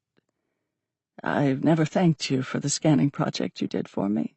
The USBs look wonderful." Morgan clenched her jaw, nodded. "It must have been hard for you, having to touch all those photographs." Morgan's brows knit. There was the softest click as she powered off her device and set it on the end table. The fire rimmed her profile, the rest of her face a mystery. "Seeing Clive with us," she added, "with his wife and his other children." The word other hung like an icicle between them. Every nerve in Morgan's body went numb. "You know who I am?" "My husband's daughter." "Yes, I know." Morgan lowered her duffel bag to the floor. Her shoulders burned. "How?" she asked, and when she looked up, she discovered that Eleanor had begun to approach her. In a moment they were but an arm's length apart. With Eleanor's back to the only light source, Morgan knew that the woman could see her face, but for Morgan, Eleanor was only a shadow. "It's in the eyes," said Eleanor. "Only Clive had eyes that light shade of green, like sea glass. In fact, I loved the color so much I convinced him to let me have the whole house painted that color." Morgan recalled the first time she'd driven up to the Reynolds' sea glass-colored mansion, and couldn't help but feel a little foolish. How often over the past 3 decades had she looked into the mirror wondering who made her, when, according to Eleanor, Clive Reynolds was written all over her face. "There are certain mannerisms, too," said Eleanor. "The night of the Christmas party, I watched you straighten the picture frames on the mantel, and I wondered. He used to tidy up those photos like it was his job, making sure each corner of each frame was perfectly in line with the next." Silence fell like a blanket of snow. The fire hissed. "The film roll wasn't corroded," said Eleanor. "It showed Clive and you and your mother, didn't it?" Nearly paralyzed with apprehension, Morgan nodded. Eleanor sighed. "You know, Christopher gave me that film roll over 2 decades ago, and I told him to stick it where the sun doesn't shine. I guess I hoped, that if I didn't see it, it wouldn't be true. That I could keep on pretending Clive was the devoted husband and the doting father to his 4 children that everyone believed him to be. And I did pretend for quite a while after that, actually. I almost believed it myself." When did you stop? Morgan chanced. Her voice came out as a whisper. The day he disappeared. Honestly, I knew then when the police arrived at the house to take my statement that he wasn't ever coming home. That his past had caught up with him and not even that damn Widowmaker could have outrun it. I'm sorry, said Morgan. Don't be sorry over something you've got no control of, darling. You might as well be sorry for the rain. What can I do? You can answer one thing. Anything, Morgan was about to say. It was the least she could do. After all, she had ruined this family. Eleanor, David, Cora, Carlisle, and Bennett. Jesus, Bennett. She would have to vanish from his life as swiftly and surely as their father had. But her mouth remained shut. She couldn't even form one single word. What happened to him? Eleanor asked, and her voice sounded like ice breaking. Morgan withered and felt akin to the dying embers in the fireplace. I don't know. Eleanor sighed as what was perhaps her last hope was extinguished. That's what I expected. I thought that if anyone had seen Clive one last time, it might have been you. An invisible screw turned in Morgan's gut. She wished she could remember the last time she'd seen Clive, but her brain had blocked out every shard of memory he was in. All she knew was the house on Winslow Street and the horrors that happened in the dark, the horrors that still haunted her every time she closed her eyes. She didn't realize a tear had slid down her cheek until she felt Eleanor's cool fingertip there to catch it. I'm sorry, she whispered it like a secret shared between just the two of them. It was her last goodbye to Eleanor Reynolds, the fabled Black Widow of Black Harbor, before she slipped out the front door into the cold, starlit night. Morgan shot a wary, wild-eyed glance over her shoulder as she turned the key in the snowmobile's ignition. It was a sharp sound, at first, that softened into a purr as the engine warmed up. Around her, all was still. Even the wind ceased to swim through the trees. But for all she knew, Christopher could be throwing his boots on right now, ready to chase her down. She was doing exactly what he'd hoped for all this time, she realized. He'd burned down the ruins and left her the key, lured her home. And she was about to find out what the hell for. The tracks from yesterday were still visible. She followed them, wending through birch trees and evergreens, her ears on high alert for the sound of another engine. But it was just her, alone in this treacherous winterscape. She glided past the snow-covered ghost town, past the library, the bait shop, and the post office, the shed, the woodpile, the half-sunk canoe. It was close. When she'd come here earlier, it seemed only seconds had passed between the canoe and the call box, and then... Yes. A swath of moonlight dappled through the trees, shone down on it. She slowed the snowmobile, left the engine running as she hopped off and sank into knee-deep drifts. She was so filled with excitement that she didn't even feel the cold as she waded through the snow. She tore off her glove and slid the key out of her cuff, closing her fist tightly around it. Now, less than 2 feet from the call box, and her eyes having adjusted to the dark, she read the embossed print on the metal. Gamewell Company, Loomis Police Department. A keyhole stared at her, dared her to try the black skeleton key. Morgan plunged it into the aperture and turned. The tumblers were rusted, but as she turned harder, with a noise that sounded like a yawn, the door opened to reveal an old phone and a pad of curled paper. Her stomach lurched. The notepad was blank. She could hurl into a snowbank right now. She'd come all this way, gone through all this trouble, for what? An antique? With frozen fingers, Morgan flipped through the pages. Empty. Whatever, if anything, had been written had been erased by time. She picked up the phone, held it to her ear. Not even a dial tone. Her rage thawed her from the inside out. She slammed the phone receiver down. It was so cold it shattered. And then a little black panel fell forward. Bricks of faded green lined the box. 20 stacks of $100 bills. Morgan's mouth fell open. There had to be at least $200,000 here, in this random box in the middle of fucking nowhere.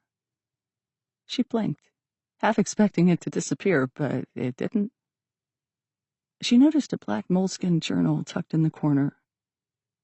It reminded her of Hudson's memo pad, the one he kept the ruins ticket in as a bookmark. She flipped it open to the first page and read, "Morgan, my darling, my ruin." The hair on the back of her neck stood on end. "You remember what it means, don't you? Ruin? It's from an Irish song. We used to listen to those a lot, you and me. It means secret. Like a secret treasure, something precious. It means you, my perfect girl. My secret daughter. If only I could have kept you. I'm sorry, Morgan, for everything. All that money I sent your mother, I thought she was using it for you. To buy you clothes and food and books.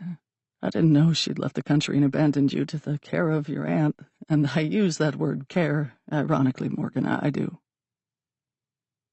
I'm a ruined man, Morgan. Not a ruin like you, but a devastated husk of a man. I have nothing. I am nothing. All I can leave you is the value of my last earthly possession, a 1978 Porsche 930 Turbo. Use it to see the world and live. Live the life you deserve. Love eternal. Dad. Her teardrops froze on the letter. Had she misinterpreted his words all this time? She wasn't a ruin or a wretch. She was her father's ruin, his secret treasure. Vern had misconstrued the words, made them into something twisted and ugly. Morgan! Her ears pricked at the sound of her name ricocheting off the trees. It was Bennett. She could barely hear him over the purring of the snowmobile.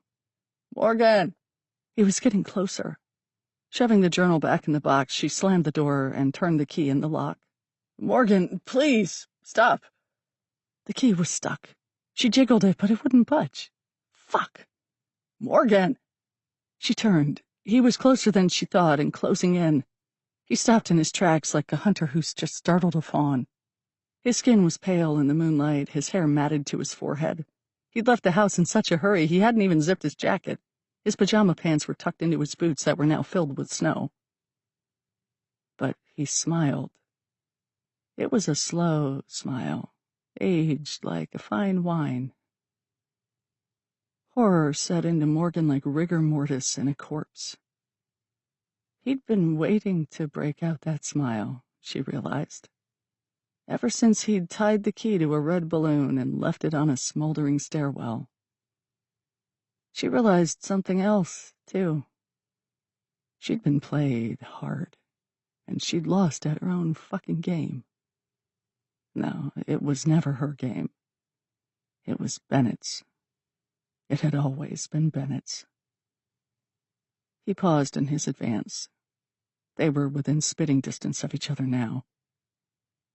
I see you finally claimed your inheritance. It took you long enough. Inheritance. The word struck a chord. You knew. For a while now, yeah. Bennett swiped away a piece of hair that had fallen into his eyes. Remember when I told you that we didn't come here for a long time after he died? When we finally reopened the cabin 2 years ago, I found an envelope shoved in the back of the mailbox. The little red flag must have blown down or something. He smiled again, remembering his good fortune. The mailman never picked it up. So there it waited, this envelope that held nothing but an address and a key for... He blew out a breath that suspended in front of him for a second before dissipating. 18 years? Morgan thought back to the envelope with the note written on the back. My ruin, 604 Winslow Street, Black Harbor. So he'd known where to look for her, or where to start, at least. But how did you know you existed? He shrugged. My father was a better businessman than a con man. He couldn't cover his tracks to save his life. When I found the envelope, I started putting the pieces together. Knowing you'd once lived there at that shack on Winslow Street didn't do me a whole lot of good, for a while anyway. I did my research and found out you went into the foster care system, changed your last name. You're kind of a ghost, you know? Morgan swallowed. She liked it that way, no paper trail. And yet, he'd still managed to track her down. And then I found the video on Christopher's desktop. Bennett went on.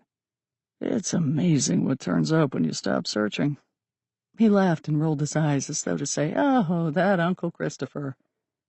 I had a sneaking suspicion he was up to some shit, so I hacked into his computer. The son of a bitch has been embezzling from the family business for years, paying for prostitutes and setting himself up for a nice oceanside house in Switzerland. Gave a shady investigator Guthrow a fat payday, too, a while back. My guess to abandon the case and get the hell out of Dodge. Morgan's mind raced. Hudson had mentioned there were investigators before him who had tried and failed to solve the Clive Reynolds case. There had to have been. Christopher had paid at least one of them off to drop the investigation and disappear. She remembered the photos of the drowned Porsche on Hudson's coffee table, the body in the passenger seat with the busted eye socket, and she knew, with the same certainty, that Christopher had been one of the monsters who paid Aunt Byrne to do unspeakable things to her as a child, that he had put him there. Why else would he care about police digging into his brother's life? Unless he had ended that, too. The video file was right there, said Bennett, even labeled Morgan Reynolds. I saw you incorporated the whole ruin thing in your branding. It really has become your identity, hasn't it? Who set the fire? Morgan asked. You or Christopher? Bennett elevated his brows as if to ask whether or not she knew him at all. She didn't, but she was getting to know him now. I made Christopher do it. Who knew all that spray paint on the walls would be so goddamn flammable? Then I made him sit, watch, wait until the fire department had put out the flames so he could leave a little message for you.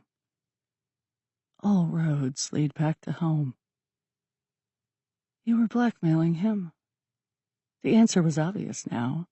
Bennett had obtained the video from his uncle's computer and used it to become his puppet master. Then he'd burned it onto a disc and put it in a portable DVD player for her to find. Bennett's mouth was open, as though poised to speak or strike. And then it twisted into a smile. I'm a man of opportunity, Miss Mori. I told you that. Just like you blackmailed him to kill that cop. It was all falling into place now. He had a mark on his neck. Her mark. The one she'd seared into his flesh. Slowly, Bennett clapped. Did anyone ever tell you you're not as stupid as you look? Convincing him was too easy. Uncle Christopher's become gullible in his old age. What did you tell him? I told him that my mother had employed the services of Officer Garrison as a private investigator to solve my father's cold case, which was true. And cops are creatures of habit. It didn't take a genius to figure out he parked at that old furniture store every night. Why do you think I bought the property? Couple of weeks watching him on surveillance, and I had his routine down to a T. Morgan didn't realize she was biting down on the studs in her lip until she tasted blood. What did you tell Christopher that wasn't true? That my father was alive. Trust me, Dad's return from the grave would not have been good for old Uncle Christopher. He'd tried to sexually assault his daughter, for one thing. How'd you like the video, by the way? Little graphic for my taste, but it held my attention. And for another, he was stealing from the family business. Not to mention, I'm sure there were other things Christopher didn't need coming up to the surface. Did you kill him? She asked, though she knew the answer. Clive? He was going to do it himself. I just gave him a little push. Morgan's head was shaking, shivering like a pine cone on a branch. Why? Why'd I push him, or why did he hang a tire chain around his neck and walk to the end of the dock? Because he knew he'd fucked us over, that's why. And because he was a coward. He couldn't face his own music, divorce, prison, all of the above. Bennett shook his head. He didn't get to go out like that, on his own terms. Not after what he did to our family. He'd created a monster, that's what he'd done, Morgan thought. He'd created me. How did you know, though, she asked, her teeth chattering, that he had me? The cold was so intense her fingertips were on fire. She'd been out here more than 15 minutes already. Frostbite could be setting in. You've seen the red rotary phone in the kitchen? Bennett's eyes were a pair of frozen moons as they locked onto her. The tendons in his neck went taut as he fought against the cold. I used to pick it up after he'd been upstairs for a while, see if I could hear voices on the other line. 9 times out of 10, he was talking to her, Ava. She made a lot of threats, said she'd go to the press, show up and drop you off at her doorstep, which, I guess you eventually did yourself, with some guidance. Morgan stood still. She was a doe, locked in the hunter's sights. They were at Carlisle's basketball tournament that day, Bennett explained. Mom, Cora, Carlisle, obviously. David was in his room doing emo shit, like always. Dad said he was going to run errands. I told him I was going to my friend's house, but I just laid down in the trunk of the car. It was too easy. I slept most of the way. He smirked at how cool he'd played it then as a 12-year-old, hitching a ride to murder his own father. Did you know? Morgan asked. Know what? That you were going to kill him. Actually, no. I was just curious. I wanted to know where he was off to. I didn't think about it at all, in fact. It just happened. You should have seen the look in his eyes. Just fear. As pure as I'd ever seen it. And then a little confusion crept in as he recognized my face, I suppose. He reached for me, but I wasn't really in a mood to help him out. You let him drown. Like I said, he was going to do it anyway. Morgan's breath hitched. He'd brought her out here to do the same thing, to do her in like he'd done their father 20 years ago. Is that why you gave me the key? She asked. To lure me here? Honestly, I just wanted to know what the hell it opened. I've spent the last 2 years opening every door, every drawer, every lockbox I could find. You were my last resort. I figured if anyone could figure it out, it would be you. And I was right. It's funny how mnemonics work, isn't it? You've forgotten everything, and suddenly when a stranger gives you a key, you remember you had a whole other life. Morgan was dizzy. She felt the weight of the sky pressing down on her, and yet her feet almost lifting off the ground. Everything she'd been searching for, the lock that fit the key, the answers to who she was, the mystery of Clive Reynolds, all led to here, a northern nowhere. If you scream in the woods, but there's no one around to hear you, did you make a noise at all? How'd you know I'd go back to the house on Winslow Street? Bennett shrugged. Because I'd have done the same thing in your shoes. We're made of the same stuff, Morgan, you and me. She recognized the line from his limerick. Just like David and Carlisle. Only you and I are too dangerous to coexist. The snow crunched beneath his boots as he took a step toward her. He curved his arm as though to coax her into a hug. His other hand was in his pocket. Thank you, Morgan, he said softly. For what? The bullet was hot when it slammed into her chest. She catapulted backward. Her ribs shattered. She coughed and blood sprayed the snow. The shot woke the entire woods. Suddenly, she heard what sounded like thousands of birds screaming. They evacuated from their branches in what looked like a plume of black smoke, the collective movement of their wings causing snow to plummet all around her. Snow cradled her skull. Morgan stared up at the stars above, the evergreen spires making the sky into a jagged cutout. She gasped. Her throat made a hissing sound. So, this was what dying felt like. She thought she'd experienced it before with all those plastic bags over her head, but this was different. She heard footsteps crunching on snow as Bennett approached her, heard his excited breathing, his lips peeling back as he grinned. The metallic sound of a spring as his finger squeezed the trigger. And then, like a wounded doe always does, she shot upright and ran toward the water. Chapter 42. Hudson. The crack of a gunshot caused Hudson to slam the brakes. His vehicle spun around once, twice, and butted up against a snowbank. The seatbelt cut into his collarbone, as it saved him from catapulting through the windshield. Thank God the airbag didn't deploy. Hudson punched the button to turn the flashers on, then unbuckled himself and tumbled out of the SUV. Morgan was in those woods. He knew it. Entering the woods was like plunging into a dark, soundproof room. Insulated by snow and pine needles, the air was heavy here, like a weighted blanket, tempting him to lie down and go to sleep. But he had to find Morgan. He hadn't driven all night to lose her. His legs burned as he waded through the drifts. The smell of gasoline bled into the air, and within a minute he discovered the source. A snowmobile with the engine running. The machine looked expensive, like something a Reynolds would have. He turned his head right, then left, frantically scanning the trees for its operator. A figure appeared not 2 feet in front of him. Hudson doubled back, aiming his gun. He exhaled when he realized it wasn't a person, but what was it? He took a few steps closer. It was a police call box, an antique, like the ones he'd seen in downtown Milwaukee. The door was partially open, stacks of what looked like cash lining the interior. A skeleton key was stuck in the lock. Morgan. Hudson touched the key and immediately jerked his hand back. His skin shone red. Signs of a skirmish made themselves plain to him as his eyes roamed the forest floor. Drops of gore spattered the snow like someone had shaken a can of crimson spray paint. She'd either injured someone or was injured herself.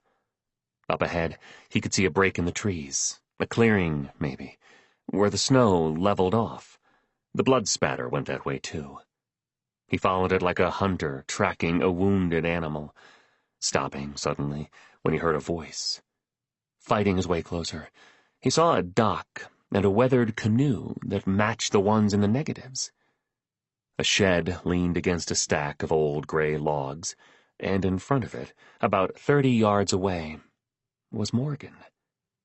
He saw her red stocking hat first, then her scarf that trailed behind her like a slick of blood, and finally he noticed how compact and slumped forward she was. She'd fallen to her knees on the frozen pond. A thin sheet of ice was all that prevented her from an excruciating death. His gaze slid to the right, where Bennett Reynolds stalked out of the trees. Hudson held his breath, and when he turned, he looked straight into the barrel of Bennett's gun. He ducked, and the bullet careened into a tree behind him. Shrapnel of bark flew in all directions. Hudson dove into the snow and rolled onto his side. He squeezed the trigger and fired off 3 rounds, then sprang to his feet and ran for cover. Bennett fired again. Hudson felt the bullet zip through the back of his boot. He kicked it into high gear, his lungs searing. He spun around and shot twice, missing Bennett by an inch. The next one of Bennett's bullets was destined for him. Fire exploded in his shoulder. His bones splintered. Hudson cried out and went down like a bag of cement. His gun flew from his hand as he somersaulted. The world spinning, he clambered to his feet and fell again. He had to get up, had to get to Morgan. The snow stung his hands. His whole body vibrated. Hudson ran until he felt the unforgiving planks of the dock beneath his feet. He had nowhere to go, and yet Bennett was advancing. The planks groaned, counting down his final seconds. "You're out of your jurisdiction, detective." He trained his gun on Hudson. Hudson stole a half glance over his shoulder. He couldn't tell if Morgan was still there, or if she'd fallen through. He thought he could see her hat, but his vision had become a kaleidoscope of shapes and colors. Fireworks of reds and yellows, flares of blinding white. It was beautiful, and he'd be okay if this was the last thing he saw before he died, even if it was the capillaries bursting in his eyes. "Let her go!" Those 3 simple words stole the breath from his lungs. "You've got a stain on your shirt," said Bennett, and Hudson suddenly became more aware of the blood leaking out of the sucking wound in his shoulder. It spread like a red wine stain, soaking his flannel. "You ready to see your friend again?" Bennett crept closer. "Your wife?" He must have registered the shock in Hudson's eyes, because he added, "I conducted my own investigation on you, Detective Hudson, or should I say, Shannon?" His mouth twisted into a grin. "Who do you think tipped off your little friend, Divine, about who your brother was? Did it spread like wildfire? The truth about who and what you are?" Hudson's breath flared hot out of his nostrils. "How?" he managed. "I know every plot of land within 100-mile radius of Black Harbor. Your mom has lived in the same run-down shack for the past 40 years. I'll tear it down soon enough. Her house is a shithole, but it's sitting on some prime real estate. It's funny, no matter what we do to distance ourselves from our family throughout the year, we always return home for the holidays."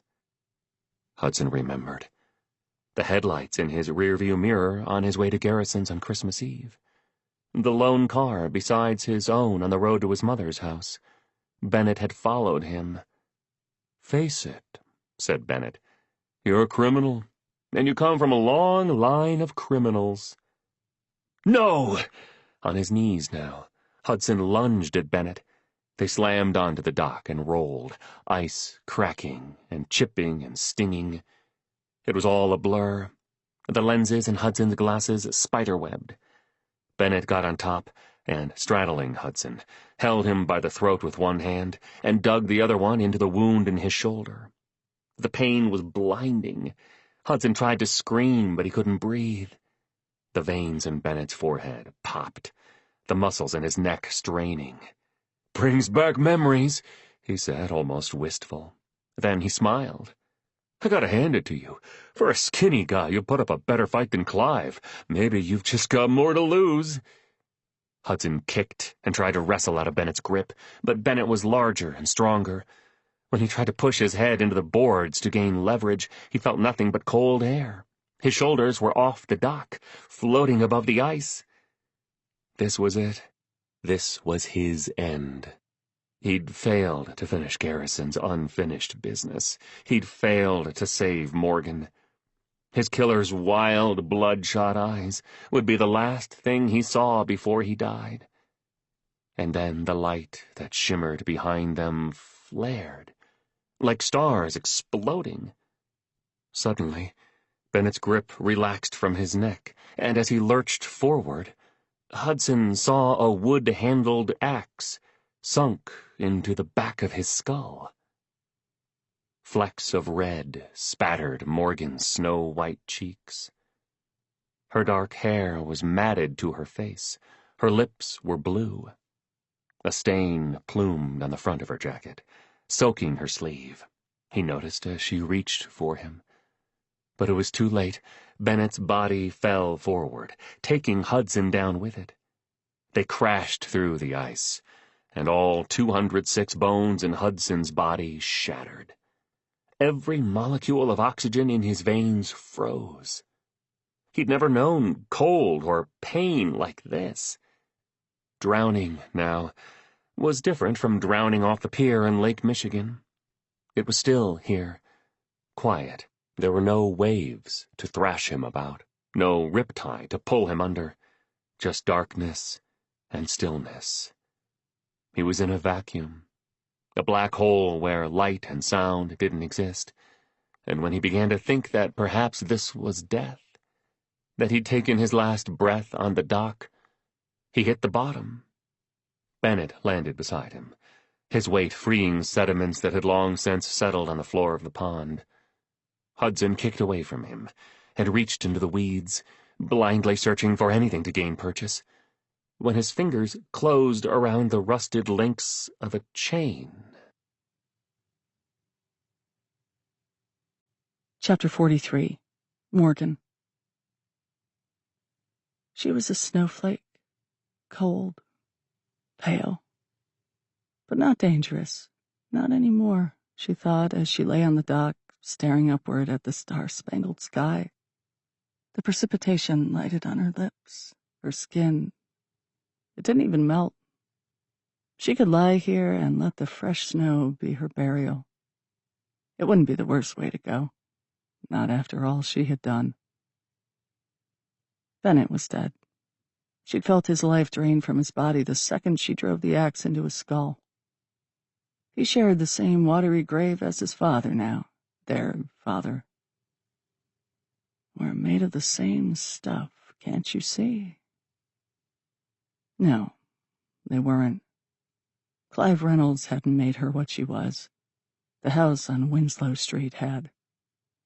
The ruins had. Her real family, her parents and Grandpa Teddy had. She would miss them terribly. She wondered if they would miss her just as much. And Hudson? Had he died on impact, or was he still down there, fighting for breath? With all she had left to give, Morgan tugged her scarf out of her jacket. The effort pulled tears from her eyes. The pain was enough to make her scream, but her voice was gone. Blood dripped from her jacket onto the wood as she crawled to a post at the end of the dock. She tied her scarf around it, letting its end fall into the water. He would see it, hopefully, and if he wanted to live in this frozen, fucked-up world, he would grab hold. Winded from the exertion, Morgan lay back down. Her mind slowed. Sleep was taking her, the forever kind that made her feel as if she were floating above the snow and the evergreens and the frozen fishing pond that had swallowed 3 bodies. What would the Reynoldses think when they all woke up, she wondered. Would they be shocked? Or perhaps they had known all along who she was, and they were simply waiting for her and Bennett to destroy each other. Eleanor had certainly known, as had Christopher, and Bennett. They had all known, she realized, and they'd simply watched and waited for her to crack. Well played. They'd find her, eventually. Then they'd divvy out the cash in the call box, and it wouldn't even make a difference to any of their lives. A faint smile tugged at Morgan's mouth as she thought of what she would have done with it. She would have bought her mother's bakery back, a stair lift for her grandpa so he could have his own space in the basement, money in the bank for her dad so he could quit killing himself with long shifts at the factory. A tear slipped from the corner of her eye. It was too late for all of that now. Her head rolled on her neck so completely that the ice on the dock kissed her cheek. She thought of Garrison staring at her from the floor. I found you. He had found her, the key to everything, and more. She felt a pain so sharp it took her breath away then, and for the first time, Morgan saw nothing when she closed her eyes.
Chapter 44. Hudson. He knew too much. Those were the first words out of Christopher Reynolds' mouth on January 3rd, when Hudson and Cole stood behind the two-way mirror in Wesson PD's Investigations Bureau, listening to the events of December 19th finally unravel. When you say he, are you referring to Officer Garrison, who you shot in cold blood on December 19th, or Gary Hernandez, whose skull you bashed in with the torque wrench circa July 2000? Asked Detective Casper, who sat across from the old man. Christopher Reynolds was barely recognizable in an orange jumpsuit. He'd shed his highfalutin attire, like an expensive snakeskin, and sat with his forearms on the stainless steel table, wrists linked by handcuffs. "It's a fair question," Casper pressed, when Christopher had the audacity to look annoyed. "For the record, Mr. Reynolds, who knew too much?" "Officer Garrison." Christopher's voice was rough. Hudson watched the blue veins in his neck pulse beneath the puckered scar. That mark told them what they needed to know. That Christopher Reynolds had gone to a place called the Ruins, with the intention of having sex with an underage girl.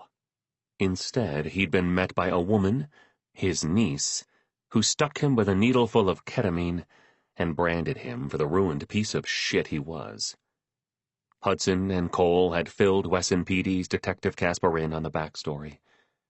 He would need it to put together an accurate portrait of Christopher's motivations and offenses. "Why that night?"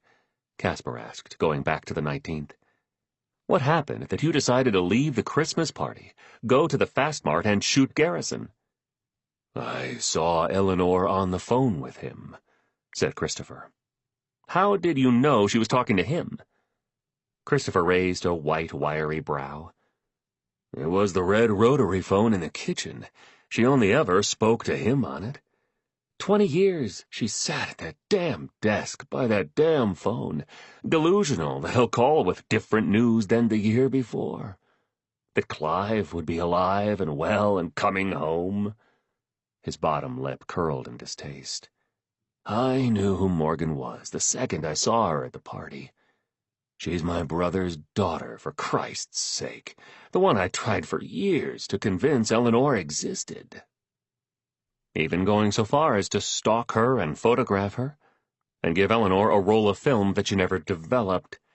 But Morgan did." Christopher looked up, his gaze sliced in half by the rims of his glasses. It was news to him that the pictures had been developed. Casper laid each freshly printed 4x5 on the table, like he was dealing a hand of cards. The old man's tongue peeked out between his cracked lips as he studied the photographs. Hudson knew them by heart. He picked them up from the lab earlier and watched as the processor lifted each one from the drying rack. The figures looked less ghastly in the actual photographs than they had on the strips of negatives in his basement. There was Ava with her dark hair, holding a young Morgan to her chest as Clive leaned in for a kiss.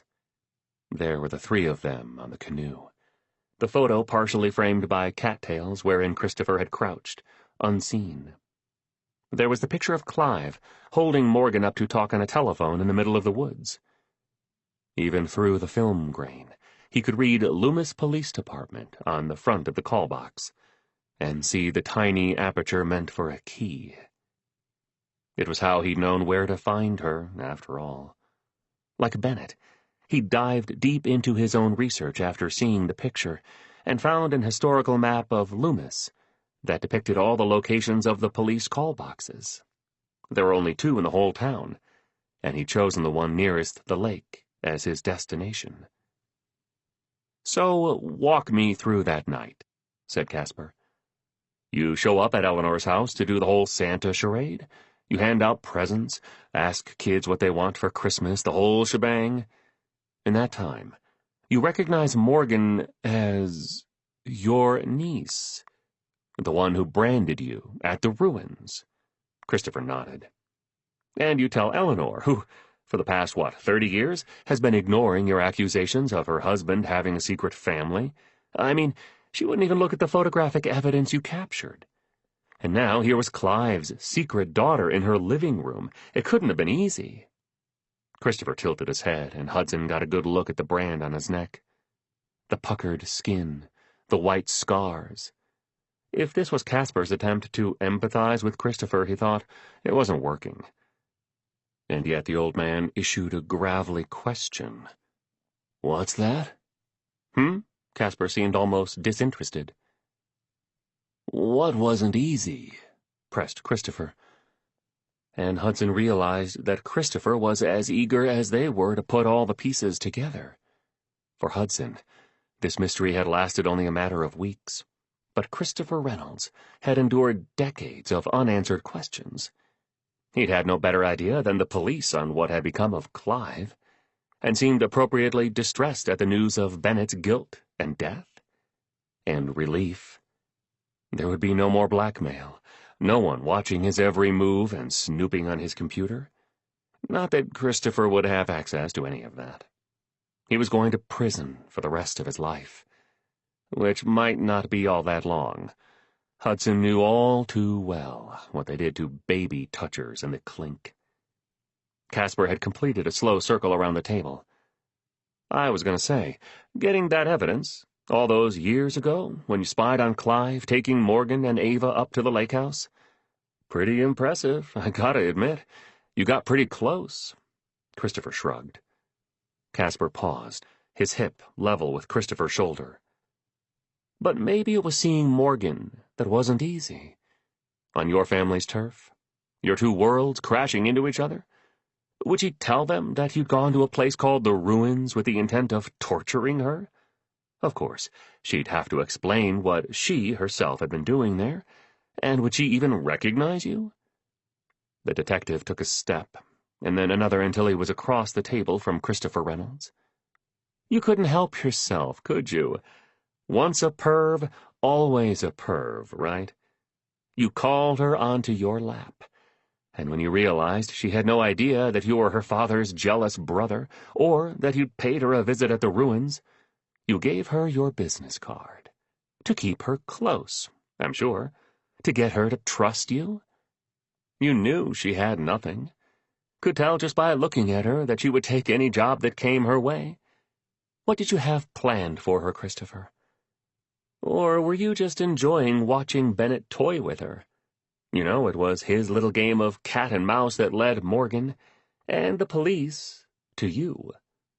Suddenly, Hudson had a flashback to Morgan sitting on the back of his couch, eating pizza and swinging her stockinged feet moments before she showed them the footage from the Ruins. How he missed her now that she was no longer in his orbit. Her disappearance felt like another death. "Let's dial this back, huh?" said Casper after a beat. "So, when Morgan Mori showed up to photograph the Christmas party, did you believe that Bennett hired her on purpose?" 100%, said Christopher. It was the most direct answer he'd given since entering the interview room. "To fuck with you, or what?" Christopher cracked open the water bottle on the table and took a drink. "Everything Bennett did was by design. He always had the ability to think light years ahead." The words came easier now. It was as though each one he spoke was a weight lifted from his chest. "Good quality for a private equity guy," noted Casper. "And once you recognized Morgan, you told Eleanor, who got on the phone with Officer Garrison." Christopher nodded. "You said earlier that Garrison knew too much. What do you mean exactly?" "Everything," said Christopher. "The Porsche, how it got in the lake." "How did Clive Reynolds' Porsche end up in the lake?" asked Casper. Hudson listened then, as Christopher Reynolds confirmed Munce's story, omitting the detail of the young girl's underwear. It began with insurance fraud. Clive needed money to pay off his mistress, Ava, but he didn't want to leave a paper trail, and he'd already embezzled enough from his own business. So he turned to his brother, Christopher, for help. Christopher, who despised him. Christopher, who wanted everything Clive had: wealth, status, Eleanor.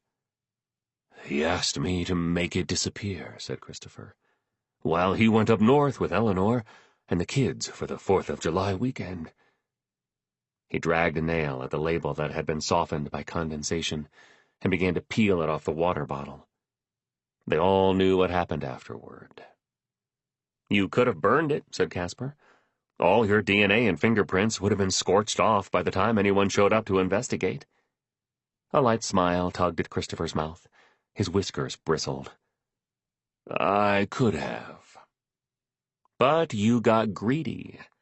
Christopher shrugged, but as Casper went on to give details about Christopher's escapade in the Porsche, his face reddened. Hudson watched the old man's pulse beat in his ruined neck. "You took the Porsche for a ride," said Casper. "Enticed some young female to ride shotgun, according to her story, anyway." When a pair of vertical creases appeared between Christopher's brows, Casper added, "The victim's come forward. She saw on the news that you were in custody, and she came down to the station. She was 15 at the time. 15, when some dude pulled up to the curb in a black Porsche and offered her $50 for a hand job and to sniff her panties." Christopher didn't look up. He kept picking at the label until it was shredded on the tabletop. "Then you drove it to a chop shop to sell it for parts. Be honest, Christopher. Did you go there looking for a fight? Chop shop in this area? Did you honestly think they'd be able to afford a car like that?"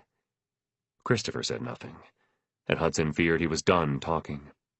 Casper switched gears. "How old were you when Clive asked you to get rid of his car? Mid-40s? He slid a photo out from underneath the pile and dragged it in front of Christopher. Hudson squinted to see a photo he recognized from Eleanor's stash. They'd gone through the entire thing in the time that had transpired, piecing together a mosaic of Clive Reynolds' life and death. It was the photo of Clive and Christopher grilling burgers, where Christopher wore a kiss-the-cook apron and was undeniably in peak physical condition. "Sure," said Christopher. "In pretty good shape, yeah?" Casper paused for a beat. "People say you have anger issues." Christopher's head jerked in the detective's direction. "Who says?" "That's unimportant." "Who says?" Christopher's voice grew louder, but Casper pushed through.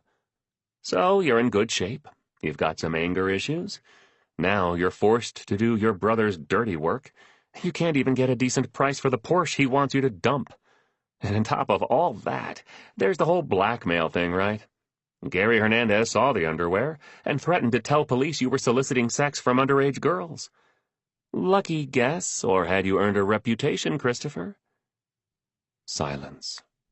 In the observation room, Hudson stole a glance at both Cole and Riley, who both held their breath, listening. "I mean, you had no choice but to bash the guy's face in with a torque wrench, right?" pressed Casper. When Christopher said nothing, Casper asked, "What did Clive say when you eventually told him? When he realized that his little scheme cost a man his life? Maybe 2? You didn't know Muntz would make it out alive after you made him dump the car in the lake, did you?" Christopher's side-eye told Hudson that he knew he did. "I watched from the pier." "And you didn't finish him off?" "Some people are worth more alive than dead. I'd already put fear in him. He was mine." The last 3 words sent a chill down Hudson's back. He was mine. Ronald Muntz had been Christopher's puppet, just as Christopher had become Bennett's. "You thought a lowlife like Ronald Muntz could come in handy," said Casper. "Like when you needed him to dump the gun at Tobias Shannon's place. Interesting that you chose Shannon of all the criminals in this city. How did you know he was related to a cop?" Christopher leaned back in his chair. His shackles scraped across the floor. "It's a small town. Detective Hudson was the common denominator, with his connection to Officer Garrison, the stolen Porsche, and to Morgan. I watched her go up to his house once. I knew there was something going on, so I asked around. All information has a price. It's just that sometimes only the rich can afford it. I found out that we had something in common, too. You see, I, too, know what it's like to have a brother you hate, and yet for whom you'd do anything." Hudson felt the weight of the words settle on his shoulders. Christopher had him pegged, and he despised the fact that they indeed shared this similarity. He waited for Casper to throw a glance at the two-way mirror, but he didn't. "So you gave Muntz the gun to plant, and then you killed him when he was no longer of use to you." "He said too much," replied Christopher, and Hudson was reminded of the decoy suicide note in Muntz's blood-spattered room. "I have seen and said too much." "Take me back to that night," said Casper. "December 19th. What happened between you leaving Eleanor's Christmas party and showing up at Muntz's place with a gun?" Christopher sat forward, laced his fingers. He looked up at Casper and took a breath, as though he was finally ready to reveal the crux of why he was there. He licked his lips, but he didn't speak. Moments of the same stinging silence passed by. "Tell me what happened." To his credit, Christopher divulged every damning detail of that night. How he'd hurried from Eleanor's to take care of Garrison before he could connect with Morgan and tell her who she was, and what was rightfully hers. "Who knew what the girl was entitled to?" he said. "What she could take? It was a concern of Bennett's. He obsessed over it, always thinking about that strange key and the money it had to lead to." He'd been right about that, at least, Hudson thought as he remembered the stacks of bills that had been in the call box one moment and gone the next. Christopher had changed out of his Santa Claus getup, only to realize he hadn't brought a change of shoes. In a hasty effort to disguise his rather conspicuous red boots, he went to the garage, where he knew David would have a collection of spray paint. His account aligned with the order of events that police had assembled upon unearthing Morgan's car buried in the local salvage yard. The owner called in a complaint after noticing his gate had been busted while he was out of town for the holidays. Surveillance video showed Christopher depositing the Civic and being chased down by the junkyard mutt. He lost a boot in the skirmish. Red suede, spray-painted black. The contour matched the outline Cole had photographed in Eleanor's garage, and Hudson's lucky, educated guess at the code granted the police entrance. 1978, the year of Clive's Widowmaker. A good year, as Garrison would have said. "The Fast Mart is, 4 miles from the estate?" Christopher shrugged. "Give or take." "But Garrison wasn't in his vehicle like you expected him to be?" "No." "He was inside the store getting a coffee." "Yes." Casper paused at the front of the table. "Let me take a wild guess. Disguising the homicide like a robbery wasn't premeditated either. Spur-of-the-moment logic, right? Because who would suspect a Reynolds of robbing a gas station? You people wipe your asses with $100 bills when the rest of us—" He stopped, perhaps startling himself with the volume to which his voice had risen. "You know, I guess the rest of us don't have it so bad either," he said quietly.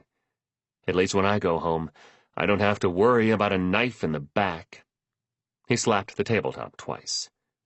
"Just say it for the record, Christopher, and we can be done. Did you kill Brix Garrison on the night of December 19th? Christopher dragged his gaze toward the two-way mirror. He wasn't stupid. He knew people were behind it.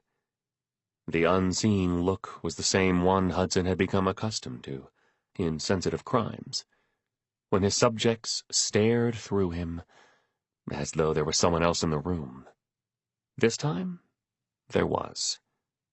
Cole stood beside him, jaw clenched, as they both held their breath and listened for the confession all of Black Harbor had been anticipating. "Yes," said Christopher. The word set Hudson free. He exhaled and felt the tension he'd held for the past 2 weeks uncoil inside him.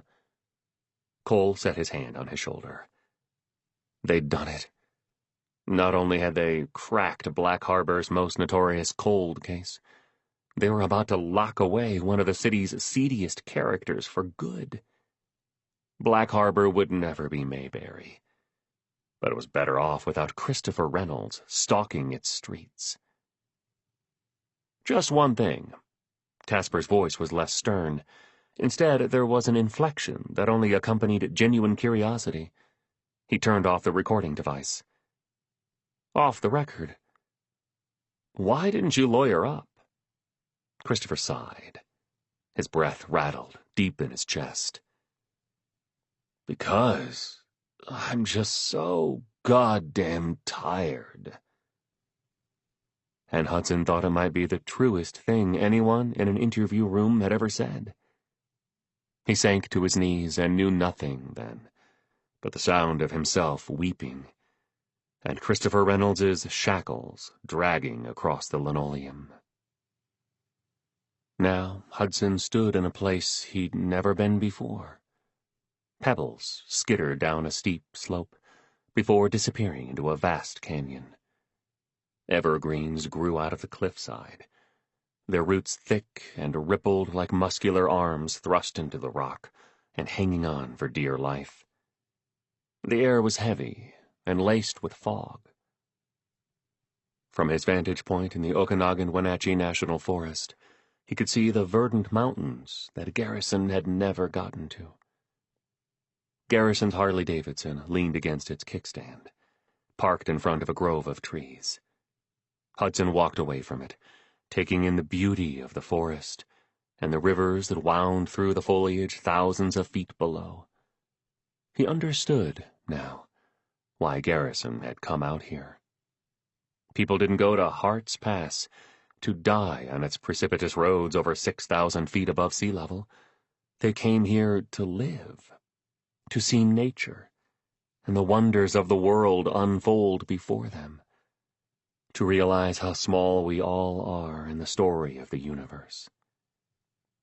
He'd driven for 2 straight days, spending a night each in Minnesota and Montana, and finally he was here in Washington, at the state's highest point reachable by car or motorcycle. In that time, he'd thought a lot about what had happened in the past 6 months.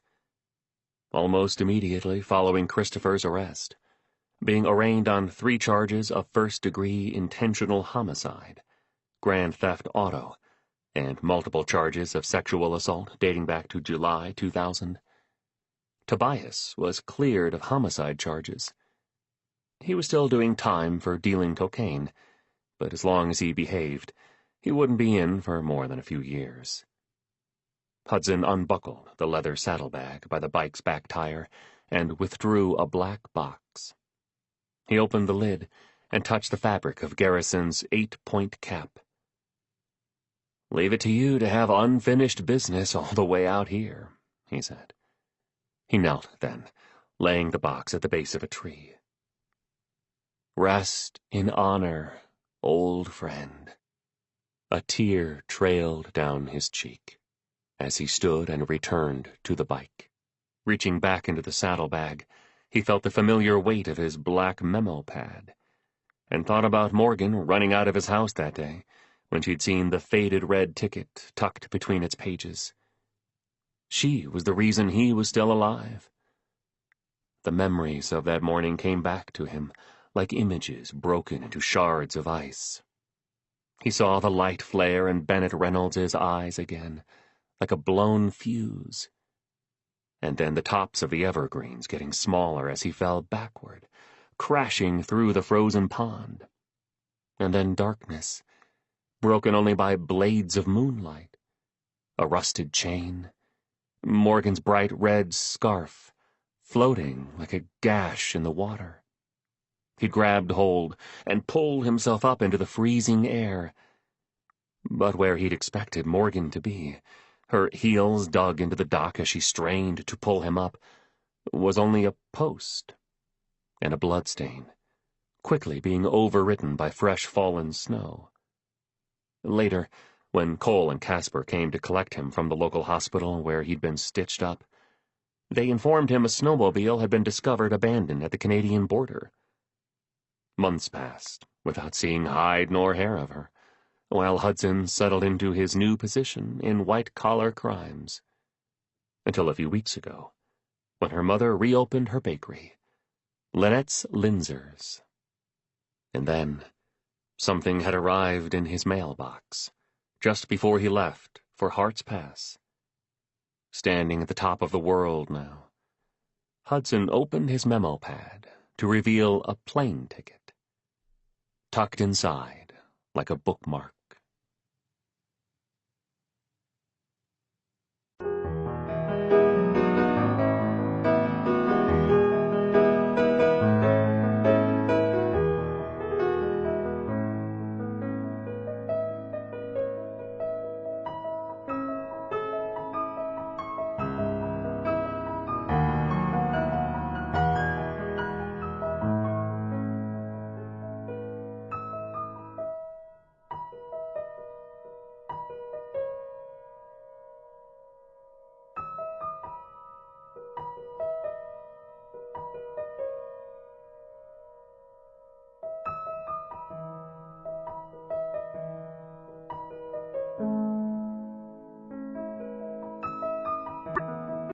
Chapter 45. Morgan. Black combat boots tapped on rain-washed cobblestones as Morgan walked in step to the music that percolated through the streets of Dublin. The city had an earthy smell, just minutes after the rain, and she was soaked through. Her clothes were damp beneath her anorak, and water dripped from the ends of her dark hair.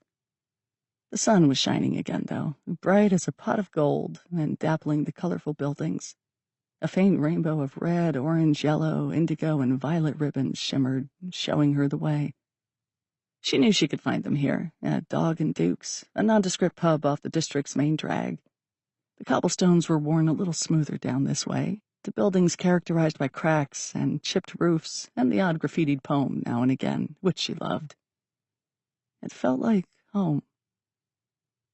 The bar had a teal door and a brass tiger head for a knocker. She paused before touching it, as though it might bite.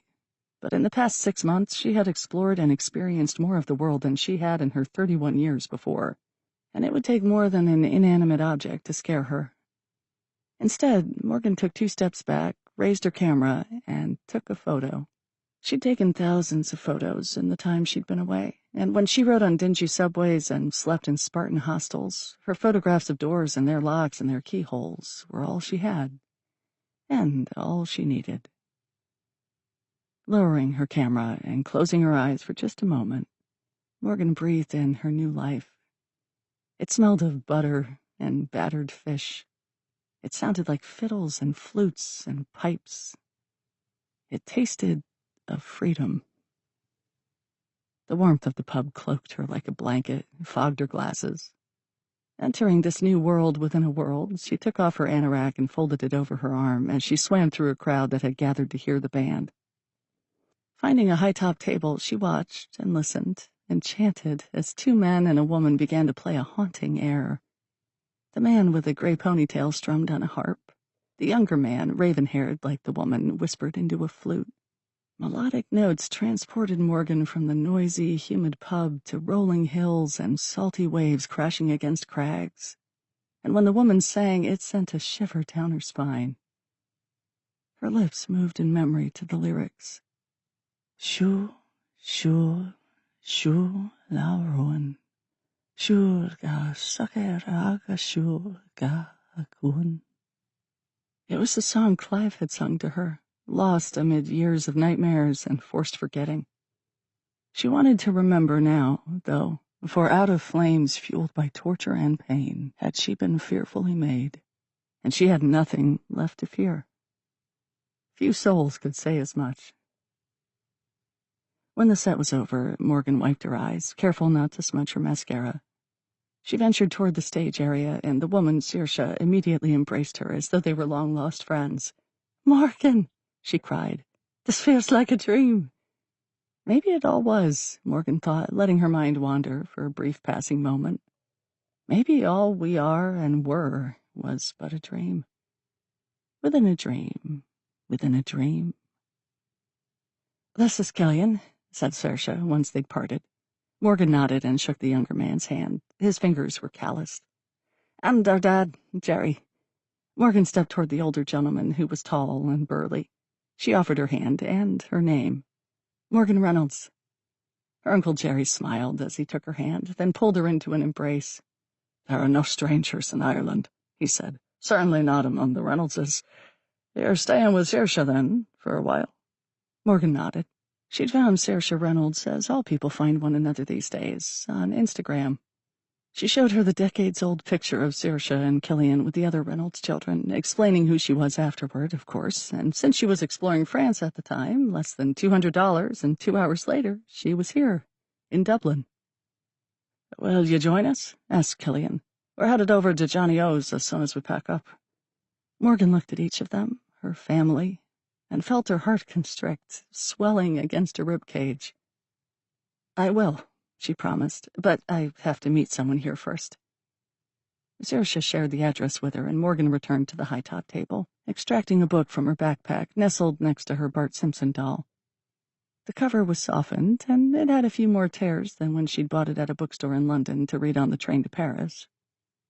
Setting the copy of Fight Club on the table, she ordered 2 pints of Guinness and 2 shots of Jameson, and waited for Hudson to walk through the door.